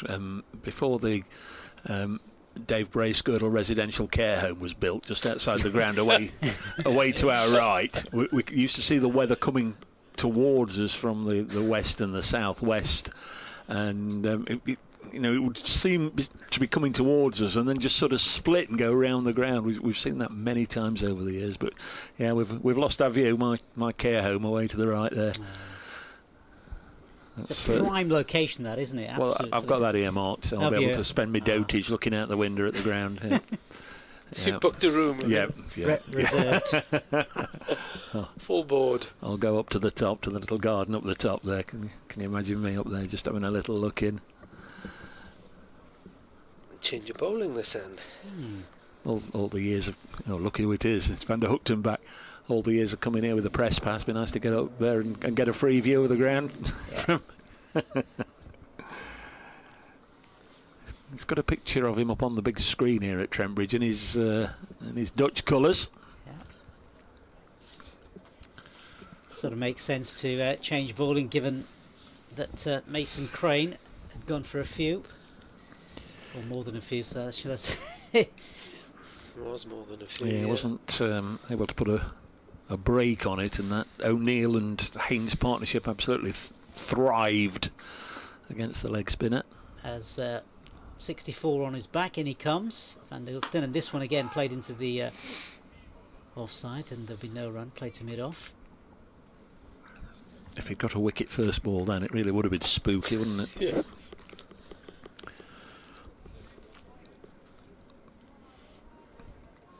Just blowing on his right hand. It must be chilly out there, I think. There were a few last week when they took in the slips, and you could see Adam Lythe a couple of times shaking his hands. Van der Hookton, and he comes again. This next one is played square, and it's played square for 4 more runs. Crash square, in fact, by Haynes. 4 more to his total, takes him on to 88 now. Well, all the noise last week was about Essex blowing Hampshire away on their home ground in 3 days. Essex have been bowled out at home by Somerset for just 149. That's a reversal of what I expected to happen there. Somerset 8 without loss. Surrey going well, 224 for 2, and Jamie Smith, who got good runs last week, is 95 not out. Ollie Pope 94 not out.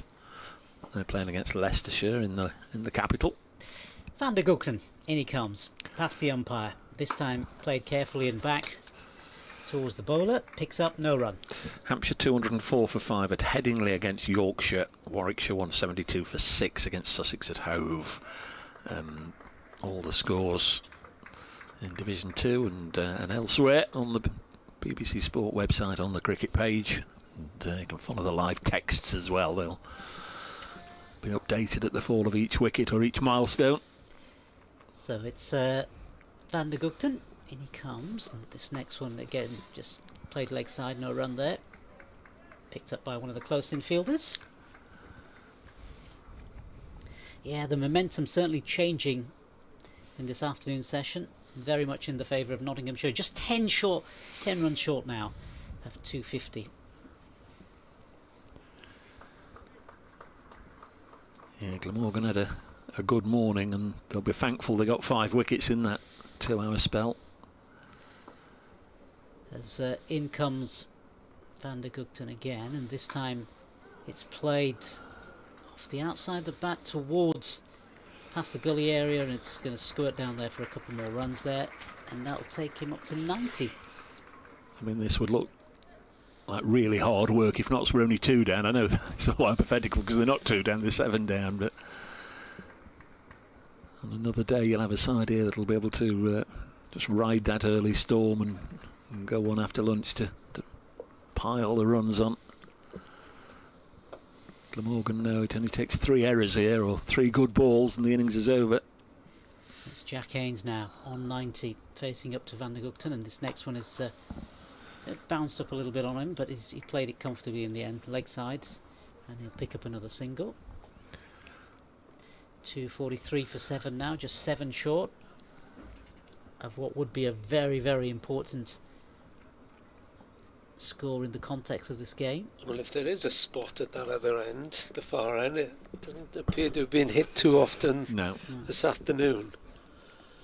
Decent enough over from Van der Gugten, lovely crash drive for 4.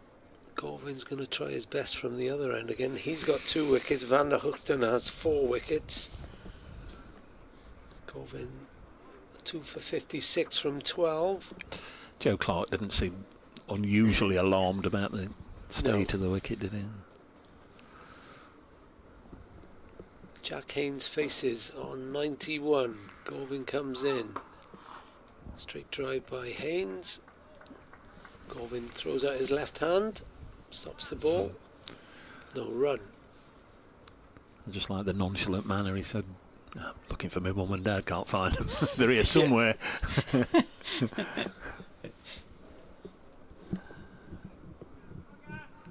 You'd think if they saw him walking round, they might show themselves, wouldn't you? It's an indicator that they don't always sit in the same seat as well, isn't it? Yeah. Corvin in again. Oh, that one went straight through Haynes. Shot of by somebody. But other than Chris Cook catching, to no avail.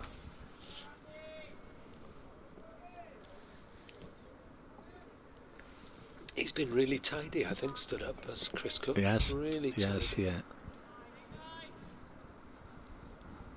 When we bemoan wicket-keeper skills sometimes in the modern era, they're like batsman wicket-keepers these days, don't they?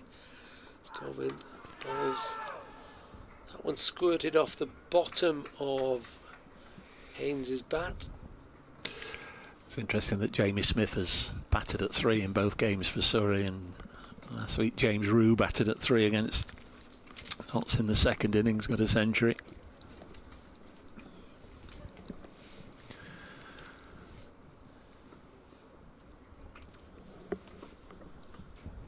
.243 for 7 as Corvin bowls, and it's a straight drive which goes out to the cover boundary. Forcing shot gets the one for Haynes. Inexorably moves towards his ton. Well, 92 not out. 244 for 7. Notts haven't had a centurion this season. The highest score last week at Taunton was Joe Clark's 92, so Haynes has matched that. So we haven't, or I haven't jinxed him by mentioning that, but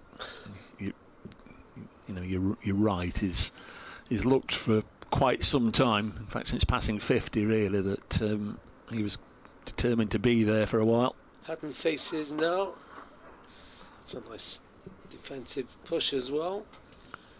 No run into mid-off. Kieran Carlson, who must have had a good lunch at 100 odd for 5.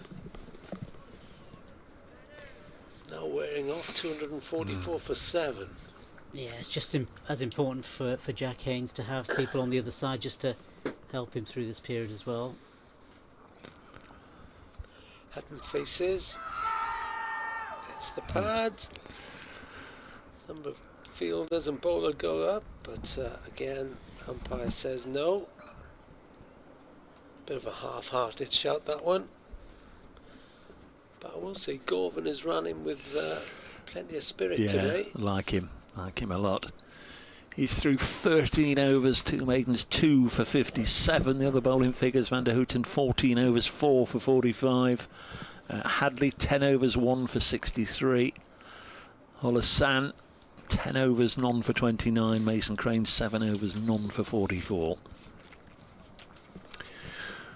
10 extras for no balls. So there's been 2 no balls, then I missed the other one. 3 byes and 3 leg byes. So Josh Tongue and Dylan Pennington still to come to bat for Notts, but it is Jack Haynes who's facing on 92. Van der Gugten, first ball, brand new over, and it's pushed into the leg side. Haynes collects another single, 93.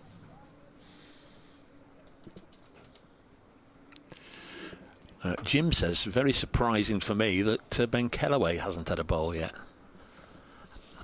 I don't know. I don't know.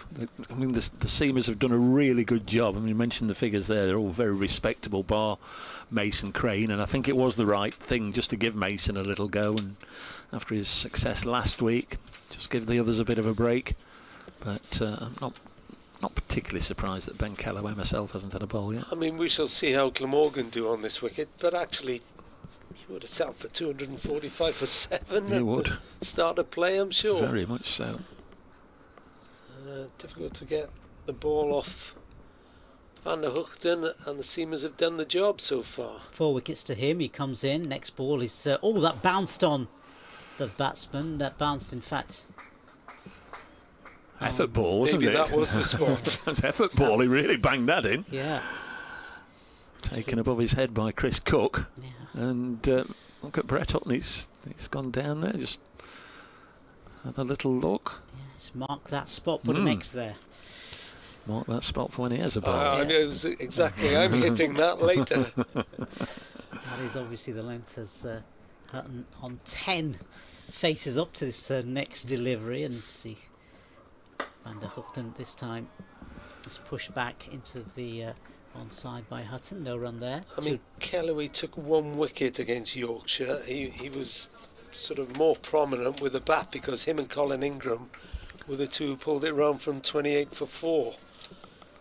So he did his part, played his part, did Ben Kellaway, and he is quite a prospect. I remember Mark Wallace, the Glamorgan director of cricket, telling me that he was one of the best he'd seen in recent years coming through the ranks of the Welsh county.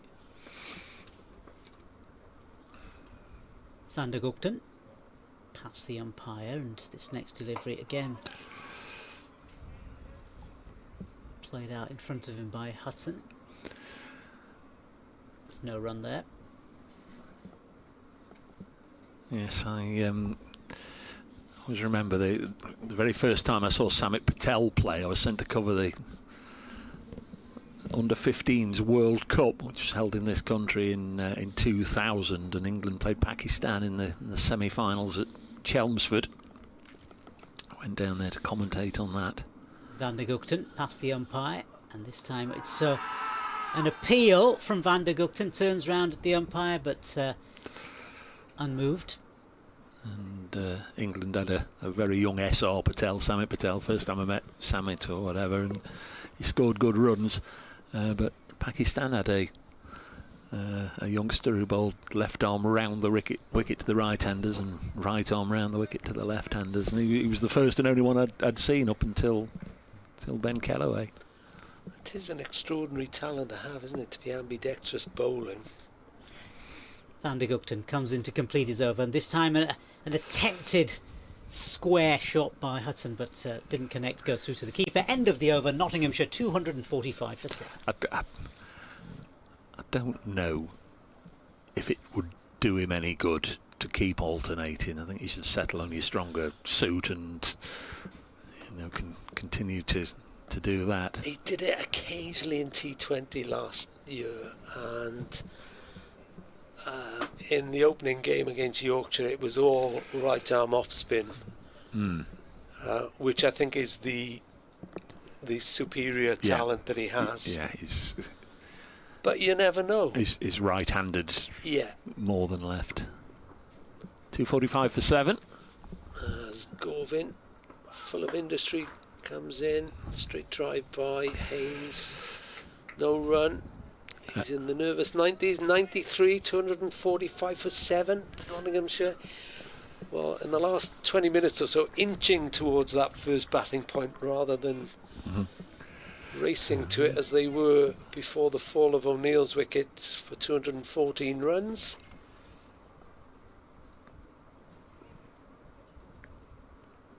Gorvin again from the far end. It's pulled by Haynes. It's collected a couple of bounces by the man out in the deep on the onside. Steve Just Crawley. the one run. Rob. Steve Crawley says it's been a day of mixed hats out here in the Radcliffe Road stand, and I had to summon the woolly hat on about 3 o'clock. It's giving us a flavour of how chilly it is outside. Yeah, we do have it really nice here, don't we? Just seeing the sunshine without the cold. Gorvin again this time to Hutton. That one got up. Cook took it above waist height. He does it with quite a theatrical sway, doesn't he, Chris Cook? Sort of rides the ball. That's normally what they say, don't they? They do. Sort of go with where the ball is sort of heading, in the direction it's heading, and move your hands in the same direction. I know when my sons were playing as youngsters, they one or two in their cricket club, Ebervale, tried keeping behind the wickets. It's a big speciality as Gorvin comes in again. Hutton drives it through. Cover drive, beautiful. It is a lovely cover drive. It's gone for 4, and that is the 250 for Nottinghamshire. They do get their first batting point for the loss of 7 wickets. That's what the prolonged applause is about here at Trent Bridge, where the supporters are speckled around the white seats. And if anybody tried to keep behind the wicket, the coach didn't like. He said you couldn't keep ducks. That was his favourite expression. As Gorvin comes in again, Hutton plays this out on the onside square this time. 2 fielders converge on it. Ryan Hadley's one of them, and they get back for 2. 252 for 7. And that's come in the 56th over. Gorvin 2 for 64 as he approaches the last ball of his 14th over. Van der Hoogten the standout, 4 for 46 from 15. As Gorvin runs in again, Hutton drives square of the wicket out through the covers for just the 1, which they amble through for 253 for 7 now. End of the 40th, I beg your pardon, end of the 56th, so 40 overs remain, so still half an hour, 8 overs to go before the tea interval. Be a late-ish finish. No surprise there with a day of county championship cricket. Generally, we just sort of have 6 o'clock as something to begin negotiations, and when we might draw to a close. I was there till 7:30 last Sunday. Yeah, no surprise at all. It's going to be Van der Hoogten to continue, and he's past the umpire. This time it's played out in front of him. Appeals from the slip cordon, nothing doing. 17 is Brett Hutton's score at the moment. They've appealed a lot with gusto to no avail so far. Yeah. Don't mind that. Support your bowler. Yeah, get involved. Umpire can only say no, and from a Notts perspective, they were grateful that they have said no all season, all day, So all it's season. 2 slips who are waiting for Van Hoogten to come in, and this time it's played into the offside again to mid-off by Hutton. Hopefully Ed is listening. Still as committed to Glamorgan cricket as he always has been. Eddie Bevan, what a great man. A legend in Welsh cricket. I think I had a mention or two last week with me commentating at Taunton and Peter Trigo popping in the box a time or two. He was on last Saturday as well. Here comes Van der Hoogten, and this time it's cut square, and it's heading towards the boundary, the longer side of the ground, and it's going to get there. So 4 more valuable runs there.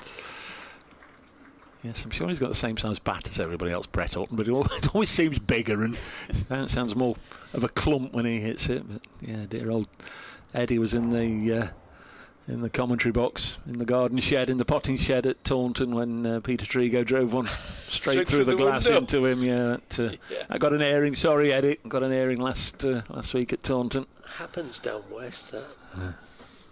Van der Gugten. This next delivery is left outside, is off stump by Hutton, who's on 21. I had the Team Eddie support, Swansea City. I still see him at Swansea.com occasionally. And they were playing at Exeter when Matthew Bound, their defender, launched the ball into the stand and smashed the press box glass far away from where I was. Well, we've had Joe Clark in the box here. Every time we go to New Road, our dear old friend Dave Bradley reminds us of the day that a Joe Clark 6 landed smash onto the laptop of Dave Bradley, sending it into a million pieces. Van der Gugten, and again this time it's squirted into the offside, no run there. And here on the desk in front of us is the mark where Alex Hales hit a straight 6 into this box. Wow. Is that the... It's been puttied in, but yeah, made a dent. Sporting hallmarks. Yeah. It is part of the Trent Bridge tour, actually. They bring them in here. This is where they commentate from, and this is where Alex Hales hit a straight 6 into the box. As in comes Van der Gugten, and this next one is played Lakeside. No run there. And in fact, it's the end of the over. Nottinghamshire 257 for 7. Jack Haynes is on 94 and Brett Hutton on 21. I'm guessing the river's too far. You can't hit it from there. Well, talking about sporting hallmarks, my initiation at Rodney Parade as a rugby reporter, covering Newport rugby many moons ago, was for the man who used to look after the press box to point to a spot to the left of the ground when he said in 1963 John Ozell dropped the goal against the touring All Blacks to give Newport the most famous win by a Welsh side against a touring team. And sorry, Scarlet supporters, I include that the Llanelli win over the All Blacks in that as well. But then I am a man of Gwent. I bet Max Boyce sang about it. Well, no, he sang about the other. People seem to forget that one, but when Winston Winnerate, the word is when Winston Winnerate got back to New Zealand, the first question he was asked as he came off the plane was, what happened at Newport? Well, that's what I am happy to believe anyway. Maybe people will tell me otherwise. I think that's Hadley from the far end now, isn't it? Who's dispatched for 1 on the onside by Jack Haynes. 95 for him now. Hutton on 21. Nottinghamshire 228 for 7. If you want to argue, I'm at Rob Phillips here on X, and of course we're available on Glamorgan Cricket at bbc.co.uk. And I believe the rugby commentator and ex-rugby player Phil Steele is here today. A little birdie told me yesterday he was in Nottingham for this. He's a big supporter of Glamorgan, so if you're listening, Phil, hope you're well. Hadley bowls, Hutton covers up, no run. Hadley took the wicket of Ben Slater today for naught, caught by Asa Tribe. He's been a bit expensive, 1 for 64, and this is his 11th over.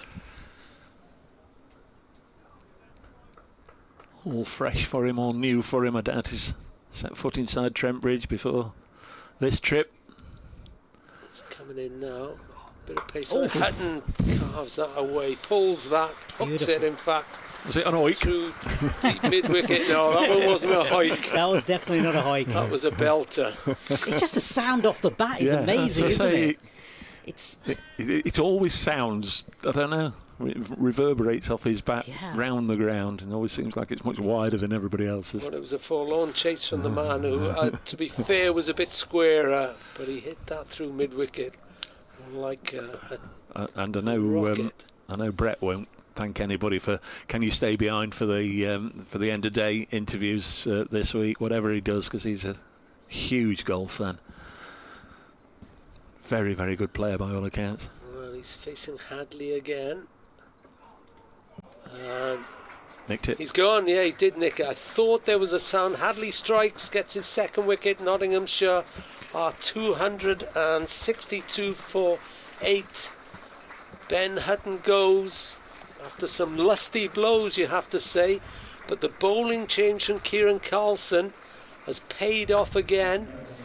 Hutton goes for 25, caught by Chris Cook. And it's 262 for 8. Again, a very useful hand played by Brett Hutton at the crease for getting on for 40 minutes. Faced 32 balls, 3 fours, and the day's only 6. Sharing in another useful partnership in the lower half of the order with Jack Haynes, who's on 95. Josh Tong and Dylan Pennington to come. See what they can do in terms of lifting Notts up towards maybe 300, maybe that second batting point. Here is Josh Tong, and really they should be standing and cheering him all the way to the medal, because the last time he played for Nottinghamshire, he didn't play in the final game of the season. He was rested for that prior to the Ashes. The last time he played for Nottinghamshire, I won't say single-handedly because it's an 11-a-side game, but his performance got Notts that win at Surrey, which just about did everything but cement the county championship title. He was absolutely sensational in that game. This is only his 7th match for Nottinghamshire, and he signed in the when did he sign? August 2023. Josh Tong signed for Nottinghamshire, or it was announced that he was signing. Didn't play for either Worcestershire or Notts the rest of the 2023 season. Out injured all of 24. We saw him for the first couple of games and the last few games last season, and he got. And we say Tong, yes. Yeah, Josh Tong. Yes. Tong, okay. Because it's spelled tongue, is it not? But. And of course, he was one of the few who came out with some glory from the Ashes. As Hadley bowls straight defensive push to mid-off for no run by Tong. 262 for 8 in the 58th over.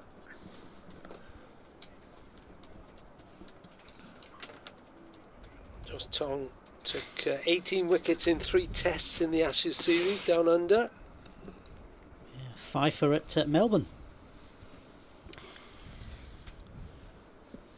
Earlier we heard Joe Clark was playing his trade in the Big Bash. Delighted to speak to him earlier. Hadley comes in again, looking for his 3rd wicket. Tong plays it out to mid-off. Shy at the stumps by Kieran Carlson, but it goes going to be an overthrow. So Tong gets 264 for 8, and every run is valuable now. Yeah, really important that as well, because it means that Haynes will take strike on 95. Got 6 overs to go until the tea break. Nottinghamshire with just Dylan Pennington to come. The last of the 22 players to take to the field. They'll be hoping is not required yet, and of course been earmarking the tea interval for a wee while. Of course, if Notts are 9 down, we'll play on. The session will be extended. It's been a long old session anyway. One of 39 overs was set.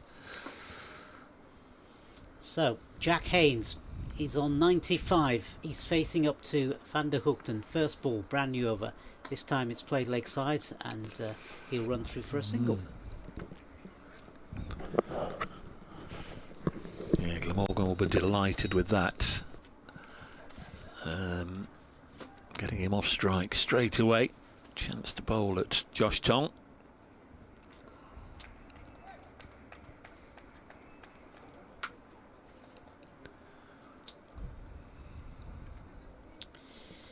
Tong's made 2. His job here is really just to support Jack Haynes for as long as he possibly can. He's got a much more important role to play in the context of this game. That'll of course come when he's got ball in hand. For the moment, he's got to keep that ball out, and he's facing up to Van der Gugten. Van der Gugten, first ball, and that's outside the off stump through to the keeper, no run. Tong also no absolute bunny with the bat, but half century last season in one of his few Nottinghamshire appearances. Yeah, Van der Gugten. I guess when you've been facing the likes of Cummins and Stark and Hazelwood and whoever, slipping back into county cricket's not quite as challenging as it might be. Van der Gugten, this one outside of the bat through to the keeper. Yeah, he's just got to hang around in there, just keep Jack Haynes company for as long as he possibly can. And that's his job. If he can do that.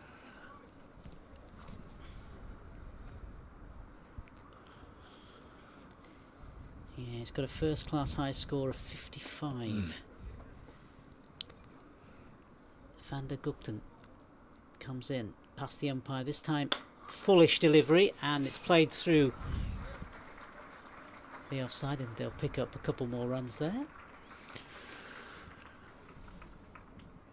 Yeah, fielded by Ryan Hadley, running towards the William Clark stand, which that's quite a few in today. It's very often a stand that people leave alone. Obviously the wicket being on that side of the ground has prompted a few to get over there, a little closer to the action. Yes, Van der Gugten now. He's past the umpire, and this next one is again playing a miss, what you're going to expect. Jack Haynes comes down, just has a bit of a word with Tongue. Lots of championship memorabilia available in the club shop if you're coming over the course of the weekend. Also on the website, lots of things to commemorate last year's victory. Yeah, so it's Tongue now facing up to Van der Gugten. This next ball is fullish and played into the onside. No run there. End of the over, 267 for 8, so another opportunity for Jack Haynes, who'll be on strike. Going to be facing Ryan Hadley and his Glamorgan cap to umpire Robbie White, former Northants bat. Bowling from the far end, the pavilion end here at Trent Bridge.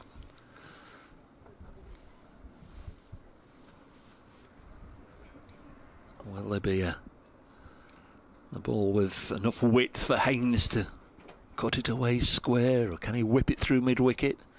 There is Hadley bowling. Oh, he advances down the track. He's come a long way down there, Haynes. He really did have intent to get towards Hadley, I think, and try and play it to leg, but missed it. Played all round it. But it was a long way down the track there, wasn't he? He certainly was. And what Glamorgan have done is they've pushed all the fielders back, haven't they? And they've given him plenty of space to go and get the singles. Obviously, at this stage of the game, they want to keep Tongue on strike. But he's going to have to be a bit careful here, as Jack Haynes. Because certainly a lot of fielders patrolling both leg side and offside. Yep, nobody on the one. Ingram at slip, everybody else pushed back, and this is driven into the offside. He'll probably only get a single, he will. Hitting it towards the short side, the Bridgeford Road side of the ground, and they take a single. Kieran Carlson doing the fielding, and in they come. Skipper just bringing everybody in with Tong on strike. Back they come, the ring on either side to prevent the single. Extra slip brought in. Yeah, Glamorgan will just want to rattle through these last couple of wickets, get it over and done. It's a third man in a long leg as well. As Hadley into his 12th over, 2 for 71 his figures. Bowls now, and Josh Tong's tried to whip that away to leg. Bit of a strangled appeal from the bowler. Umpire White not interested in that one.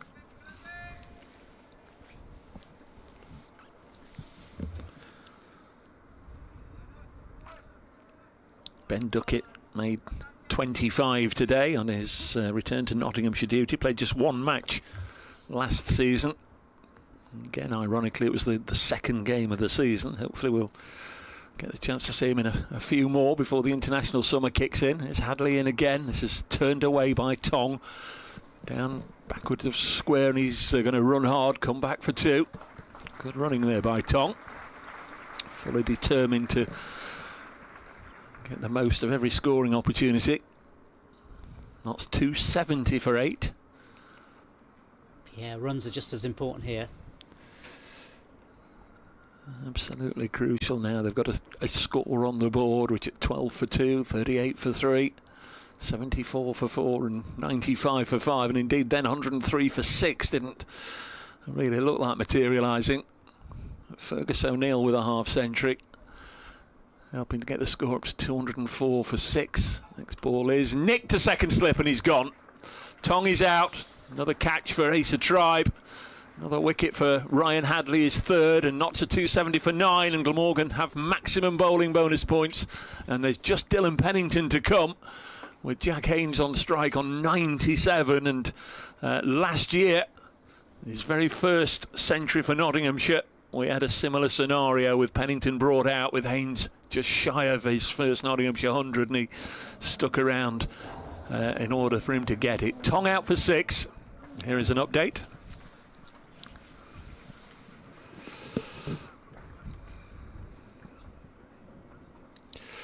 And we've just seen a wicket go down, the 9th in Nottinghamshire's first innings. They're 270 for 9. This is a terrific comeback. They were 103 for 6 at one stage. Half century from Fergus O'Neill and 97 not out from Jack Haynes. Can he get his 100? Last man, Dylan Pennington, on his way out of the middle. Not 270 for 9.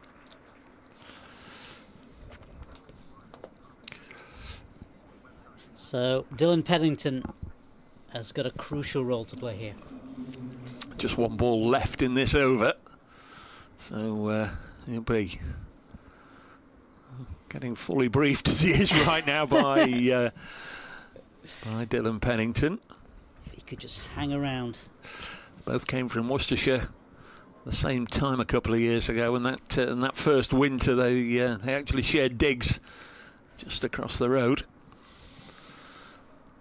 Poor old Jack Haynes on the other side. He can just hope and wish, and on the other side to survive this last delivery.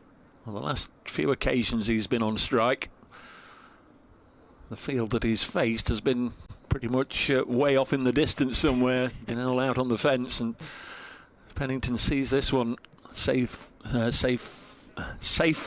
through, easy for me to say, it'll be the same. Let's see what Hadley can do. He comes into bowl to Dylan Pennington, and he's got bat on ball, and he's steered this out into a gap in the deep to Hassan. But Pennington's wish for a first run denied as Jack Haynes sent him back. So that briefing certainly wasn't about if you hit it, you stay there, or whatever.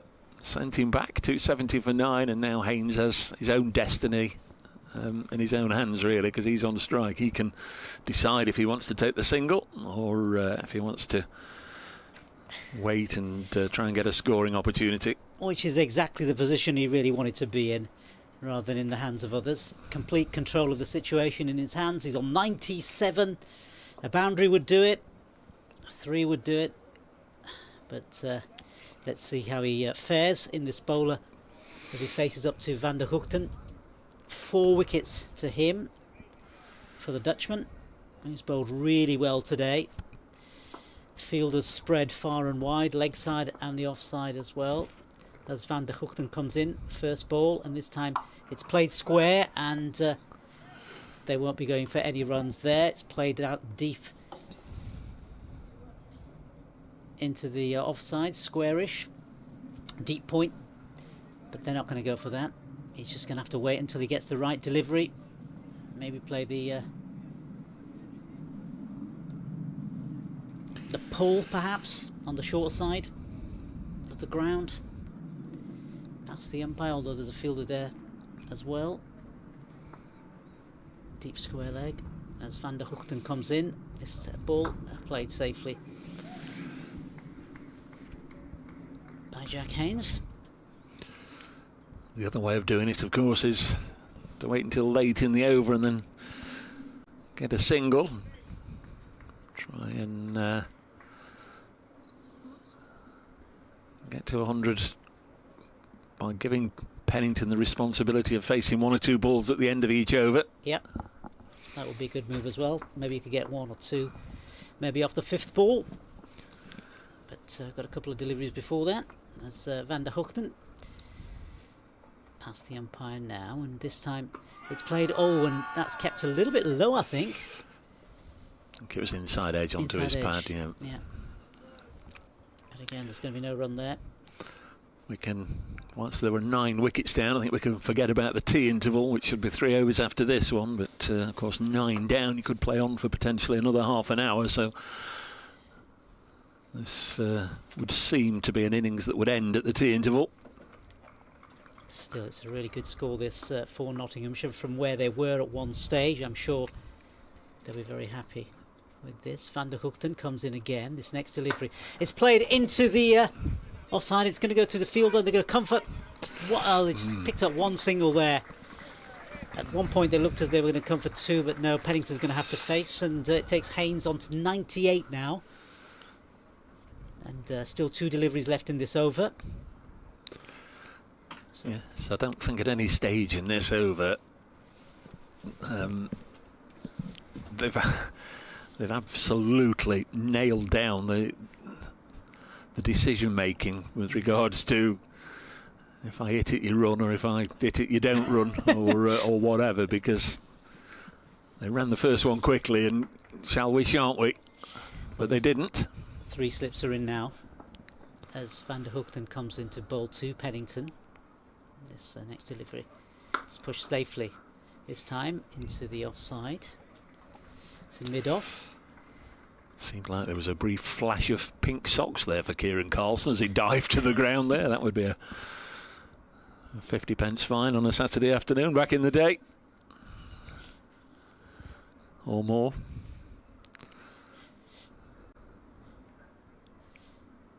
So it's the last delivery, just got to survive this. It's Pennington, if he can. 3 slips in, ready.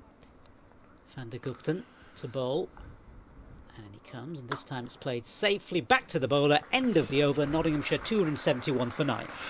And very generous round of applause there for Dylan Pennington, weighed down with quite a bit of relief as well from the Jack Haynes fan club. And we'll be hoping that their favourite can get a couple of runs in this next over.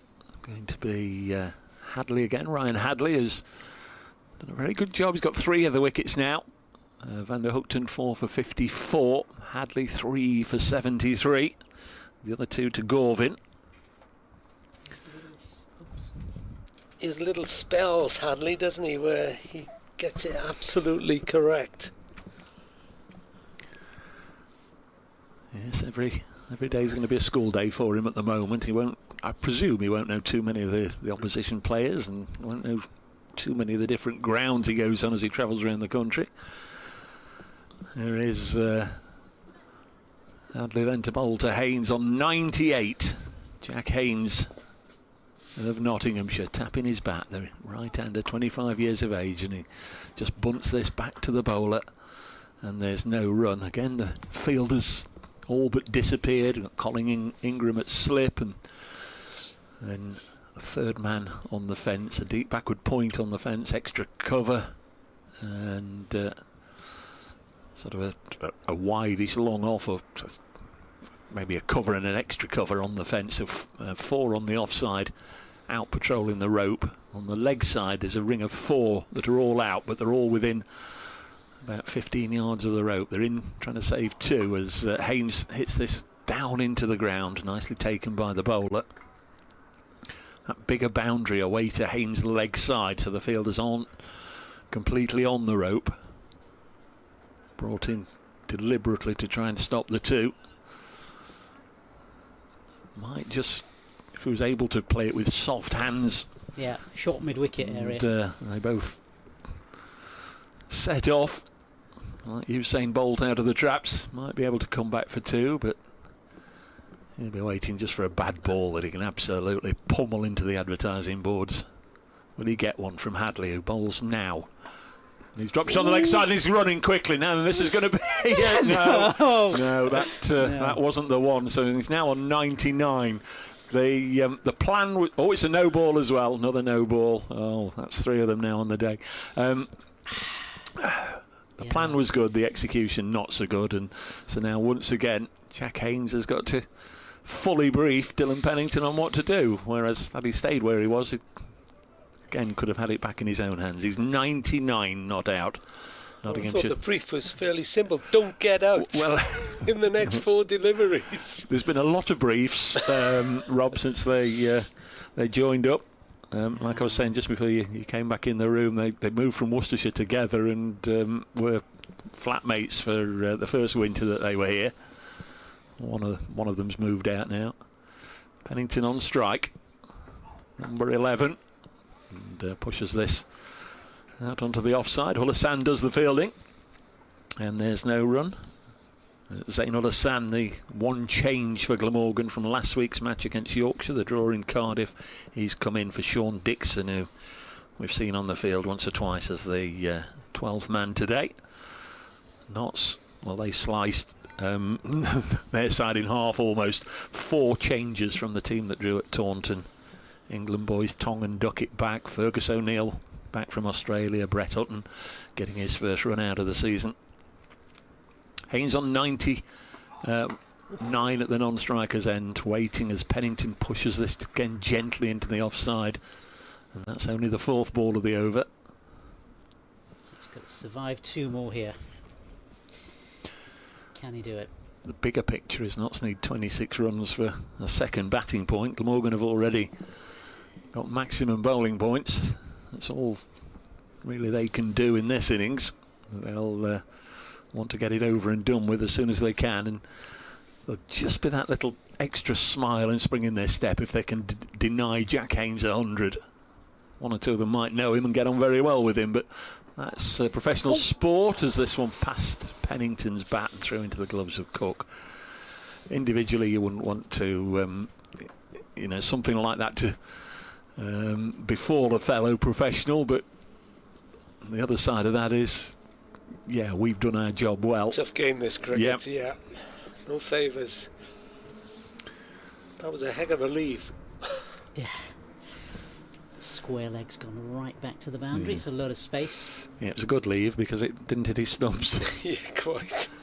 Last ball of the over, last ball of the 62nd over. Motorbike goes past the ground. Pennington runs this to point, fielded again by Hassan, end of the over. And again, a generous round of applause for the defensive capabilities of Dylan Pennington. And now Kieran Carlson's got to do something different, because he can't push them all out on the ropes with Haynes just 1 away from pinching a single. He'd take it now, my word he would. He's on 99. So Carlson's got to do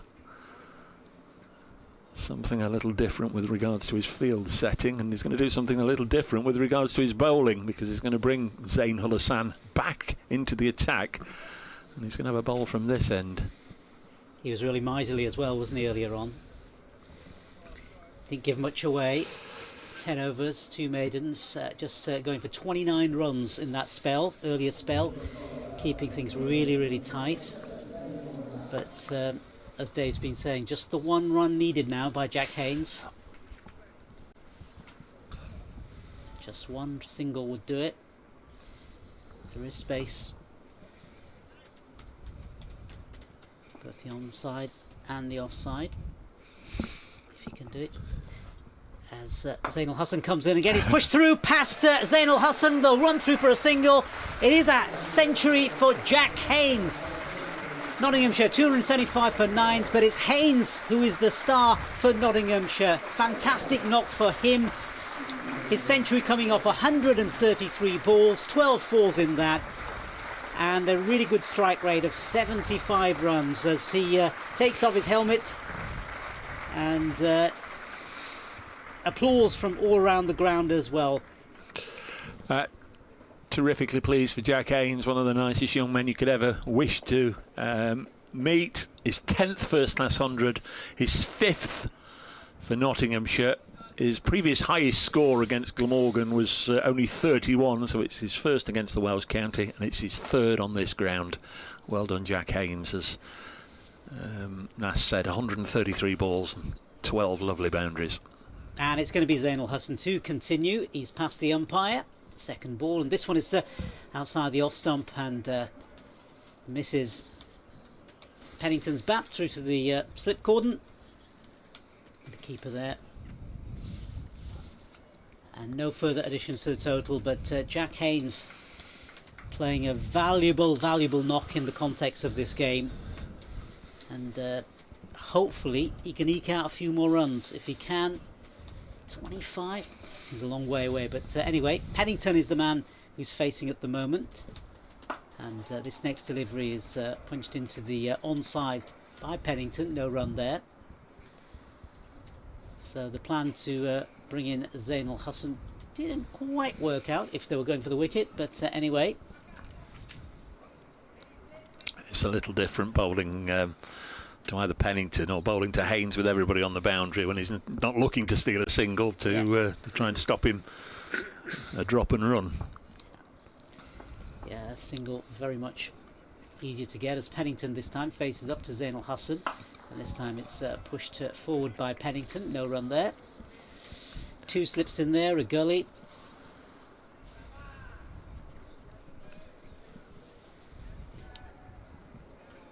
Square leg.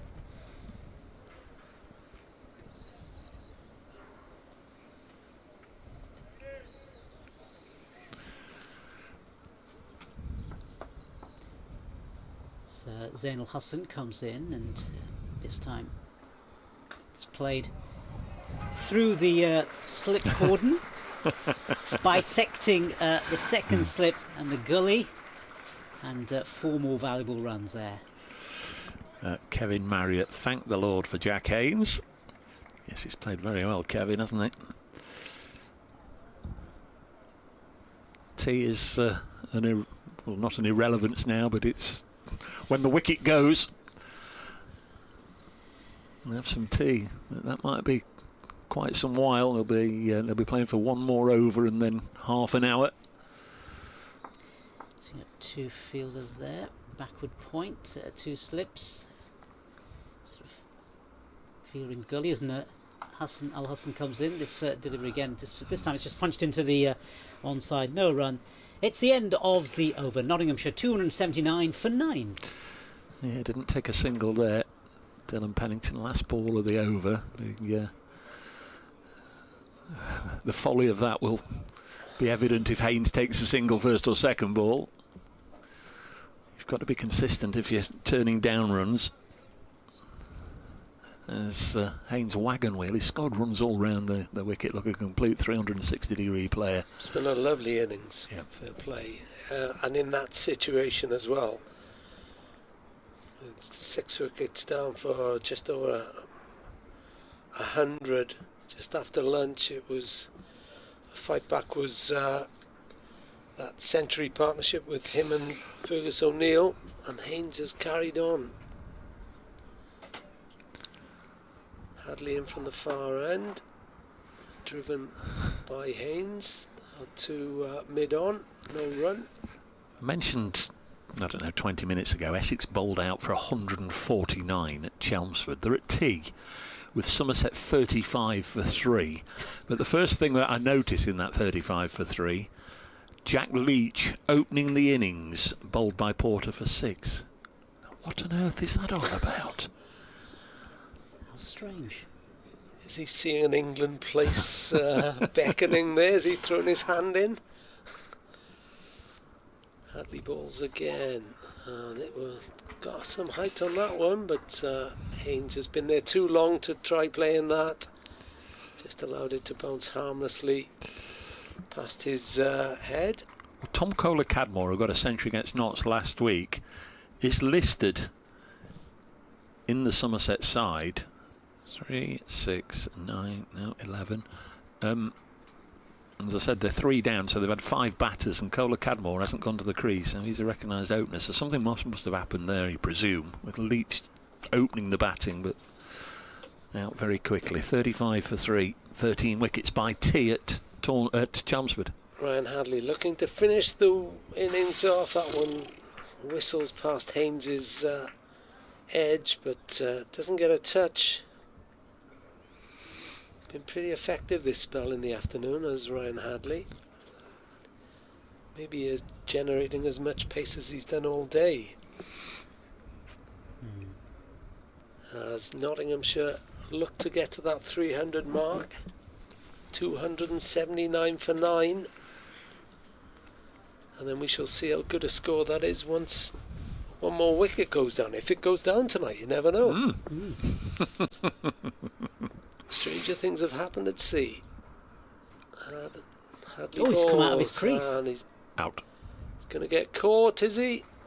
Yes, he is. And that is the end of the Nottinghamshire innings. They are all out for 279. Jack Haynes going for exactly 100. Pennington was on 4. And you would probably say, with just the one batting point, that Kieran Carlson's decision to put in Nottinghamshire, the champions, has paid off really. Much tougher for Glamorgan this afternoon, but they've just steadily plugged away as Jack Haynes was playing a really good 100. And well, we shall now see how good that score is. 279 all out, and Glamorgan go into bat, I assume, after tea now. After tea, yes. Thanks, Rob. That's the end of the innings. Jack Haynes out for exactly 100. Faced 137 balls, 12 fours at the crease for 4 hours. Ryan Hadley getting the last wicket. Caught in the deep by Kieran Carlson. 4 for 76. The innings coming to an end after 63.4 overs. And it means that Notts take 1 batting point, Glamorgan 3 bowling points, and that will be the tea interval. So we will have 32 overs left in the final session today, and very interesting to see how Nottinghamshire's bowlers get on out there. But winning the toss, Glamorgan have done a pretty good job. 5 wickets between the start and lunch, another 5 between lunch and tea. Notts all out for 279. So everybody's off for a cuppa. We'll do the same, and when the players return, so too will the commentary.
Well, hello everybody, welcome back to Trent Bridge, ahead of the final session of what's already been a riveting opening day of this Rothesay County Championship Division 1 game between Nottinghamshire and Glamorgan. Knots all out for 279 tea taken.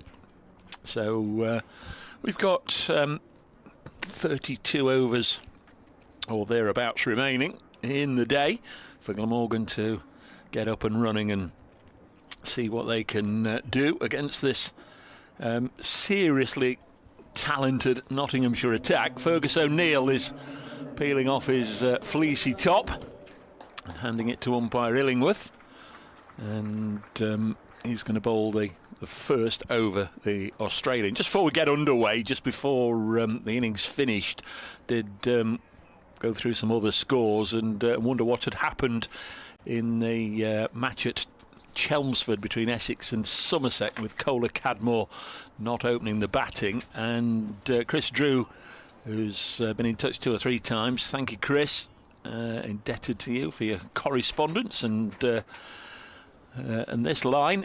Tom Cola Cadmore's has got a busted finger, Dave. Will Smead is being drafted in as a replacement, but he was in Abergavenny this morning playing for the Twos, so Leach had to open. So there we are. Thank you Chris for that. It is going to be O'Neill. We've got Eddie Byram and Asa Tribe out there in the middle for Glamorgan. Byram, of course, a left-hander, former Somerset man, and the first ball is safely negotiated, played up to Josh Tong, who's at mid-on, and we're up and running. So a 32 over session ahead as we welcome listeners to BBC 5 Sports Extra with the news that Glamorgan just starting their reply to Nottinghamshire's 279. This game hasn't really paused for breath all day, literally from ball 1, which saw a Seabermead castled by a lovely delivery from Tim van der Houten, as Fergus O'Neill bowls the second ball of the Glamorgan innings wide of the off-stump. Byron lets it go through to the keeper. Notts were 5 down at lunch, 6 down right at the start of the afternoon session. 103 for 6 they were, 7 balls into the afternoon session, yet still managed to get up to 279 thanks to a century from Jack Haynes, who was last out for exactly 100, and a battling half century from this man, the Australian Fergus O'Neill, who bowls again to Byram, turns it to leg, and there's no run. I'm Dave Bracegirdle. Nasser Hanif from BBC Sport is here, and to my right is Rob Phillips from BBC Sport Wales. Really interested to see how this goes now, because we don't really know how good 270 all out is.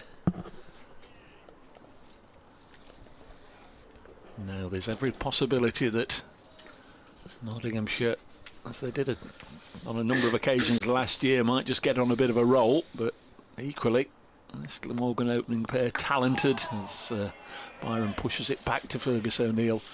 If they can get off to a solid start, Glamorgan I think would take 100 for 1 or maybe 100 for 2 by stumps right now, and look to come back tomorrow having enjoyed certainly the best of the morning session. You can make a claim for Notts fighting back in the afternoon. What did they get? Almost 180 for 5. They did.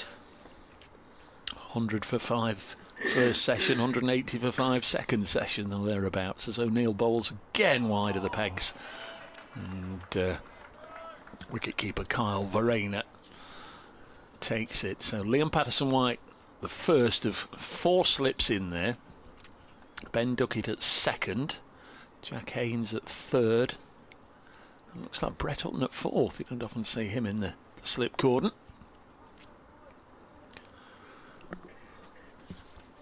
Lots attacking with O'Neill. Played in the Shield final only last week for Victoria, and this delivery concludes a maiden.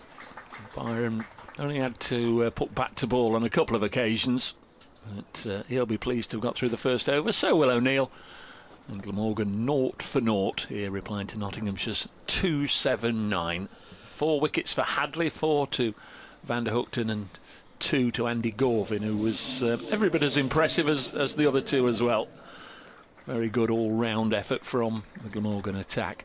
So an embarrassment of riches for Asiba Mead, but he's gone with Dylan Pennington to bowl the second over, which means Brett Hutton and Josh Tong, who equally could have opened the bowling, they're going to be the change guys.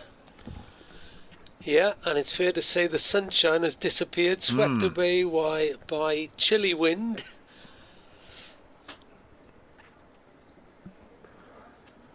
So it's Asa Tribe. What a season this could be for him. After a very good winter. Tribe faces, right arm. Pennington comes in. Uncomfortable first ball for Asa Tribe, but he got enough on it. Played it down to backward point, no run. Just starting to get just a little gloomy, isn't it? It is, yeah. The clouds are high. The light's okay, but I think if you sat out there around Trent Bridge, just a little chilly. I think a few coats have gone on Yep. in the tea interval.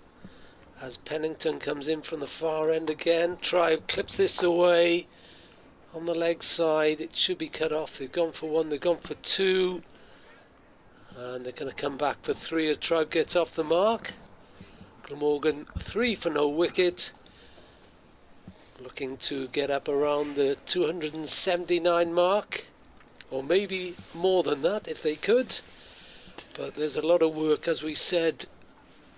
It's not the easiest track to bat on. It doesn't appear to be full of terrors, but there's enough in it to keep the bowlers happy. That's why Van der Hoogten and Ryan Hadley both took 4 wickets in the Nottinghamshire innings. I've had a message from Ian Evans on Glamorgan Cricket at bbc.co.uk. Please feel free to contact us as Pennington delivers to Byram. Solid forward defensive back down the pitch.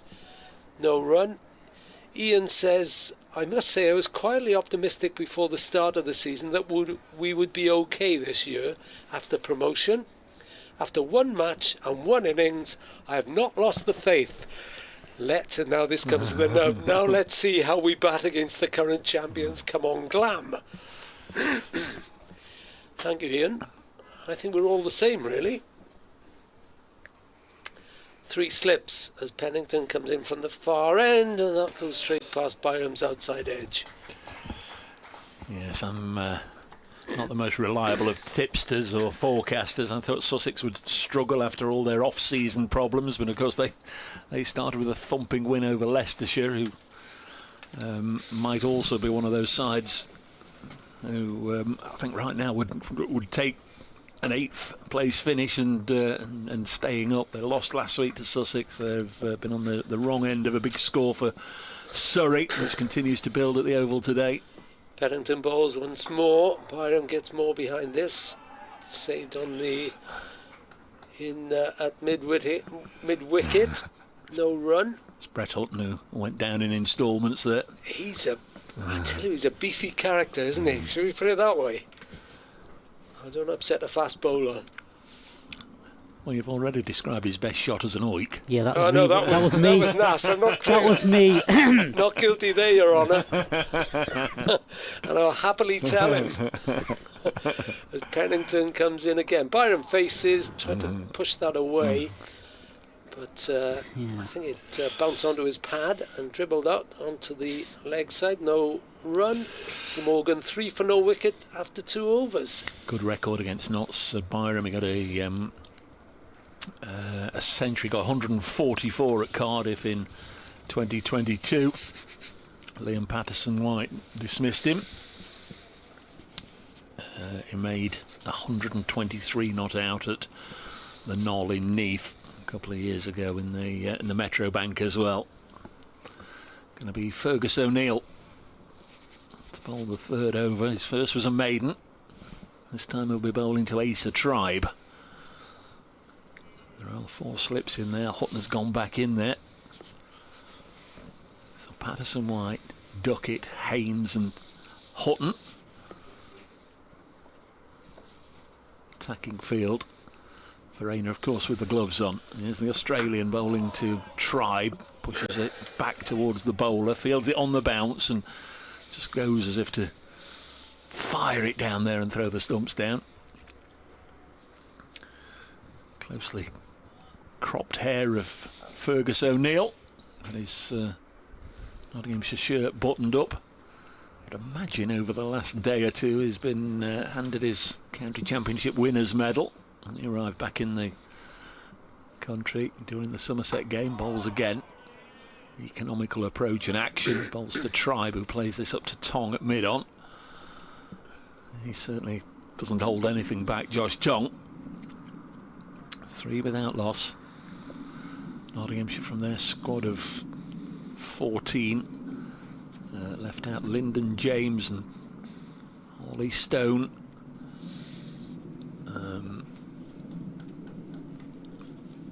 And Freddie McCann. Rob Lord played last week. He wasn't in the squad for this one. LBW shout here for O'Neill. He's got him. And Tribe goes for 3. Might have kept a whisker low. It was a fuller delivery from Fergus O'Neill, but it's not taken him long to get his first wicket of the domestic county championship season.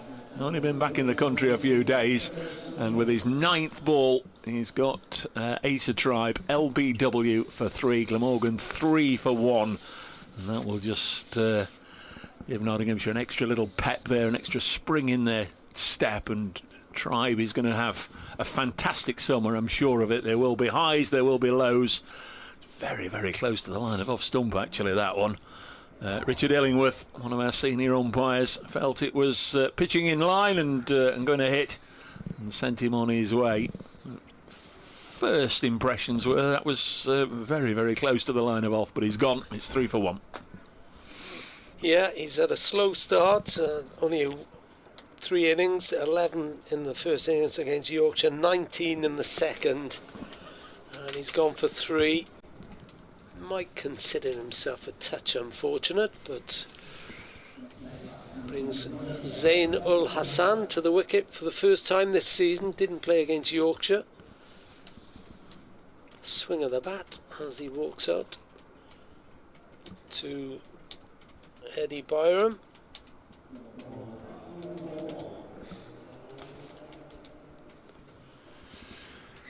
And the clouds are really starting to gather now. It's getting gloomier. Are you talking literally or metaphorically? I think both. I'm not naturally a pessimistic, but that was a bit of a concern.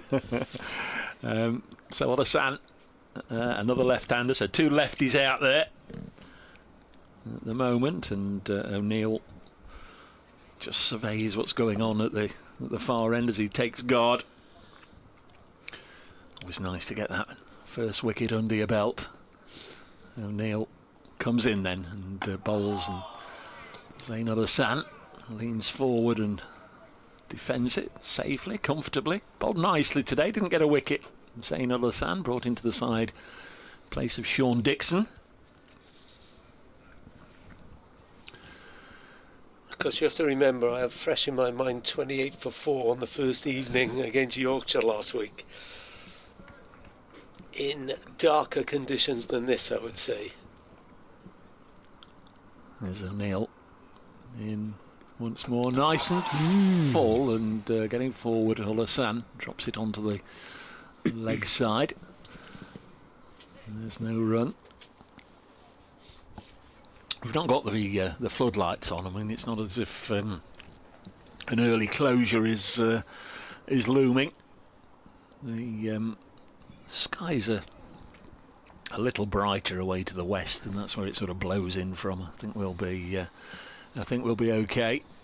3 for 1. Last ball of the 3rd over. It's in, and bowls pitched up, and he had a little bit of a push towards that other sand. Didn't get anything on it. Taken low down by Verena and Fergus O'Neill. The metronomic O'Neill. 2 overs, 2 maidens. 1 for none so far for the Aussie, and not so pleased they were able to get him back. In fact, things were sort of almost set in stone last April. He could only stay in the country throughout April last year, a 1 month work permit. Played 4 matches, ripped through opposition top orders with 21 wickets for next to nothing. And Mick Newell had a contract ready for 2026. Sign here, pal. We'll see you next April. As Pennington comes into Byram, who held his bat out for that and was grateful to watch it go straight past to Varane behind the stumps. Yeah, bowled very well without much luck on the first day at Taunton. Just got 1 wicket, but the next morning he got 7, 8, 9 and 10 out to finish with a nice little 5-foot. 28 wickets last season.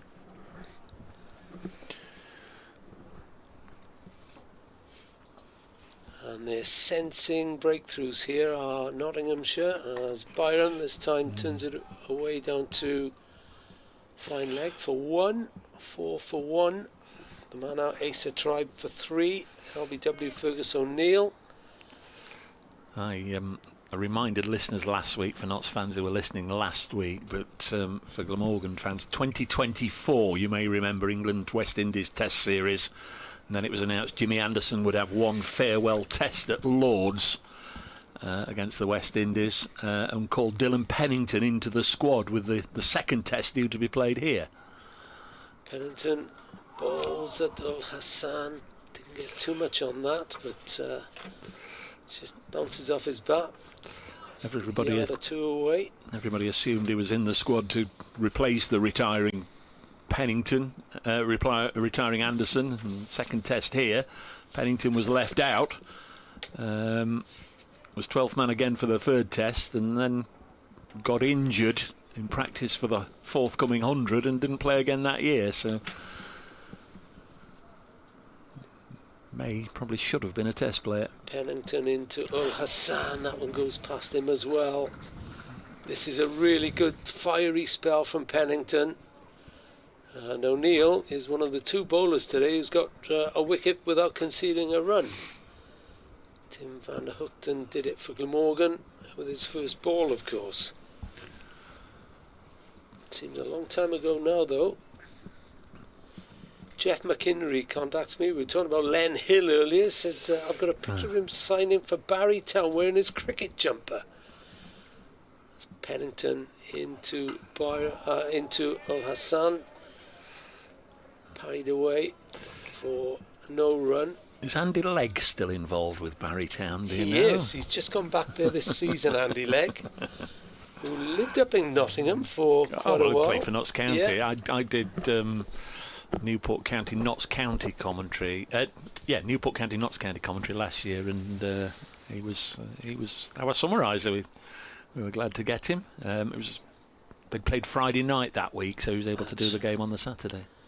Pennington in, and probably the most solid connection that Zainul Hassan has made so far. Out to mid-on, no run.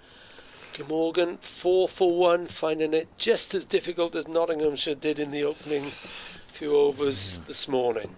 Yes, the man with the long throw, Andy Legg.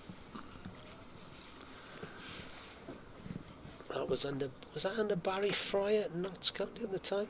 Can't remember. I think that was at Birmingham City. He was Birmingham City Barry with Barry Fry. Fry. Of course he was. Yeah.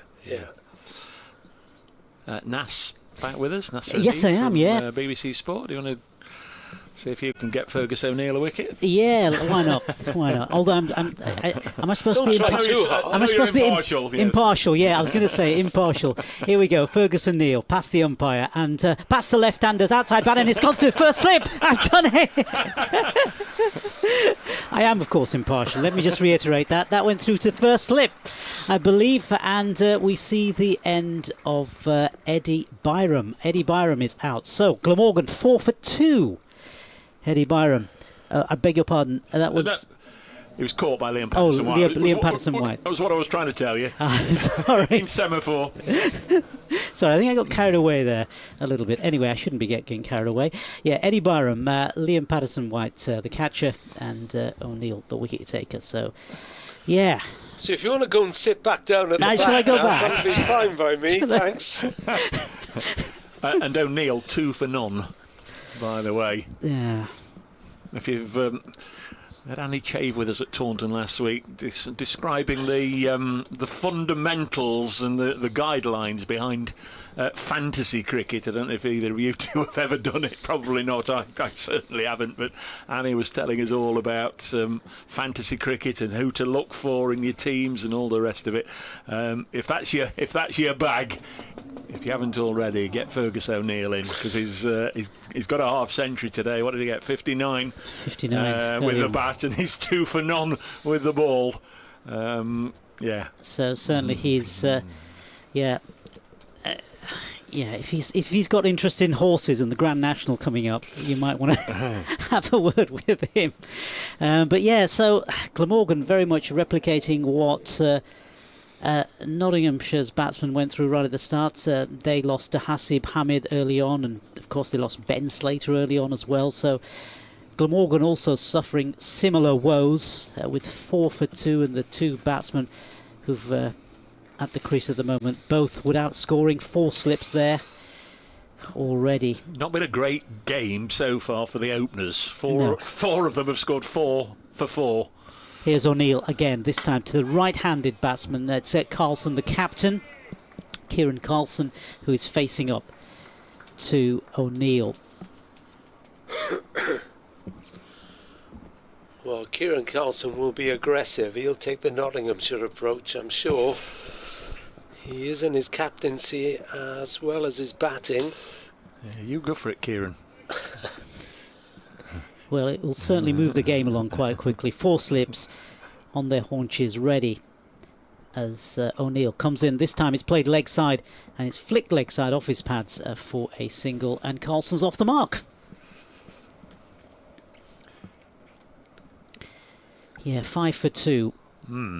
It must be daunting. I mean, anything I say sounds like gloating, because I've watched I grew up watching Nottinghamshire every year, finishing bottom of the county championship. So anything I say, I don't want it to sound like I'm gloating, but it must be daunting for opposition to think, get these off, and we've got Josh Tong coming on. This has got a group of fast bowlers I think not have ever had. O'Neill past the umpire, comes in, bowls this time to the left-handed batsman Al Hassan, who's yet to get off the mark. Took a stride down the pitch then, didn't he? He did. Al Hassan might be the way. Certainly going back to these quickies hasn't paid off so far. No. Tribe caught in front of his stumps, LBW. Yes, Notts trying to fight back here and doing so pretty well with the Australian Fergus O'Neill, having taken 2 wickets already. There's an LBW shout, he's not going to get a third. Notts made 279, exactly 100 scored by Jack Haynes. Notts were 103 for 6 at one stage before the fight back, and now with the ball, Glamorgan 6 for 2.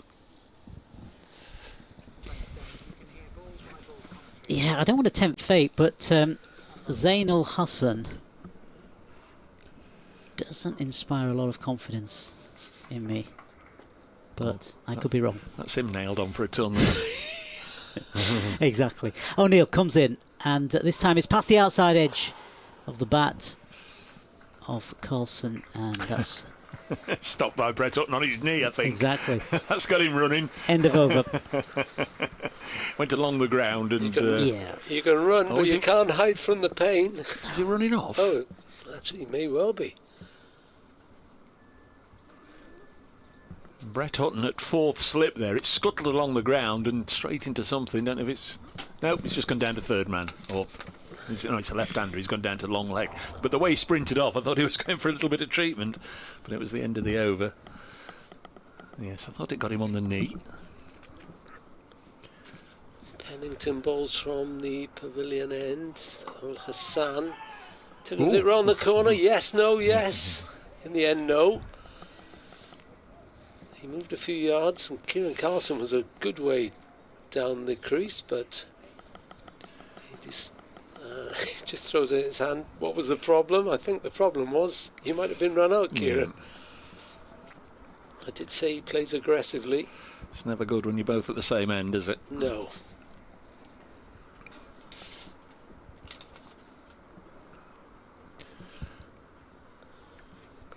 So tough conditions, tough bowling. O'Neill has at least conceded a run as Pennington comes in. Al Hussain right behind that one. No run though. 6 for 2. One for you, Rob. Joel, do you think any of this current Glamorgan side has a chance of England's selection? I would suggest, well, Tribe is being mentioned in dispatches, isn't he, for whatever they perceive as a possible opening for opener, but 3 low scores isn't going to help his cause, though, is it? No. When Rue is... Rue for 1 is knocking the door down. I think it would be really early as well, because he's had one really good season in Division 2. He's only 22, he's got plenty of time on his side. Pennington goes around the wicket to Al Hassan and beats him nicely. But no wicket. Somerset 73 for 4 now, replying to Essex's 149. Surrey 336 for 4 at home to Leicestershire. Centuries there for Jamie Smith and Ollie Pope. Warwickshire 257 for 8 against Sussex. Hampshire 251 all out against Yorkshire. As Pennington comes in, I was saying that came off the bat handle then. Yeah. He's trying to counter it by coming out of his wicket, isn't he, and trying to push forward and play correctly. But still to get off the mark. Zainul Hassan.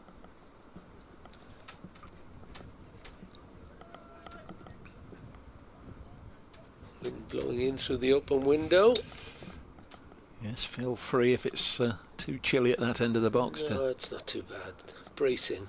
Pennington balls. Lusan again takes a couple of steps down.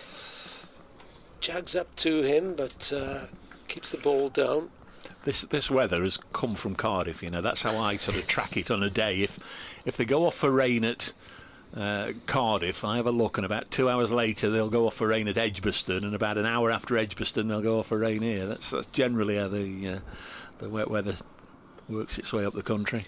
It's probably absolute nonsense meteorologically speaking, but that's generally how I sort of have a little bit of a look at it. I drove through the rain last night rather than brought it with me. Pennington into Al Hussain. That's better. That's clipped away on the leg, so that's going to go for the first boundary of the innings. It is. It's just a jog by the two fielders who knew that the ball had reached the boundary. 10 for 2. Zainul Hassan will feel better after that, I'm sure. Off the mark with a 4. And Glamorgan a 10 for 2. 5 o'clock, Rob. All the workmen at the pavilion have gone. Nobody left down there anymore. They've gone for the weekend. You cannot see a single person there, can you? Not a single soul. No, I think they've knocked off for the weekend. To be fair, I was quite impressed the fact that they weren't watching the cricket earlier.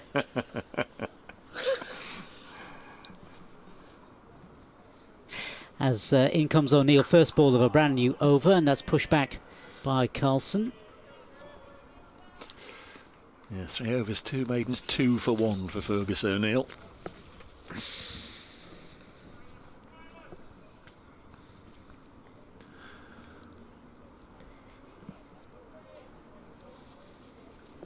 Yeah, 4 slips readying themselves. Just getting a little bit of sunshine back out. We've got shadows back around the players. Carlson faces up to O'Neill, and this time again it's pushed up. Large sound coming off the bat there. Rather noisy sound. Yeah, sun is threatening to come through. It is coming through in bits, isn't it? You can sort of see it where the sort of centre of the wicket is. Let it flow, I say.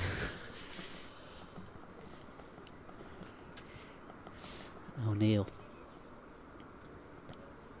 2 wickets to his name so far, and he comes in, and this next delivery is left outside, bounced a bit, went straight through to Carl Verena behind stumps.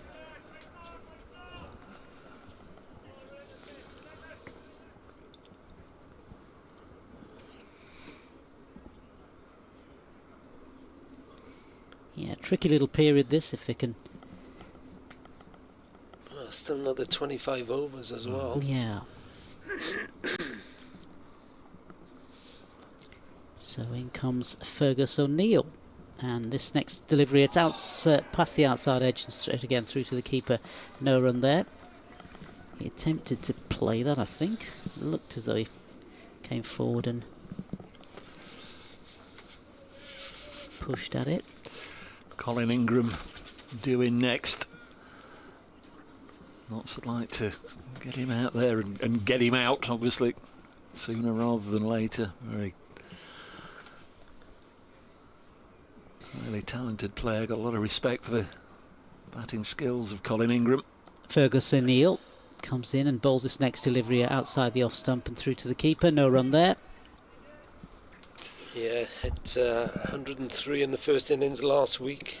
226 balls did Ingram.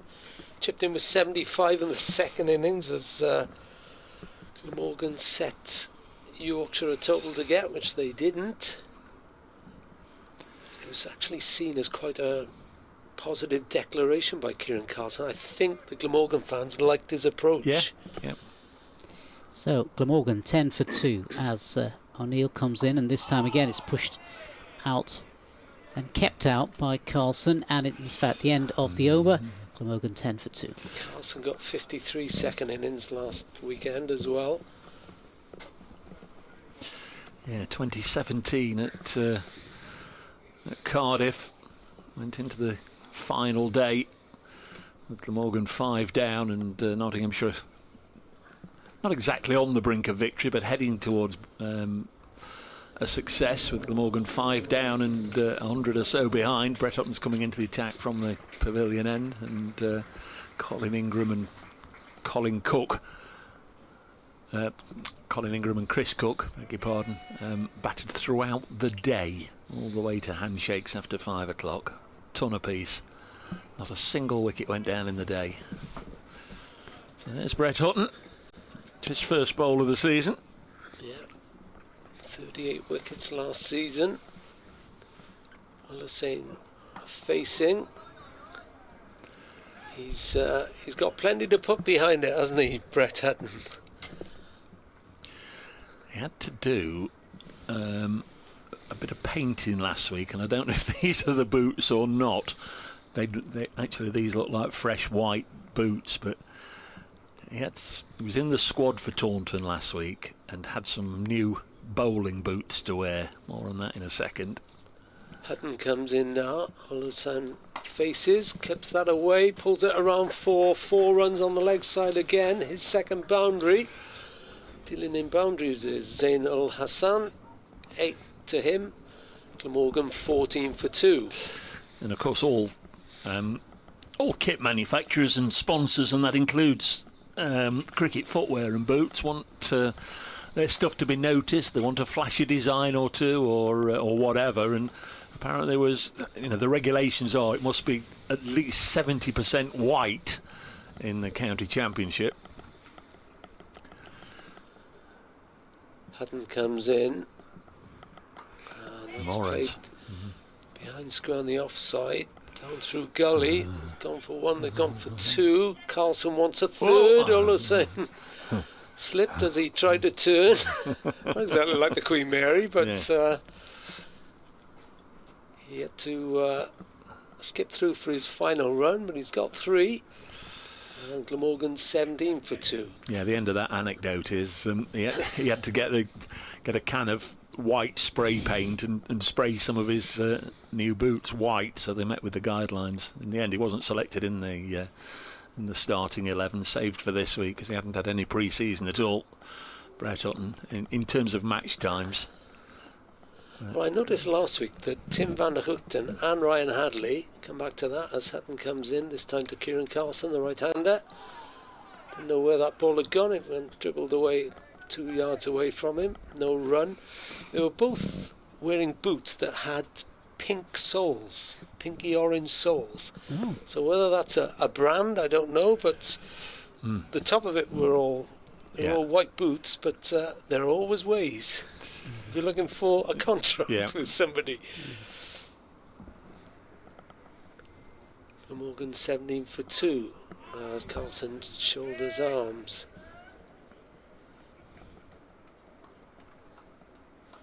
There used to be stuff on the back of bats, didn't there, and stuff, all sorts of sponsors and people like that. And I've just been sent, Len Hill has got a lot of mentions today. I've just been sent the picture of him signing for Barry in a Glamorgan tie. Hutton comes in, firm drive to the offside by Carlson, no run. Kieran Carlson, just the one, but not for the lack of intent by him. And Zainul Hassan 11. So it was September 1974. This is from Jeff McInnery. Signs for Barrytown, resplendent in Glamorgan cricket blazer and tie, not a jumper as I suggested earlier, says Jeff. To his left is the then manager Basil Bright. He was part of a Barry revival which started in 73-4 season, and that summer 142 first team games.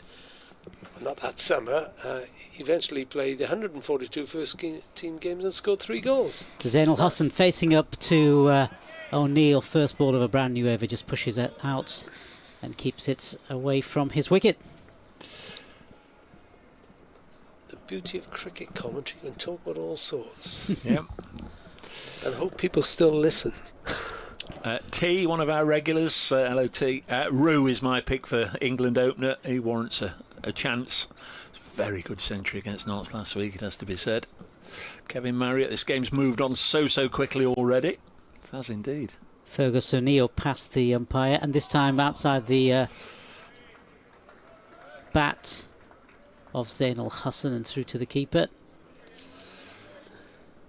Alistair, Fergus O'Neill's form so good already, but it's not that good when you imagine he'll be playing in the 2027 Ashes for Australia. Well, he may well. I think a lot of people sort of saying he lacks a yard or two of pace to be an effective international, but I don't know. 2 wickets to his name as he comes in past the umpire, and this time an out. Oh, pushed at that did Zainul Hassan again, but it beat the outside edge and through to the keeper.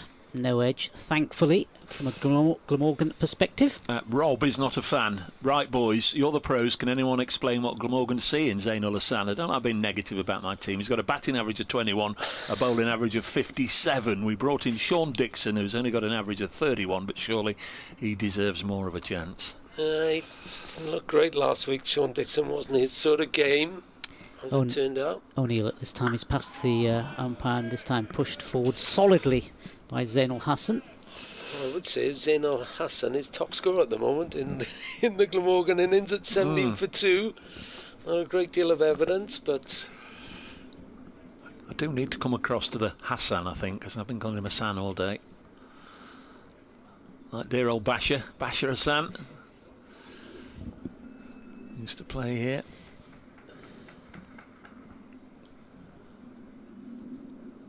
O'Neill past the umpire. Fergus O'Neill, and this time it's played leg side by Zainul Hassan, and there's no run.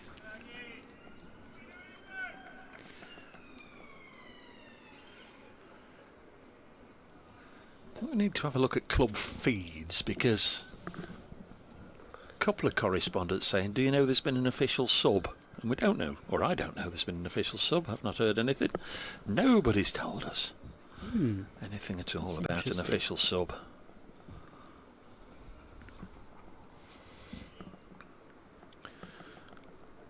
Fergus O'Neill comes in to complete his over, and this time pushed out into the onside, 2 mid-on, no run, end of the over. Glamorgan 17 for the loss of 2 wickets. And the sun just trying to get out. Certainly it's sunny in the centre of the wicket where the 2 batsmen have congregated, having a chat with each other. Well, Glamorgan, the official X feed, haven't tweeted, as far as I can see, since T. I've looked at Nottinghamshire as well, and I can't see anything on theirs either. Anyway, perhaps you're talking at... we did have somebody this morning. Hutton runs in, Kieran Carlson to face. Slices that through the gully region. It's going to just be kept in at the rope. Yeah, it is. And Carlson, who's the Glamorgan, scored a 19 for 2. We did have somebody this morning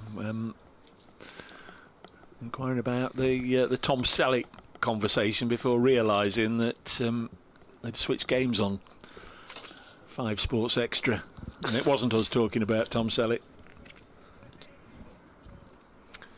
Anyway, an easy mistake to make. Hutton in again. Kieran Carlson waits, shoulders, arms as that one gets up above waist height. What was Selleck? Magnum PI or something? Magnum like PI, that? that's Yeah, the one. No, I didn't do that one. Yeah, I remember it. Remember it well. Graham Smith, Olasan got the nod ahead of Dixon because he's also a bowling option, because Glamorgan's seam options are so limited. I thought he bowled okay. I mean, it never looks so good when you don't get a wicket, but he bowled okay today. He was accurate, wasn't he? Yep. Carlson faces. Oh, he got lucky then. Came off his bat, and it straight past leg stump. Went through him. Did get a deflection off something, and it must have been a centimetre away from taking out his leg stump. Carlson does look as though he's coming out of his stumps on occasion, doesn't he? Sort of try to face up the ball and get closer. Well, he is. You can clearly see on the live stream he's batting well out of well his out crease. Of stumps, isn't he? Yes, he's a good couple of feet outside, isn't he? As Brett Hutton comes in again, we'll be buoyed by that. There you go. He's walked out another step or two. Try to mitigate any movement.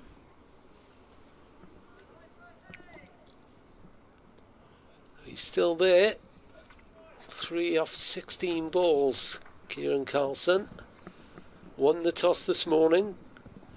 Put Nottinghamshire in. Will be relatively happy with their 279, but 19 for 2 puts that into perspective, really, as Hutton comes in again and beats him.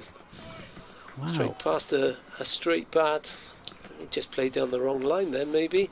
I wonder if people heard me saying he was on his way from Abergavenny. If that's what it was Will Smead from Somerset, was playing for Somerset 2s at Abergavenny, and he's on his way to replace Tom Kohler Cadmore in the match at Chelmsford.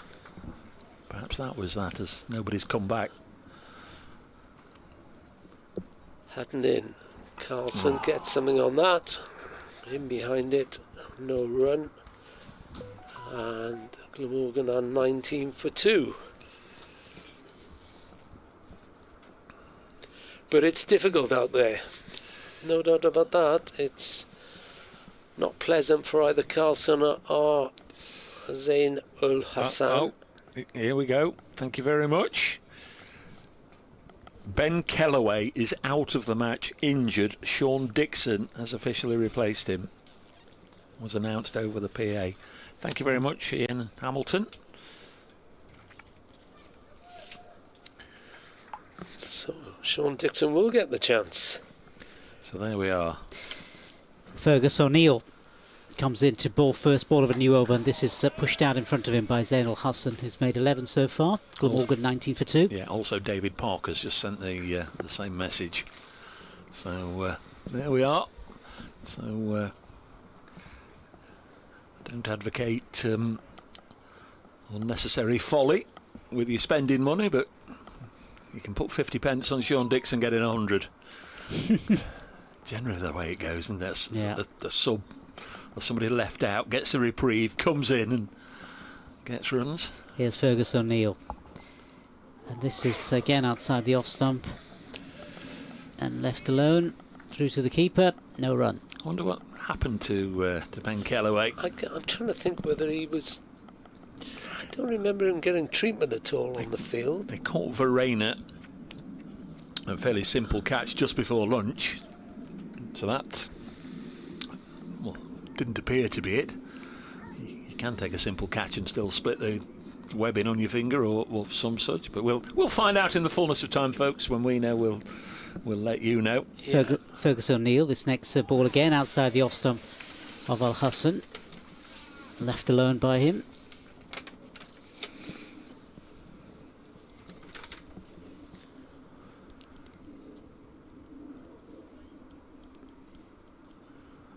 bit of sunshine in the middle.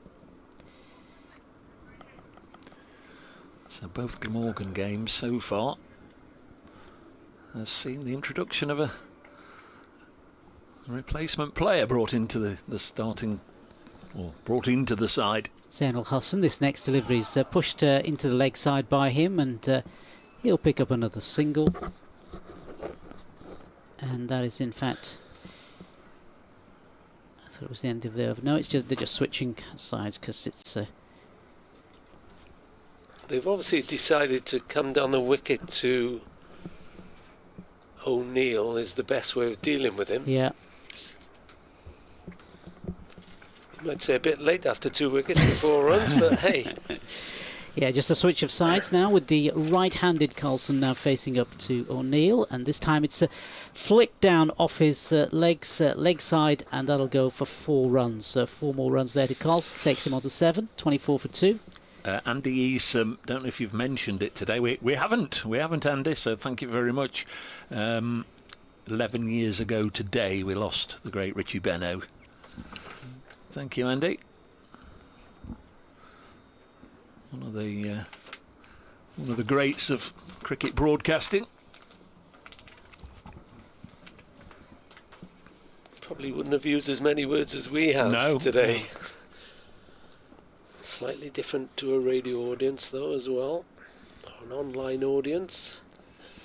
Fergus O'Neill comes in, this next delivery just pitched and bowled and played into the offside end of the over this time, and at the end of the over 24 for 2. I noticed there's John Arlott pictures around the ground as well, isn't there? Another great from the sort of commentating era.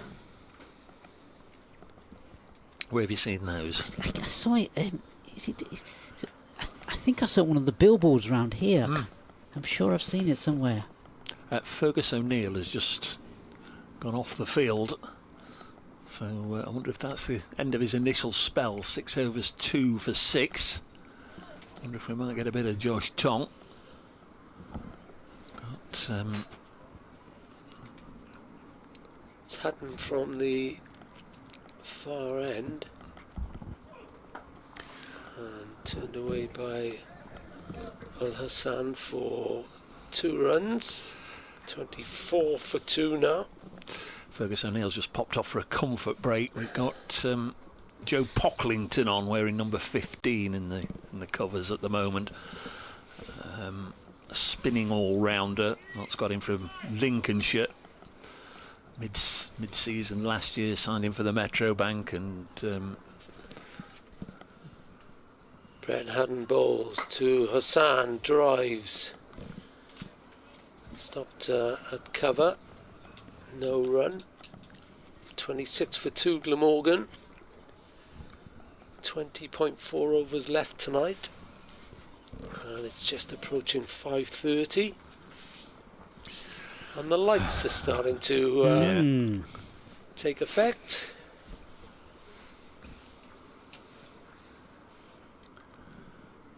Somebody's paid the electricity bill. Hutton bowls.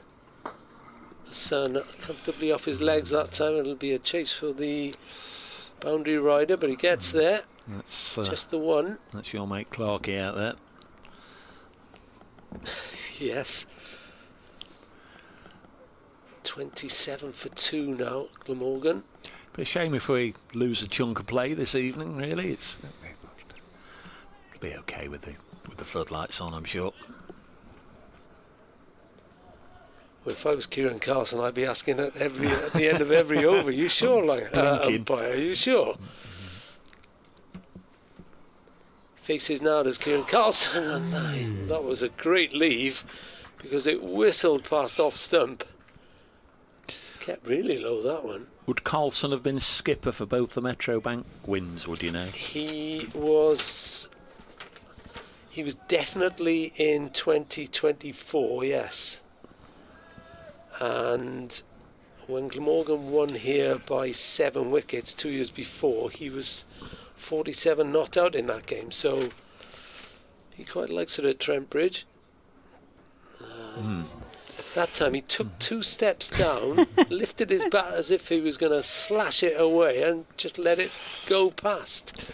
Ollie Sargent, what are your thoughts on introducing a pink ball for early season county championship matches to mitigate the impact of poor light? I'm not a fan, Ollie. I'm not a fan. I've done some pink ball games, very, very hard to pick up, both for players and in particular for commentators. Oh, we'll leave that idea then. Hadden balls, Carlson flips it away. No run on the leg side. They did experiment, didn't they? Was it 2017 and 2018 with a round of pink ball matches in the county championship each year, and they were pretty much met with a very firm thumbs down from everybody concerned. Although one person who will remember fondly the pink ball game here in 2018 is just going to come back into the attack, and that's Dylan Pennington. He made his first class debut for Worcestershire here in that pink ball game, and he got 2 wickets. Chris Nash was the first one and Billy Root was the second one. Root, yeah. Who, as I said, is I think playing for the seconds today. Or certainly in the seconds. As in comes Dylan Pennington, and he bowls this delivery past the outside of the bat of Zainul Hassan and through to the slip cordon. Interesting that Josh Toll been overlooked so far and Pennington's getting a second go. So Pennington was the one who took all the wickets in the first game, wasn't it? Yeah, he got 6. 5 for 65 in the first innings, and got 1 in the Somerset second innings, which was declared closed halfway through. As in comes Pennington again, and this time again pushed firmly by Zainul Hassan, in control. But the analysts tell me on that first day at Taunton, Somerset played and missed 100 times. I don't know who's done the counting there. Obviously, it's all done automatically, I guess, by computer on what you put in. And if that is correct, they played and missed 100 times. I'd say 99 of them was from the bowling of Dylan. He couldn't have had any less luck. Bowled terrifically well. In he comes again, past the umpire. And this time it's played leg side by Zainul Hassan. Past square leg. And they'll pick up another couple of runs. As I mentioned earlier, should really have played for England in 2024. Everybody thought he was in the squad to replace Anderson for the second test, and they decided to look elsewhere for the second test, which cruelly was here. Carlson did captain the team in 2021, Dave. There you go. So he's twice lifted the silverware on this ground. And Kellaway has a hip injury. Yeah. Nick Webb has remarkable powers. He's not even here. Dylan Pennington in again, and this time pushed again leg side. And collect up another single. Will Zainul Hassan? Is that a no ball? Oh no. Couple of runs, in fact. He just got his arm out to signal a leg by. So that takes Zainul Hassan on to 17. Yeah, so Nick's clearly got a mole in the Glamorgan dressing room. Yeah, Glamorgan 31 for 2 now. It's a blow for Kellaway, though, that. Somebody asked, didn't they, were any Glamorgan players in England reckoning? Probably early for him as well, but... Zainul Hassan, and this one bounced a little bit on Zainul Hassan, but he played it down into the gully area. No run. Played that really well, actually, didn't he? Yeah. Got right on top of it and pushed it down. I think he would like to have left it, but the ball sort of followed him. Didn't give him a chance to leave it. You either play it or wear it.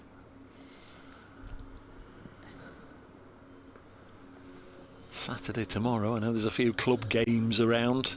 Mighty Cornton are in action tomorrow. They've got a pre-season warm-up game. Here's Dylan Pennington again to complete this over, and this time again outside the off stump through to the keeper. End of the over. Glamorgan remain on 31 for 2. I had this from Chasing the Dragon on X. She says, have had I think it's a she, never know, have had a lovely day listening to Glammy commentary, well, apart from 4 for 2 exclamation mark, but still thrilled we're back in Division 1. Tom's select thread has been gold from the moment the team read out an email and said, we've not mentioned him, have we? Good luck, County, tomorrow. That's Newport County, I'm sure. Probably Notts County. Yeah. As Hutton balls from the far end. Kieran Carlson gets over that, pushes it into the covers, no run. 31 for 2, which is a big improvement on 4 for 2. Well, I'm glad we've provided a source of entertainment for at least one devoted listener. Thank you very much. And we're all thrilled Glamorgan are back in Division 1. Yes. Hutton in again, looking for his first wicket. Carlson waits, flicks that behind, square on the leg side. A wide, fine leg comes around and throws in. 1 added to the total, 32 for 2. There's one floodlight that's only half working. Is that? Do they all take a different time to warm up? Which one's that? The one above the Batman board? Above the, that's the Batman board. Might just be the way it's angled down.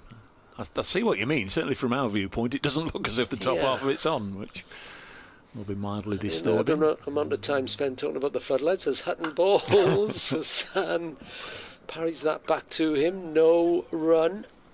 Did you know that scoreboard is the Batman board? No, I didn't know that. I can see though with the 2 prongs at the top. It's. Oh yeah, you won't see it clearly. Yes. You won't see anything else now. You won't see anything else now. When somebody tells you, it's a lot easier, isn't it? I'm the same. Hutton in again from the Batman board end, and it goes past the back of Zain Ul Hassan. Maybe we can get a picture of the scoreboard just for any listener or viewer on the to the live stream. Don't know what we're talking about with the scoreboard. There we go. The ears sticking up. Bruce Payne would be the silhouette. proud of that, wouldn't he? Yeah. Or whoever the last Batman was, I can't remember now. I met the original, Adam West. Oh. Hutton balls. Al-Hussein Al-Hussan right behind that. Zain Al-Hussan. Me and my mate Robbie went to the TV centre for a recording of the Danny Baker show back in the day, in the 90s. And Adam West was a guest. And Danny, it was all set up obviously. Danny Baker asked Adam West how they did that, how they filmed that, where Batman went up the Empire State Building. Again, it goes past the outside edge of Zain Ul Hassan. He's not having a great deal of luck, Brett Hutton, from that far end. 4 overs, none for 13. Tidy enough, though. Anyway, Adam West says, well, if you can get me a bit of rope and 2 volunteers, I'll show you how we did it. And Danny Baker went, right, I want 2 volunteers. And he pointed to me and my mate Robbie. Got us on the up on the stage. One held one bit of rope, one held the other. And Adam West went as if to crawl along this bit of rope with the TV camera tipped on its side, just to show it. And at the end of the show, Danny Baker went, I usually let 1 or 2 people come in the green room who've helped. You 2 lads can come and have a drink. So we went in there and chatted away with him and Adam West. Wow. So we have to be more Deadpool in Wales these days. Well, yeah, with the Wrexham owners. Paddington comes in and first ball of a brand new over, and this time it's just pushed out by Carlson. No run there. I honestly couldn't pick either of them out in a phone box. I will give you. I will make a big admission that I had to when Ryan Reynolds and Rob Mack took over at Wrexham. I had to ask my daughter, who's in her mid-20s, who Ryan Reynolds was, and she looked at me as if I'd come off another planet and said, "Dad, he's Deadpool." The next question is, what's Deadpool? Paddington, and again this time it's flick leg side by Carlson, and they'll pick up another single. Not the first time she's looked at me as if I'm off another Yeah. planet, mind you. Yeah, I have the same conversations with my daughter too. But it's fair to say I don't think there are many around the world who don't know who Ryan Reynolds is now, and actually not many around the world who don't know who Wrexham are. Yeah, Now, I know the names are, but because I couldn't pick them out and don't know what they've been in. so it's left-handed Zainul Hassan who's facing up to Pennington. And here is Pennington, and this next ball is pushed again, leg side by Zainul Hassan. Past the square leg umpire, and they'll pick up another run there. Good work by Pocklington, the sub-fielder. Guess if you're sent out onto the field to do a bit of work, or to do a bit of fielding, it's nice to get involved, isn't it? A chase and a throw. I wondered if he jarred his foot then, because he seemed to stop quickly on the turf, didn't he? But he seems okay. I'm hoping Fergus O'Neill is okay, and he just popped off for an elongated. He's been gone a while, hasn't he? 3 overs maybe. Yeah, he's been gone a little while. break, comfort break. He bowled okay, didn't he? 6 overs, 2 for 6. Pennington past the umpire, and this next one again pushed out, and they'll run through for another single. And it's going to be picked up by not skipper Hasib Hamid. And I'm indebted to Nick Webb again. I forgot this. Ben Callaway, who's been subbed today, was subbed for concussion against Yorkshire in Cardiff in 2023. Dan Douthwaite replaced him, but wasn't allowed to bowl because he was a different type of bowler. Good grief. And so the first Glamorgan player, possibly by any county, to be subbed twice. Pennington in again. This time it's played just off his pads into the onside. It'll dribble out there, and there's no further additions to the total. Now there's a stat. Beat that stat. Who was the first county championship player to be substituted twice? And Chase the Dragon says I'm a he, not a she. That made me laugh. The girl in my profile is my nipper during Euro 2016. But seeing as you're clearly into pronoun these days, my good luck the county was definitely for Casnewydd. Pennington is in again, and this time it's a attempted flick down leg side, but it goes through to the keeper. End of the over. Glamorgan 36 for 2. Yeah, what he meant was Casnewydd is the Welsh name for Newport, not Notts, as Dave might have wanted. And they need more help than Notts County at the moment, don't you worry.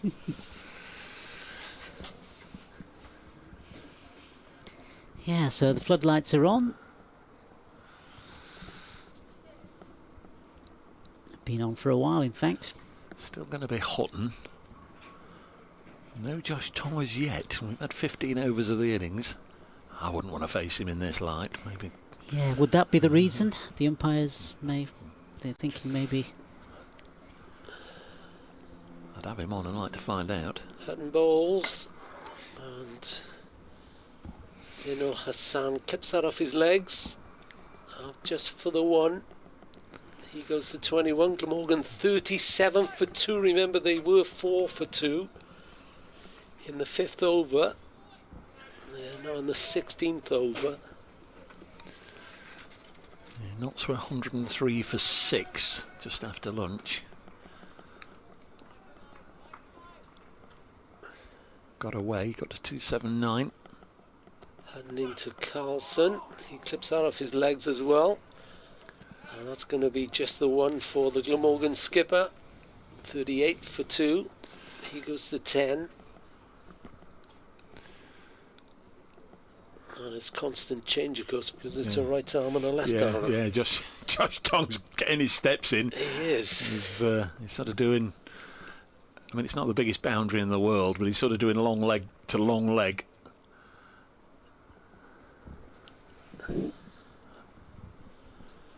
Hutton in. Zainul Hassan, that's a good drive to mid-off, but it was to mid-off. Good sound on that one as well. Yeah, I'm being told now that Ben Callaway felt something in his hip. He's gone off and is being assessed.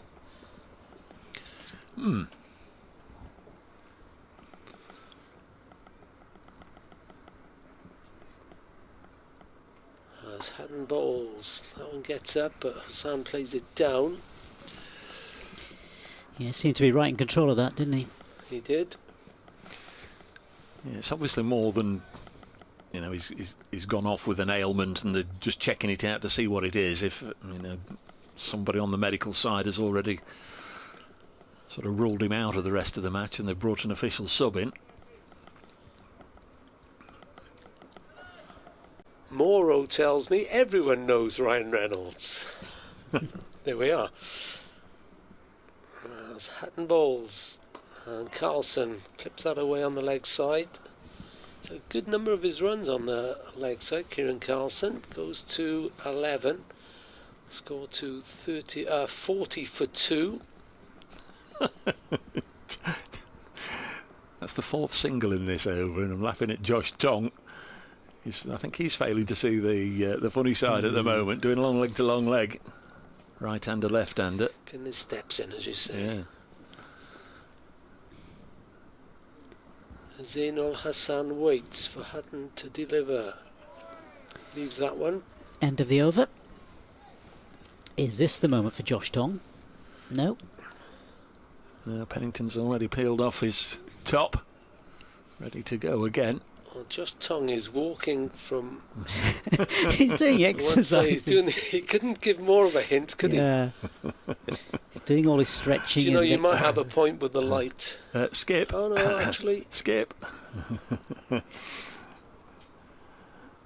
He's even looking at Pennington now, isn't he? Sort of.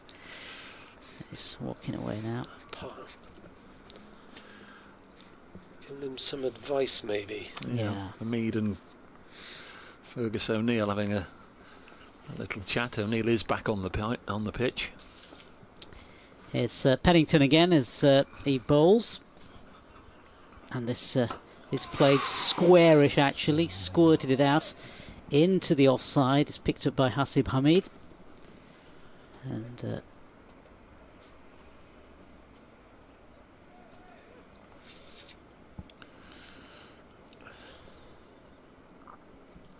collect another single. 41 for 2. Recovery. 4 for 2 at one stage. Glamorgan.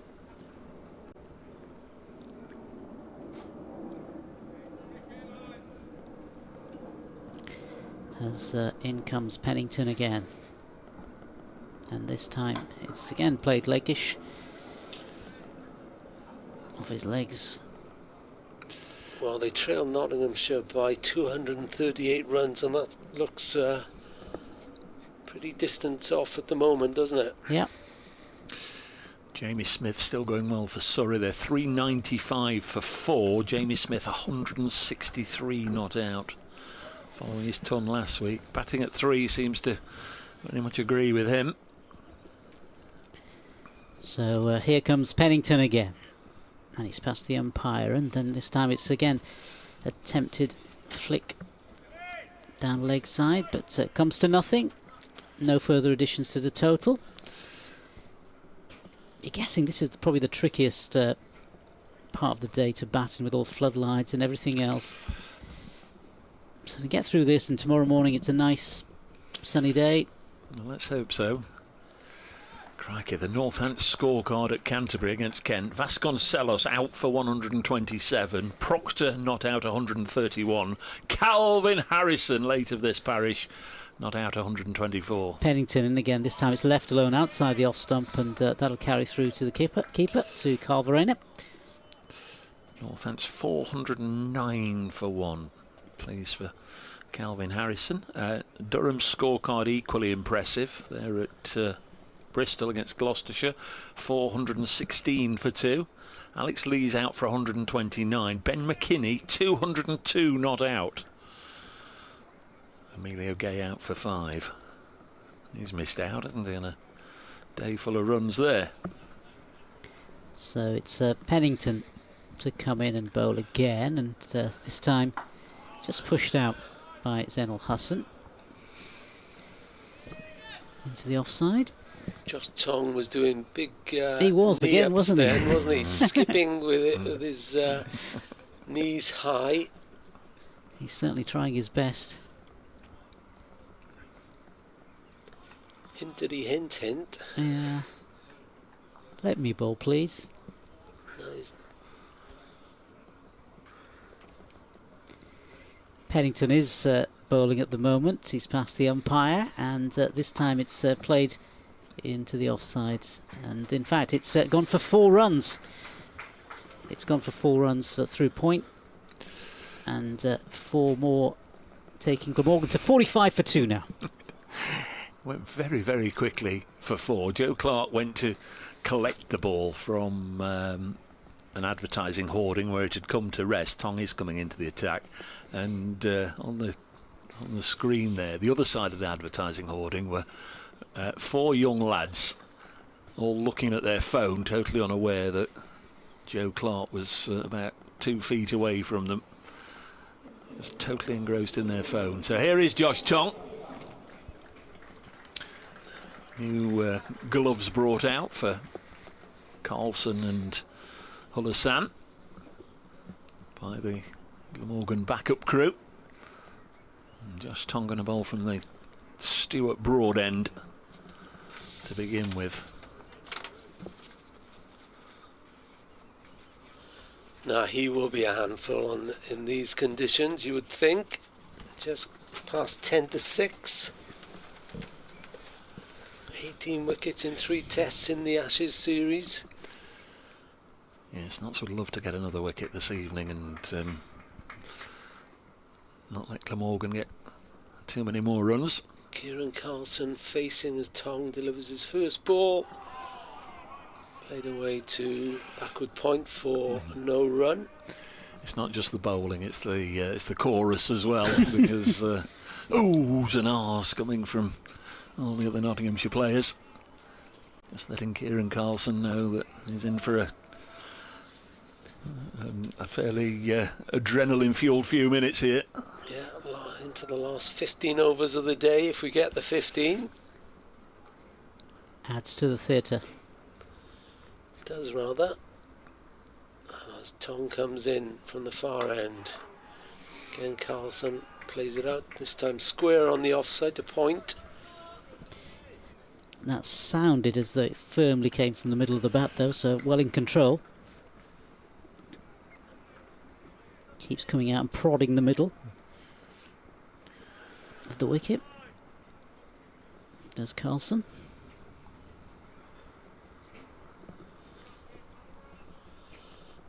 Tong turns. Decent run up. And now he bowls. Carlson shouldered arms to that one. I think a few have started to drift off now. Cold sat out there in the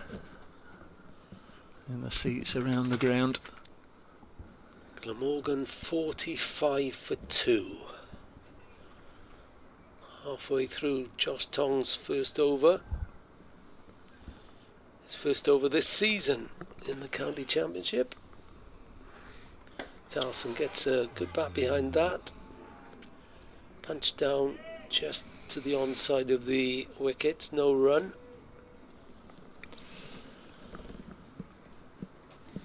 It was pitched up there, wasn't it? You're hoping as the batter for consistent even bounce. Don't want anything either to keep a whisker low or just pop a little bit. As we said earlier, he's just outside his crease, isn't he, when he faces, as he does now, and that's a solid drive, square drive, but straight to the fielder at backward point. That's Ben Slater there, I think. At least you can see the numbers on the Notts shirts. Yeah. And the Glamorgan numbers aren't bad in red either. Yeah. Somerset last week with the cable knit woolly pulleys, no names or numbers. Just have to go back to the old-fashioned way of recognising them. As Tong balls. And he beats Carlson that time. But no harm. Glamorgan have made their way to 45 for 2, and they've got 14 more overs to face this evening. Nottinghamshire set 279 in their first innings. Thank you, Rob. More from Rob in the fullness of time. Just hope the light does hold. It's deteriorated somewhat since tea, but hopefully it'll remain light enough with the floodlights on to get a good chunk of this last little passage of the day in. 14 overs remain. Yeah, it looks a bit greyish too. I guess that's the east, isn't it? I'm looking towards our left. Newark, the Kingdom of Newark. The Kingdom of Newark.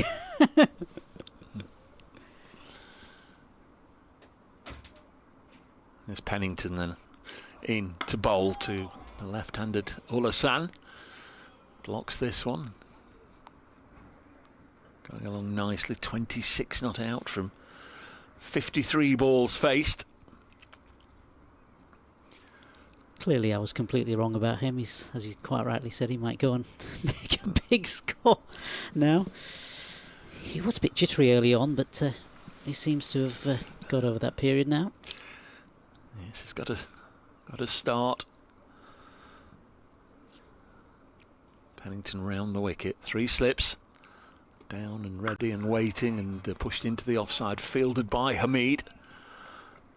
Good work from the Notts skipper. It's Hamid or 4 really there. Yeah. On the offside, they've got the 3 slips. They've got a backward point on the fence, and then they've got a Seba Mead in that sort of wide-ish mid-off extra cover. Come chase after everything sort of position. And that is the shorter boundary on that side as well. Yeah, get it past Hamid, and you can collect your bonus for. Pennington bowls edge short of third slip, stopped by, I think it's Jack Haynes down on the ground. Today's century maker, Jack Haynes. Good stop, it fell short of him. He flung himself forward trying to get underneath it. Very hard catches to take those, aren't they? Yeah, I think it was. I think there was an element of control in playing it down. Yeah. But it was well stopped. Again, talk about beat the fielder and you get a boundary. Had Haynes not made that stop, it was a fraction of a second later going to be hitting the ropes. 45 for 2. Glamorgan trailing by 234 at the moment, as this one just brought in by Pennington drifted down the leg side and tucked away out to Hutton in the deep for a single. 46 for 2.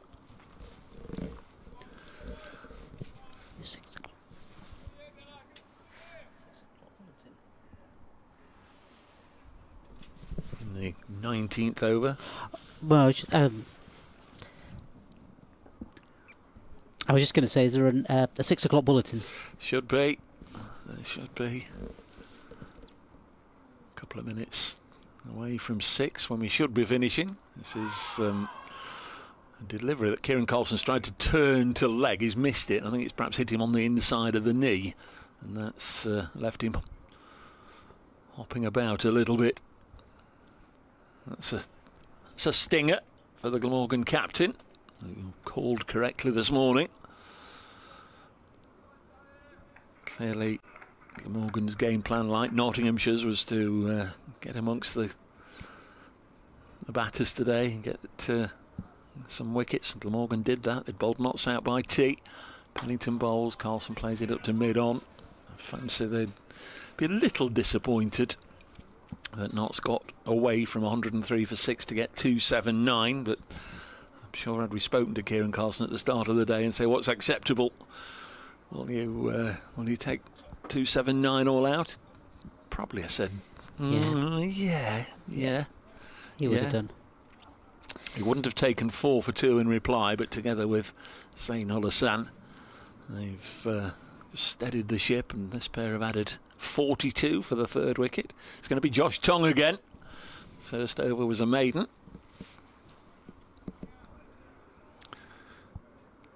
Just looking at the big screen, the Batman board there. Glamorgan's over rate was -2. They'll be able to sort that out in the Nottinghamshire second innings, I'm sure.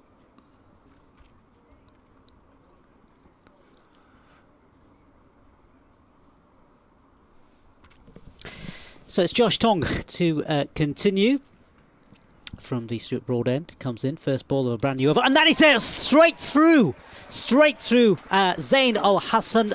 Zain Al Hassan's out for 27, crucial wicket. And the extra pace, I think, that beat him there. And it was a foolish delivery as well, wasn't it? Right at the base of the stumps. So a really, really good wicket this for Nottinghamshire. Right at the end of the first day, closing towards the end of the first day. So Zain Al Hassan, he was out there for 68 minutes. Bowled in the end by Tongue. Beautiful delivery. And 3 falls in that score for Zain Al Hassan. Yes, faced 68 balls. I beg your pardon, was at the crease for 68 minutes, faced 57 balls, 3 fours, as we welcome back listeners to 5 Sports Extra to Trent Bridge. Gloomy Trent Bridge, actually. The floodlights are on, have been pretty much since tea, when Glamorgan began their first innings in response to Nottinghamshire's 2-7-9. They were 4 for 2, 2 wickets to Fergus O'Neill. Little partnership gathering strength over by over has just been broken. Zain Al Hassan bowled by England's Josh Tong for 27. Tong began with a maiden and then a full pitched Yorker. Just seen a replay of it. Got under the bat of Zain Al Hassan and clattered into the off pole, and Glamorgan lose their third. Colin Ingram on his way out to the middle. If you've dipped in and out of this game, as joined in my ears by BBC Radio Nottingham, we do have an official sub for Glamorgan. I'll tell you more about that in just a second. There is that radio update.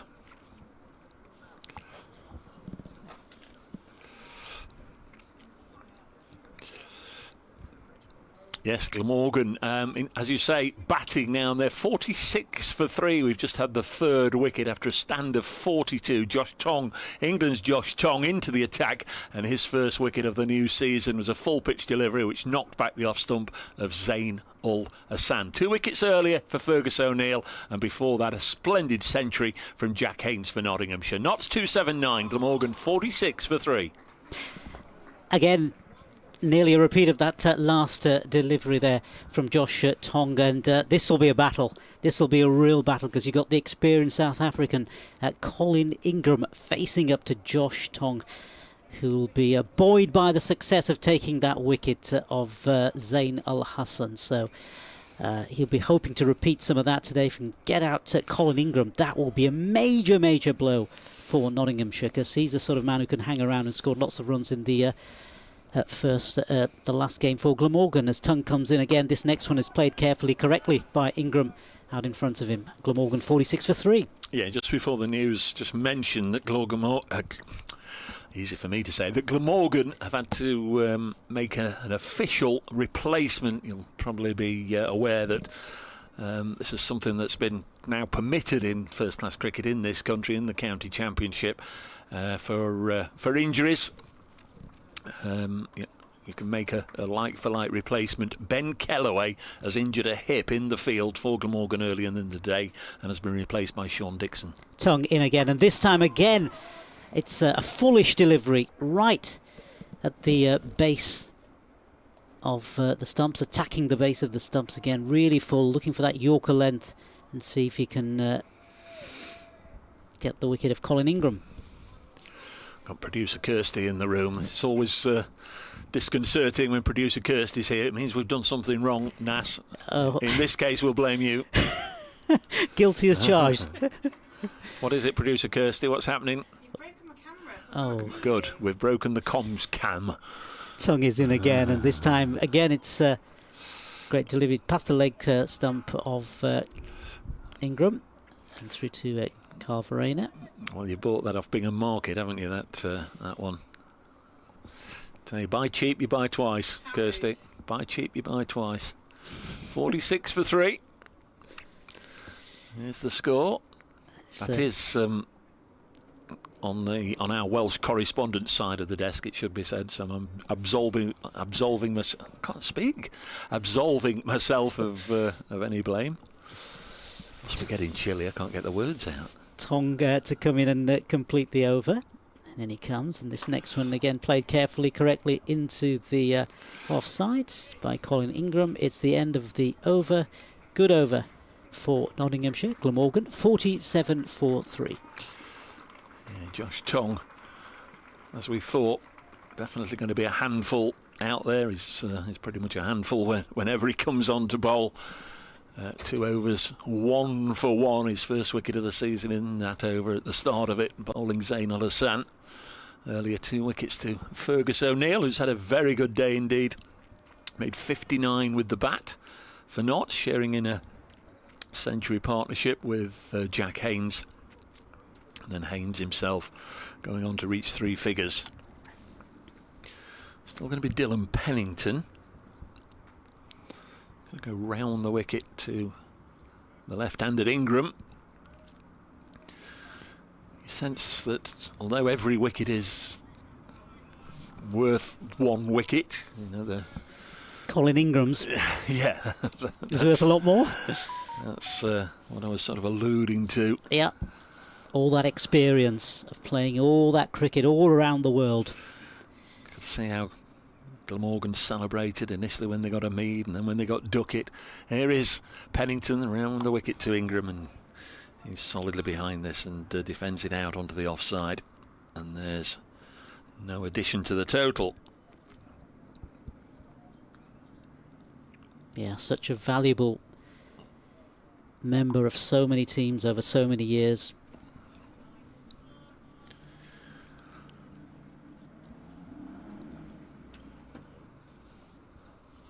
Incident-filled day, literally from the first ball, which saw Rasiba Mead have his stumps castled by Tim van der Houten. Pennington bowls and Ingram pushes it back to him. Not sure what I was expecting this morning, what anybody would be expecting this morning. You just never know with county championship cricket. But the sight of Rasiba Mead walking out to the middle, taking guard, facing his first ball on his home ground, Nottinghamshire's first home game since they won the title here last September, to be clean bowled by a pacey full pitch delivery from Tim van der Houten. Didn't necessarily have that down on the bingo card. Glamorgan 47 for 3. Pennington bowls 6 wickets at Taunton last week. This one fired into the pads of Ingram, drops on their leg side, and then Ben Slater followed. Both openers out for naught. And wouldn't you just know it, 5 or 6 hours later, both of Glamorgan's openers out fairly cheaply as well. Byram and Tribe out for 3 and 1 respectively. Well, the other way around actually. Tribe got 3, didn't he? Yeah. So they only made 4 between them, all 4 openers. Ingram has 1. Pennington seemingly bowling with great accuracy if he's bowling to find the very centre of Colin Ingram's bat here, because the South African-born batter solidly behind everything. Maybe bowling a little bit fuller as well. That's his way, Pennington. Don't see him expanding or expending too much effort, banging it in halfway down, when he's got all those behind the wicket catchers just waiting for the edge. And he comes again, bowls, and that's that sort of delivery which Ingram did well not to nick, actually. Lovely bit of bowling. Goes through to Kyle Verreynne. And certainly the wickets that Tong took in the previous over, very full Yorker length. Removing Zain al-Hassan. We assume that Sean Dixon, so I was just saying, brought into this game as an official substitute replacement, will come in next. That's where Kellaway was scheduled to come in, as Pennington bowls once more. Ingram knew where his off stump was, just held the pose, let it go through. But of course, late in the day here, 11 overs to go. Not sure if we'll get all those in. They may wander down the night watchman path. But Kellaway listed at 6, and Cook at 7, Van der Houten, Crane, Gorvin and Hadley is how it is on the scorecards we've got here. Yeah, so still a bit of batting to come for Glamorgan, but they'll look to the likes of Ingram to stay around, certainly for this evening, and then obviously into tomorrow as well. But it is going to be Josh Tongue to continue. Coming into bowl from the Stuart Broad end, comes in and bowls, and this one again has gone down leg side. Didn't quite get the radar right for that one, did it? No. Elsewhere in Division 1, we've reached stumps in the first match of the day. That's at Hove, where Warwickshire, the visitors, bowled out for 267, Sussex 17 without loss at stumps. Chelmsford still playing, Essex 149, Somerset in reply 141 for 5. Surrey with double 100 from Jamie Smith, 404 for 6 at home to Leicestershire. Here's Tongue again, and this one again, foolish delivery, but it's punched into the offside, and it's 4 runs there to Carlson, taking him on to 16. Glamorgan have moved on to 51 for 3. Hampshire well beaten last week by Essex. They were bowled out today for 251 at Headingley. Yorkshire in reply 25 for 1. In Division 2, the first of the 4 games to reach the close is at Canterbury, and the Kent bowlers will be very pleased they've been able to get off the field. Northants 409 for 1. Centuries for Vasconcelos, Proctor and former Nottinghamshire player Calvin Harrison there. What a day for Northants. Tongue in again, and this time real effort ball there from Josh Tongue, but just played out carefully by Carlson. No run. Same can be said for Durham. They're at Bristol facing Gloucestershire. Ben McKinney 214 not out. He put on an opening partnership of 305 with Alex Lees, who made 129 in that one, still playing. At Old Trafford, Lancashire just been dismissed for 351. That may be... no, there's going to be time for Derbyshire to face 2 overs. And at Lords, Worcestershire 191 all out, Middlesex 86 for 5. Tongue in again, and this time a bouncer goes over the head of Carlson. 1 for the over.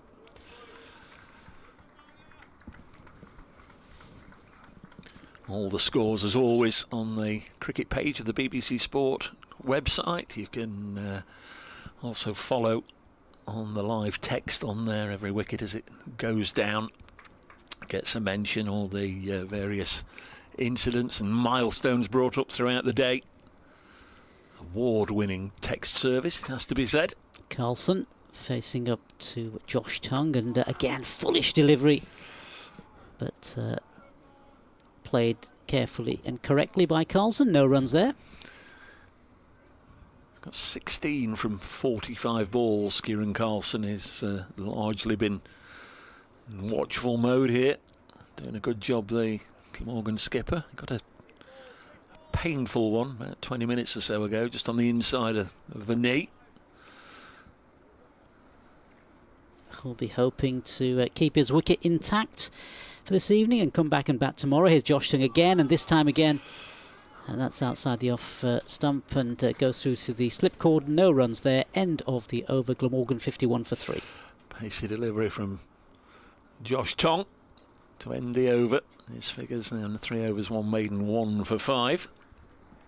A couple of wickets at the start of this innings from Fergus O'Neill, the Australian bowler. Missed last week's game, was playing in the Sheffield Shield final for Victoria. Came out to bat and got a half century earlier in the day. So not very pleased to have him back. The wicket has gone to Josh Tongue. Now Pennington have got 6 at Taunton last week. To continue from this, the Radcliffe Road end. Fewer and fewer spectators inside the ground, but plenty of hardy souls sticking around as first ball of the new over is defended by Ingram. forecast over the weekend is mixed, varied. Let's just hope the threatened odd shower comes really when we would like it to, before the start of play and in the intervals and after start of play, hopefully, if there is going to be the odd shower around. There's Pennington into Ingram once more, and he's got himself a boundary here. There are 3 slips and then a gap to point, and he's just opened the face and very deliberately played it with soft hands down there in that direction. I think the ball has hit the boundary rope and gone over the advertising hoardings, so a couple of the young girls have gone down there to offer a little bit of help and thrown the ball back. Boundary to Ingram. He was just one solitary single from 12 balls. Now he's 5 from 13. As he twirls the bat round in his hand, waiting for Pennington to come in once more. Bowls straighter line here from Dylan Pennington, and this is turned to square leg where Ben Slater does the fielding. Made 30 and 60 in the first match at Taunton, Ben Slater, and out for naught today. He's used to the life of a county championship opener, Slater. Very phlegmatic. Some days it's your turn, some days it isn't. Got over 1,000 runs. Got 1,000 runs last year. Actually, it was bang on 1,000. There's Pennington into Ingram. He'll drag this on the leg side. Josh Tong does the fielding. I think there probably was a run there, but between them, Ingram and Carlson, they were maybe just a little too cautious there. I think there was an easy single, wasn't there? Yeah, there was. Definitely was an easy single. But they decided not to take it. Saw a little bit of that earlier on, but the game was at a very different stage. That was when Jack Haynes was in the 90s, batting with 10 and 11. Glamorgan putting all the fielders out on the fence for the first 4 balls or so of the over, denying Haynes the chance of the easy runs to get to 100. He got there in the end, and then was last out for exactly 100 as Ingram pushes the 5th ball of this 23rd over to Fergus O'Neill in the covers. Dave Bracegirdle alongside Nasser Hanif from BBC Sport and Rob Phillips from BBC Sport Wales, watching on from what for the most part has been a pretty chilly Trent Bridge. We've got the windows open. Actually, it's our own fault. Yeah, I've not taken my coat off all day. Well, you haven't. There's Pennington around the wicket and bowls, and struck Colin Ingram amidships. He's down on the ground. I'm not sure if he'll beat the count. He's not going to beat the count here. Ingram is gulping in there, just trying to get. We're laughing, but it's painful. It's not very nice. No, Dylan Pennington isn't. He's not just lobbing a gentle tennis ball down there, is he? He's firing it in as quickly as he can, and he's absolutely scored a bullseye there. And Ingram is just getting perhaps a word or two from Kieran Carlson. Nottinghamshire not having much to do with him at all, although Josh Tong having a little laugh as he walked past him. Josh Tong having a word with Ingram. I mean, not that it's in any way comparable. I was playing football recently and I got hit in the same area, and I was in goals, and everybody was sort of saying, "Oh, great save," and I was thinking to myself, no. That wasn't uppermost in your mind at the time. No, it wasn't. Was it? It was not. It was not uppermost in my mind at all. Here come Morgan, 12th man with a bottle of water. I don't know what that's going to do. I assume that's a physio, Rob, who's just wandered out there. And likewise, I'm not sure in terms of relieving the pain what can be done immediately for Colin Ingram.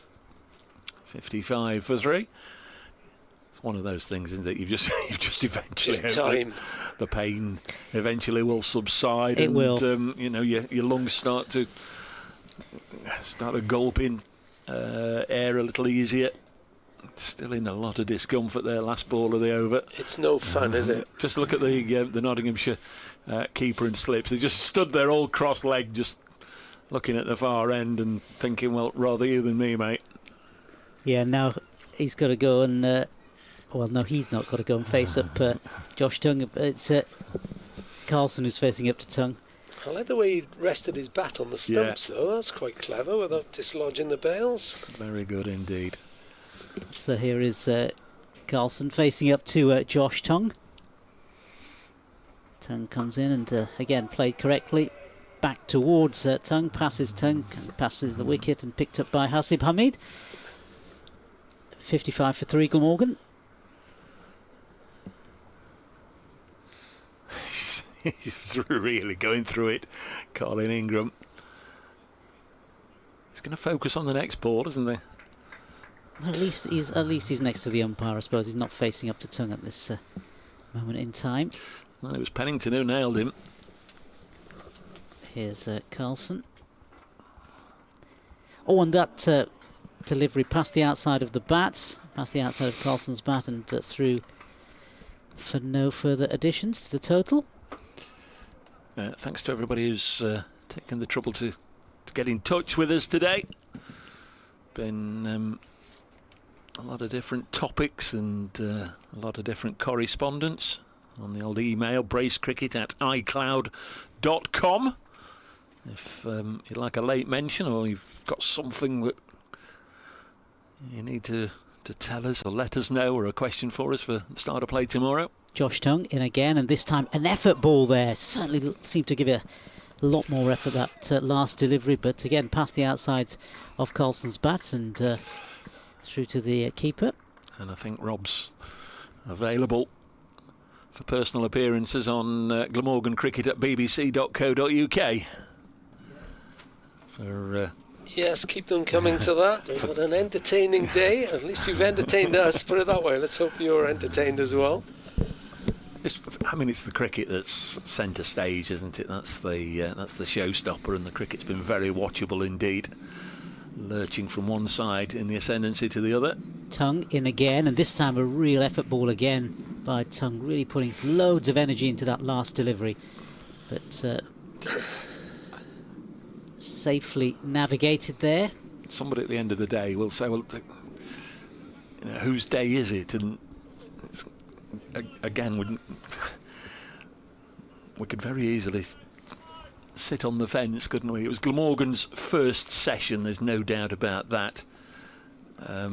Notts had a terrific recovery in the afternoon, scoring about 180 runs for the last 5 wickets. So that was maybe a split session. Glamorgan were 4 for 2 in this. They're 56 for 3 right now. Here's Tongue again, and this time again it's just played into the offside by Colin Ingram. I think if Notts could get another wicket tonight in the overs that remain, they'd be more than happy with their work between tee and stumps. Yeah, one more wicket. And again, it'll be very interesting then to see who goes out in the evening gloom. Sean Dixon, we've got some good news and some bad news for you. You've been elevated into the 11 for the match as a sub. The bad news is you've got to go and bat against Josh Tongue in the gloom. Tongue comes in to complete the over again. Shot. It's placed beautifully squarish through to the boundary by Colin Ingram. Classy shot from a classy batsman. 60 for 3, Glamorgan. Yes, I would imagine there's somebody on red alert to be a night watcher. Or a night watchman, if you prefer. 60 for 3. Wouldn't have thought they'd want to send out Sean Dixon or Chris Cook in this light against Tongue and Pennington. Somebody's got to do it, of course, but just seems like an unnecessary use of one of their recognised batters.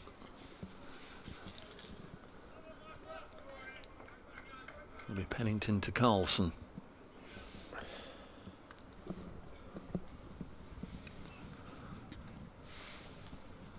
There's Dylan Pennington. 9 overs, none for 24. Bowls to Kieran Carlson, and he's shaped up as if to punch this away through point, and the ball almost ends up behind him. He's got a bottom edge, and it just rolled sort of between him and the stumps behind him. 60 for 3. Don't know as Ben Duckett has actually fielded the ball. I mean, that's not surprising. He's in there at second slip, but don't think since I don't think we've mentioned his name, have we? No. He's in there between Haynes at third slip and Patterson White at first, who took a very good catch. So this one beats Carlson. He was slightly off balance, slightly walking towards the ball, and Pennington gets this to go over the shoulder of the bat towards wicket-keeper Verena. Yeah, it's a good catch from Liam Patterson-White to get the second wicket. Yeah, Pennington looking to inflict some damage on Glamorgan late on here if he can. Comes in again to bowl to the right-handed Carlson. Just bailed out at the last second there, Kieran Carlson. Didn't go through to the keeper. We've had another message from Chasing the Dragon, we now know as a he, who says, if that lad who turns up tomorrow with Welsh cakes is not Tom Selleck, or not dressed as Tom Selleck, at least I'll be gutted.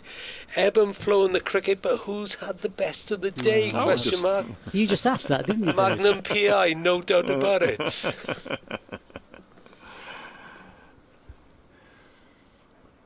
Chasing the Dragon. 60 for 3. Dylan Pennington once more down the leg side. He's asking. They're going to be running a couple of leg bys here. Pennington clearly feels that Kieran Carlson had gone too far across his stumps and the ball would have gone on to hit. Umpire Illingworth doesn't agree and gives the signal to Roger Marshall and the good Dr. Hignell. And there's 2 more extras to the total. Glamorgan 62 for 3. Trailing, says on the Batman board, trailing by 217. Notts getting 1 batting point. Earlier in the day, of course, Glamorgan 3 bowling points. There's Pennington in again to Carlson, and he's cut this away for runs, and this might go for 4. He's played it down to the unprotected third man area, and that's away for 4 runs, heading towards and over the rope in front of the Hound Road stand. Duncan in Kent has been in touch via Glamorgan Cricket at bbc.co.uk. Thank you for the excellent commentary today. I hope that Glamorgan can get through to the close, but presume Mason Crane is passed up as Night Daffodil. I think he means padded up. That's from Duncan in Kent. But thank you for the compliments, Duncan. Much appreciated. Yes, thank you, Duncan. There's Pennington. That boundary has lifted Carlson to 21. Pennington bowls again. There's more runs here, and there'll be 4 more, I think. The chases. I know Ben Slater's going to drag it back in. There's just an area of the square on the Fox Road side. The square, if you can call it that. The cut strips go pretty much all the way across from nearly boundary to boundary. And there's 1 or 2 really lush ones out there, aren't there? And the grass just slowed up as it ran through those. 68 for 3. 25 overs gone in the innings. It means there are 7 overs left in the day. And at 6:30, there's I think there's a more than even chance that we're going to get these overs in. It did appear maybe a half an hour or so ago that 14 or 15 to get in would look a bit of a long shout, but it seems as if we're going to get them in. Brett Hutton coming back into the attack, so I think Glamorgan will be pleased to see the back of Josh Tong for the time being. Yeah, so Tong, I'm sure, will come into play tomorrow, but for the time being, it's going to be Brett Hutton to replace him from the Stuart Broad end. Hit the only 6 of the Nottinghamshire innings, didn't he? He certainly did. He certainly did. He'll be looking for a late wicket. He comes in, bowls his first ball. It's pushed leg side by Colin Ingram. They'll run through for a single. Ingram and the Glamorgan skipper, who's still there, Kieran Carlson. And it's Carlson's going to face up, standing outside his wicket. Liam Patterson-White just turning his arm over there from first slip, the slow left arm spinner, whether that was just because he's getting a little cold and stiff, or maybe he's going to have a go. Hutton's in again, and this time over the wickets and through to the keeper. Carlson then a long way down in his stance. See if he does it again. Yeah, he's not going to do it again because Carl Verena, either he's spotted it or somebody's alerted him to it, and Carl Verena asking for a helmet to be brought out now, so you won't get the chance to see Carlson 2 yards out of his crease or whatever he was. Which he's been doing pretty consistently throughout his... whilst he's been batting out there. It was a long way down for that one.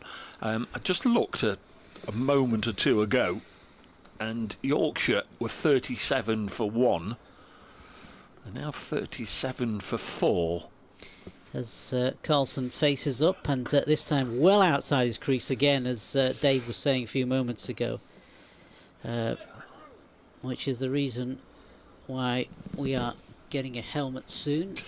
And that's because Sonny Baker has taken 3 wickets in and over to dismiss Sam Whiteman, Ben Code and James Wharton of Yorkshire. They've slipped from 37 for 1 to 37 for 4 in 1 over. Yorkshire replying to Hampshire's 2-5-1. So, helmet's on its way. Carl Verena's got it in his hands, and he's going to go a little bit closer to the wicket. The Hampshire game here last year, when on the Saturday, Hampshire were in the field, and there was a stag party away to our left in the Fox Road stand. About I don't know, 15 or 20 lads, obviously all the fancy dress gear and everything. Hutton's in again, and this time, that past the outside of Carlson's bat and through to Verena. Throughout the day, every time Sonny Baker fielded the ball, there were cheers and shouts and dancing and singing. It was clear it was the Sonny Baker fan club on the stag party. And at the end of the day, they were all round when we were getting the players' interviews. They came round. Here's Hutton in again. And this time again, he's pulling it, and it's get upish in the air. No, it's going to fall short of the fielder. Is it Pocklington down there? And it's actually past Pocklington, and it's just he's going to pull it inside from inside the rope and throw it back. But it's fairly upish, but it fell short of the fielder. Yeah, committed himself running in, and in doing so, he ran past it. Yeah. And at the end of the day, it actually transpired that it was the stag party for Sonny Baker's brother. You'd be furious, wouldn't you, with your brother? You've barracked me all day. You've brought them here to... every time I've touched it, there's been Hutton's in to noise. complete his over, and this time again, it's past the outside of Carlson's bat and through to the hands of Carl Verena. End of the over. Glamorgan 71 for 3. Leighton has been in touch on the email bracecricket@icloud.com. Dave, thanks to you and Rob and the team. That's you, Nas. For today, it's been really good to listen to you all with your chat and your commentary throughout the day. Glamorgan digging in here. It's going to be a hard season for us, but as long as we give it a go, we'll be happy. Cheers, Leighton, Berryport, now on the Wirral, supporting Glamorgan. Thank you, Leighton. Very kind of you to get in touch. And hope you've enjoyed the coverage. Enjoy your weekend. We're going to get some twirly-whirly stuff from LPW. You called this, didn't you, Dave?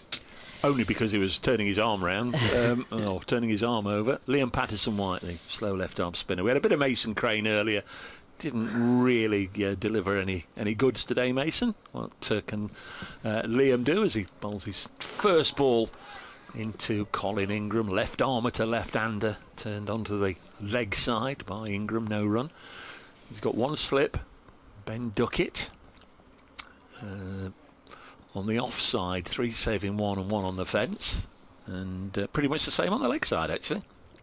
It's in again and bowls, that's apart from Duckett at slip. Push back to Liam Patterson-White, who last week in the second Somerset innings ended up with a rather unflattering figures of 4 for 175. He bowled forever in a day as Ingram defends this.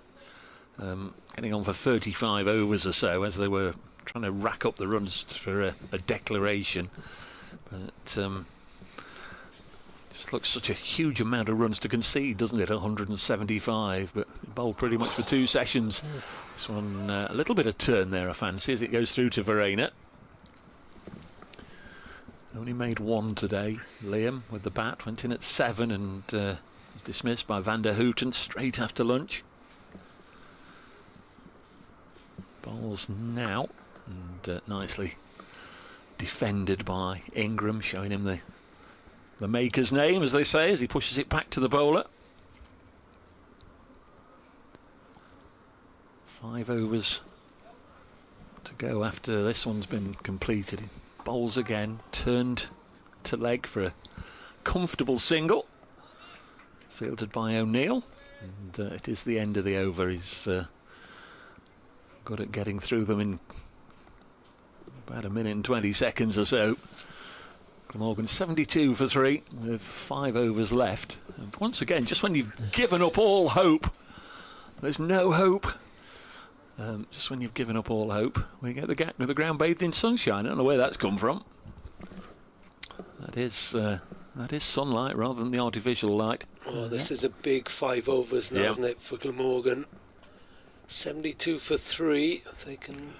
They'll be happy if they just lose the 3 now. Hutton in, first ball of a new over, and that's pushed to leg side. These are the 2 who rescued matters when it was 28 for 4 on the opening night against Yorkshire. So they've done it before, these 2.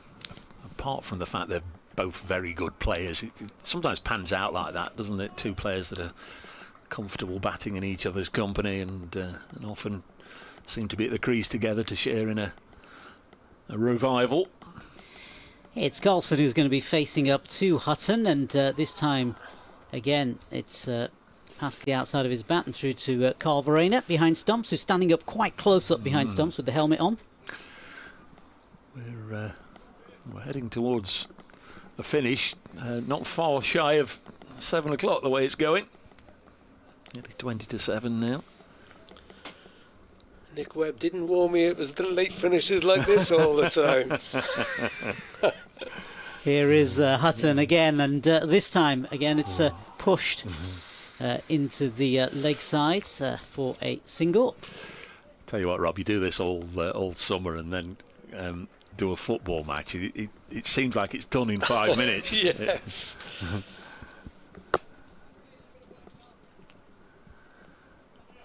But it's absorbing stuff, though, isn't it? That's the unique thing about cricket. It just keeps you going, keeps you on edge for, 3-4 days we shall see. Hutton comes in to bowl. Can Nottinghamshire get one more breakthrough this evening? As this one again is it's not going to be that delivery because it's pushed firmly back towards the bowler by Colin Ingram, the very experienced South African batsman. It's not for everybody, and we have to understand that. But as cricket fans, I mean, we love it. The nuances of a 4-day game, the twists and the turns. I mean, I can't think of anything. I'd less rather do than sit on a riverbank for 8 hours, hoping that I'd catch a fish. Ingram's facing up to Hutton, and he's pulled this one actually, and he's pulled it for 4. Pulled it down leg side.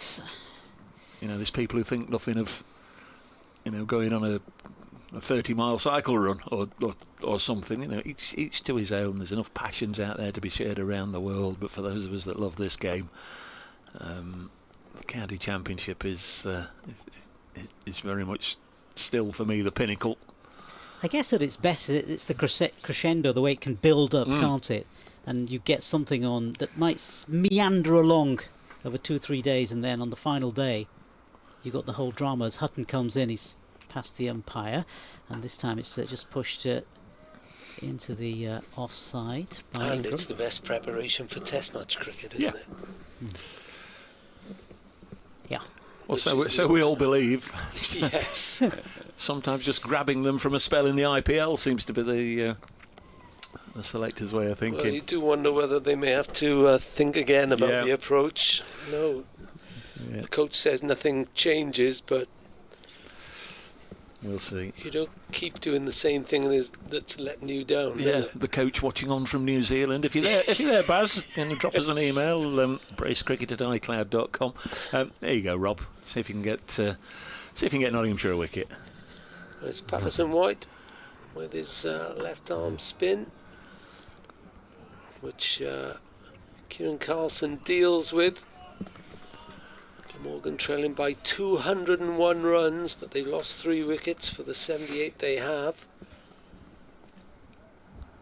As Patterson White comes in again, and stoically played by Kieran Carlson, who's on 26 from 64 deliveries, and Colin Ingram joined him. He's on 16 from 30. Patterson White looking for the magic spot. Bit short that time, but Carlson took no chances, just a straight bat in front of his stumps to turn it onto the offside. No run. 78 for 3 Glamorgan. Halfway through the over as Patterson White delivers again. That one's very close. Big shout. I can only think he got a touch maybe, or it was doing too much. Wow. Richard Illingworth, a member of the slow left arm spin brigade. He's right Said back on no. his stumps. He was. I've not seen a replay of that, or I wasn't looking if a replay was shown. No, I didn't see one. Encouragement for Patterson White. And that one got up on Kieran Carlson, but he managed to play it down on the offside behind square, and more importantly, keep it down. I'm not going to look it up now, but I've half a feeling that Richard Illingworth and Trent Bridge has a little bit of a connection. Patterson White bowls again, flicked away by Carlson. No run. And no run from that over. Maiden by Patterson White. And Glamorgan. There we go. 3 overs to go, 78 for 3. Here's the replay. No leg side. Might have been just doing too much. I've more than half a feeling that Richard Illingworth not only made his Test debut on this ground against West Indies, but he got a wicket with his first ball in Test cricket on this ground. Phil Simmons rings a bell, but maybe confusing him with somebody else. Brett Hutton is going to continue from the Stuart Broad end. First ball, brand new, is pulled this time by Colin Ingram. And they'll pick up a single. Pull to the leg side. Jonathan Twigg, brackets umpire. Thank you, Jonathan.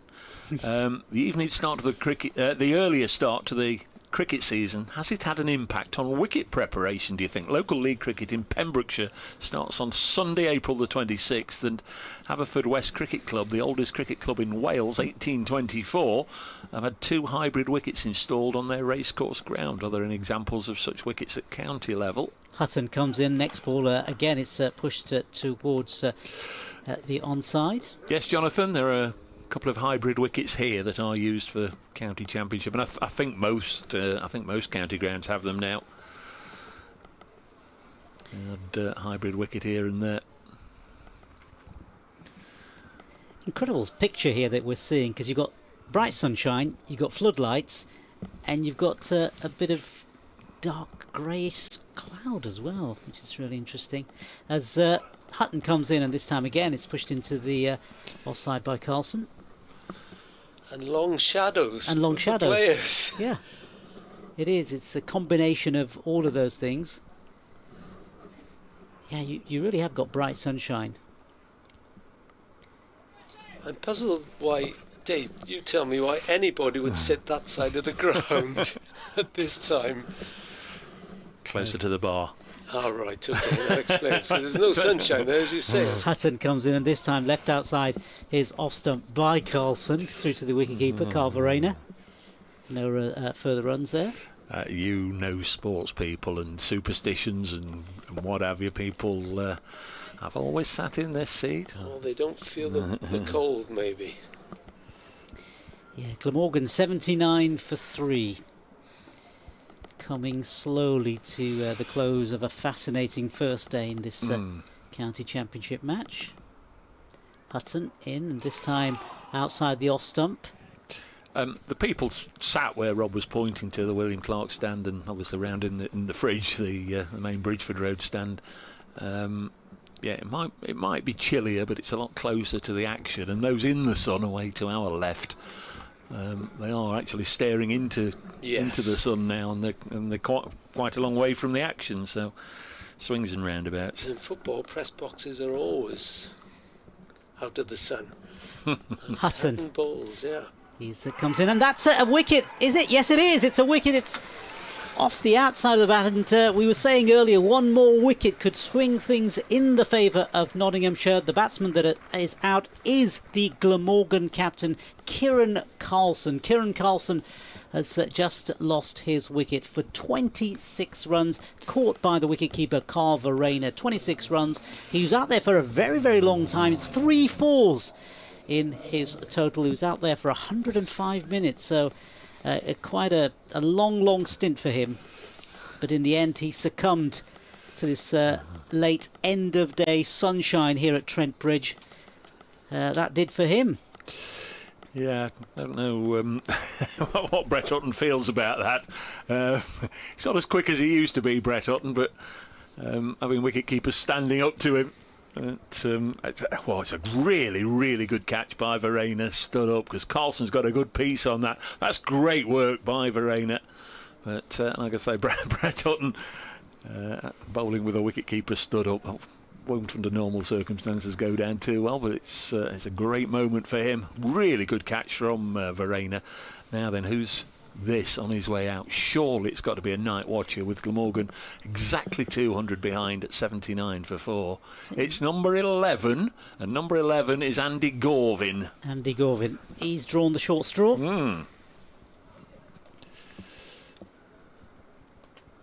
Yeah, that wicket falling at a very, very important time, certainly from a Nottinghamshire perspective, because those two, Kieran Carlson and Colin Ingram, I get my words out right, they were certainly steadying the ship for Glamorgan. And in this evening sunshine here at Trent Bridge, it is now the job of Gorvin to help Colin Ingram and to see if they can both sort of stick around without losing any further wickets. And it looks like we're going to continue with spin. Yeah, going to be Patterson White. We've just got the 2 overs left. So Gorvin might not actually have too many deliveries to face. He's at the non-striker's end. Yeah, he's facing up to... well, at the moment it's Colin Ingram who's facing up to Patterson White. Comes in off a short run-off and past Illingworth, and again this punched out into the offside, squarish by Ingram. He'll collect a single, taking him on to 18, so Gorvin will now he'll face the spinner. Yeah, not for a moment though, because the protective pads and helmet and all the other paraphernalia being brought out for Jack Haynes. In fact, he said, just give me the helmet, I don't want all the other stuff. He's going to go in at short leg for the remaining 4 balls in this over. 1 over to come. Yeah, so Gorvin is the man to face and to see Glamorgan home safely without losing any further wickets. That is his job as night watchman. That is what he will be hoping to do. Patterson White, well, he's got other things on his mind. See if he can get a late wicket for himself today. He comes in, he's past the umpire and he bowls, and this one again played out correctly by Gorvin. 80 for 4 is the Glamorgan score. What's been a fascinating day. 14 wickets so far. Patterson White in again this time. Again it's pushed, but he missed. Completely missed the ball going through to wicketkeeper.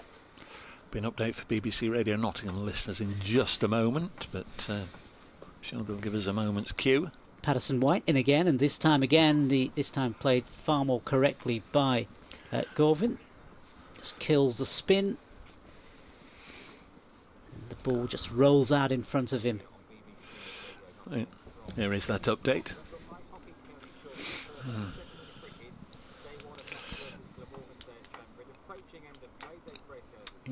Yes, we're just seeing Liam Patterson-White bowl the final ball of the penultimate over, Adam. So 1 over left in the day. Glamorgan are 80 for 4, trailing by 199. Notts made 279. It's a day that has pretty much given us just about everything. Notts lost the toss. They were asked to bat first. They were in a whole heap of trouble, literally, from the first ball of the match, because one thing you don't expect when you come along here is to see a Seba Mead stumps splattering from the very first ball of the contest. And Mead out, first ball for naught, and then worse was to come because his opening partner, equally reliable, Ben Slater, also fell for naught. So a dreadful start for Notts. Little bit of a recovery. Ben Duckett playing in this game.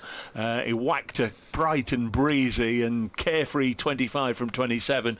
2 or 3 balls, 2 or 3 shots went in the air, and then he went for it again and was well caught at mid-off. So he was on his way. Joe Clark fell for 33, and at lunch Notts were 5 down. That became 6 down straight after lunch, 103 for 6, and he thought, crikey, if they can reach 150 from here, they'd do well. But Jack Haynes, gritty competitor, is getting better and better and better. Found an ally in the Australian Fergus O'Neill. They put a century on together. Terrific stuff from the pair of them. O'Neill out for 59. Haynes was last out eventually for 100, and by then he'd secured a batting point for Notts. They were all out for 279 at tea. Straight afterwards, Fergus O'Neill knocked over both of Glamorgan's openers cheaply, so it's not been a good day to be an opening batter.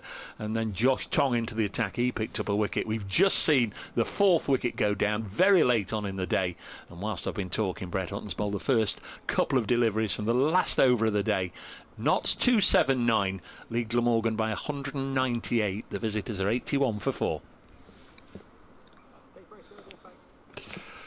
There, I think we got there. And Brett Hutton to bowl ball 3 of the final over, and that's well wide of the off stumps. Gorvin lets it go through to the wicket keeper. So around about the time of the day where we do a sort of an update and a catch up, but I think all the best with that. Well, the update and the catch up, I think, just happened. I think has just happened. Brilliantly updated and caught up. Well, that's into the BBC Radio Nottingham Sports Show, and had they left it any longer between 6 and 7, they'd have been to the news and it'd have been done. Score, yeah. Hutton again bowls. Can't see Gorvin playing any big shots here. It's just whether he can keep these last couple of balls out. Keeps that one out. Yeah, we were saying earlier, weren't we, where people were asking which way has the day gone, and that 4th wicket has perhaps swung things Nottinghamshire's way? Slightly? Yeah, I would say so. It's been a seesaw opening day, that's what I would describe it as. Morgan dominated early on, but fair play. They've played like champions, haven't they, in reply, Nottingham? Just a smidgen. Hutton in again, and Gorvin showing like he fancies this. It might be difficult to dislodge in the morning. We'll have to see. Certainly Nottinghamshire's number 1 man of the day, I'd say Jack Haynes. Number 2, Fergus O'Neill. That's for sharing in that partnership with Haynes, making 59 himself, sharing with a stand of 111, and then getting 2 wickets as well. O'Neill for Glamorgan. Van der Houten, although both Hadley and he got 4 wickets. This is defended, and that will be that. That's the end of play at 81 for 4. For me, Tim van der Houten, I thought was terrific. It looked a threat, and I mean the wickets he got as well were top-notch, big-name wickets. So we shall see what tomorrow. We shall see what tomorrow brings, and see whether the weather might be a bit more in their favour, because they probably batted at the gloomiest time of the day. That's what you would say, but are we going to be here for 4 days, do you think? I don't know. Enjoy your evening. Thank you. More from Rob Phillips in the morning. Nas, great to have you back here at Trent Bridge. Likewise, hope you've enjoyed your day. Thank you, I have, and the game's gone at great pace, and hopefully we'll see more of that tomorrow. Have a lovely evening. See you in the morning. See you all in the morning. Hopefully the weather will play ball. first day done and dusted of the new county championship season here in Nottingham. The defending champions Nottinghamshire didn't get off to a great start. They've ended it with at least a share of the spoils you fancy. Nottinghamshire 279 all-out century from Haynes, 4 wickets to Van der Hutton and Hadley. And Glamorgan close on 81 for 4, 2 wickets to Fergus O'Neill. We're done for the day from the entire team here, thanking all our fabulous camera crew and production crew for all their sterling efforts. We'll see you all in the morning. Good night.